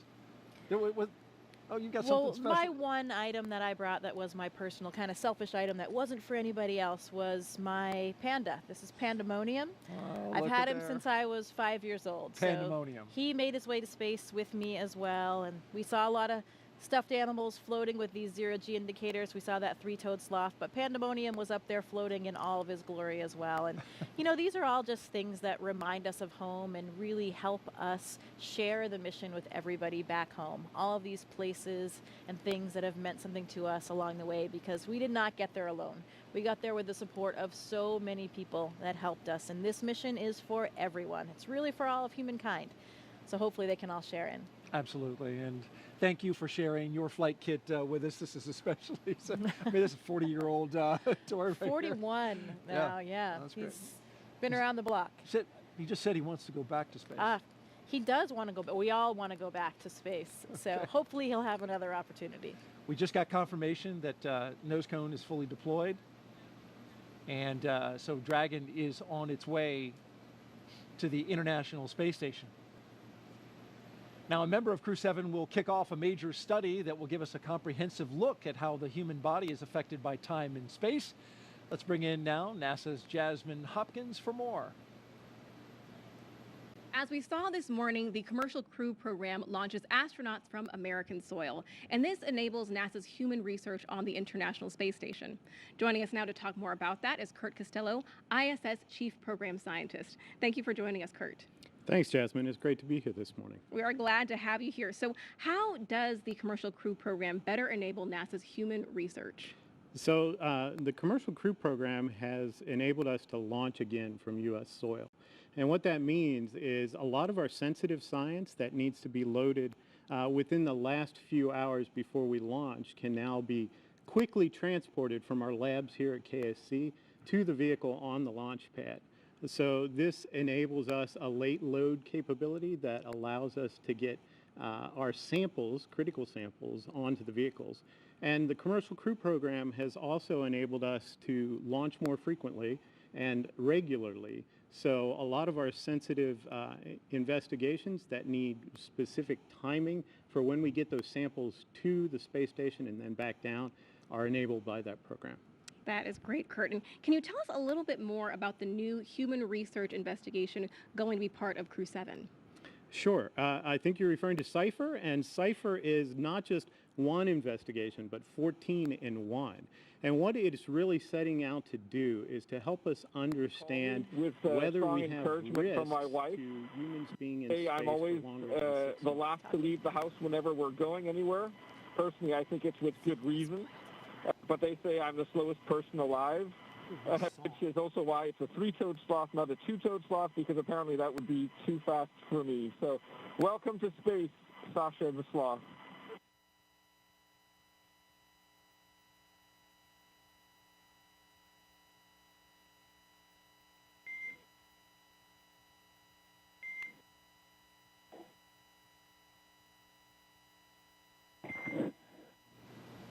And Dragon, we appreciate the introduction to your zero-G indicator and noting that that is probably officially now the fastest sloth ever.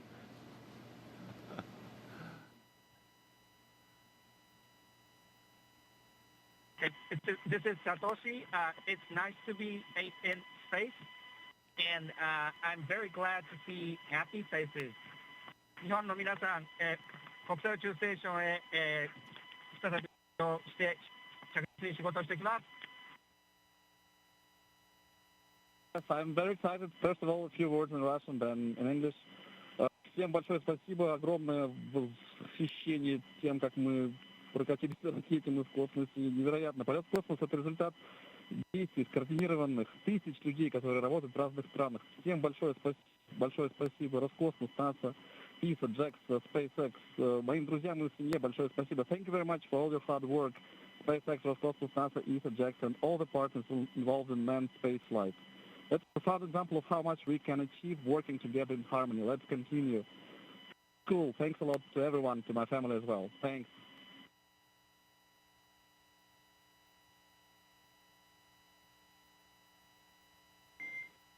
SpaceX copies all. Thank you for the kind words. And Jaws, if you are ready to copy, I do have some upcoming words on the phase burn.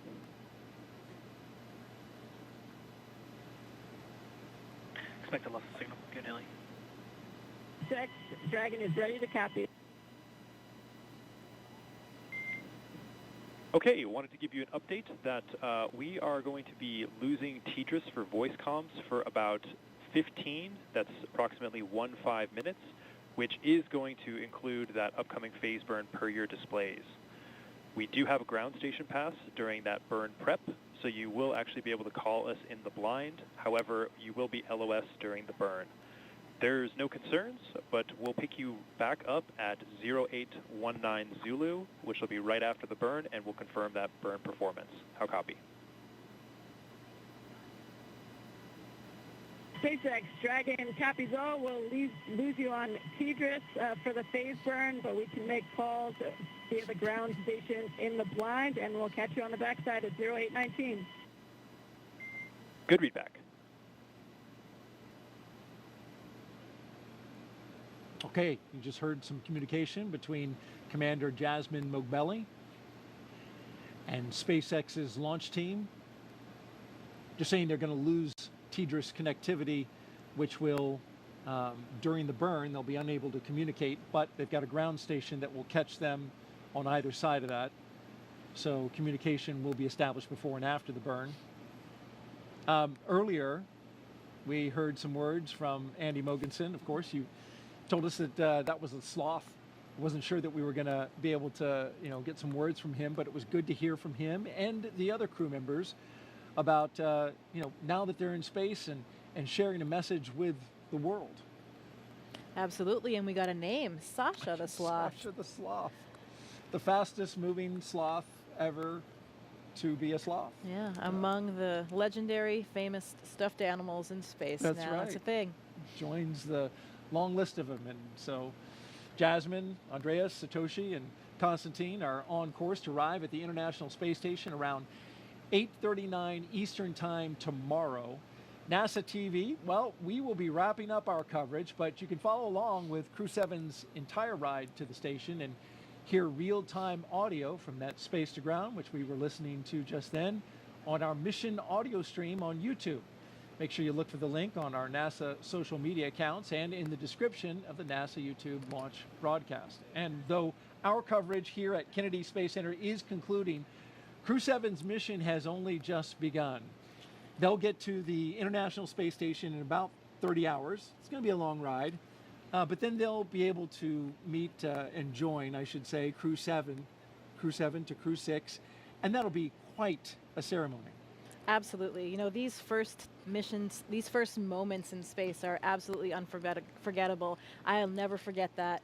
Feeling weightlessness for the first time. You're still strapped in your seat, but everything starts lifting up, your arms, your pencils, anything that was on the floor, the zero-G indicator, everything. And I remember looking across at my crewmate, just sharing those moments and those smiles. I know how happy that crew is right now. I am so excited for them and their mission. It will take a little while, 30 hours, like you said, to get to space station, but they are in space right now, and I know they're enjoying every minute. Congratulations, Crew 7. We are so excited for you. This is going to be an incredible mission on the International Space Station. Great words, Jessica. Appreciate those. And Crew 6 will be coming back down in about a week. They'll have a roughly 5-day handover, and then they'll return. Next up for us is our post-launch news conference scheduled at 5 a.m. Eastern Time on NASA TV. And of course, we'll have live joint coverage of docking and the Crew 7 welcome ceremony starting tomorrow at 6:45 a.m. Eastern Time on NASA TV, as well as SpaceX's YouTube channel.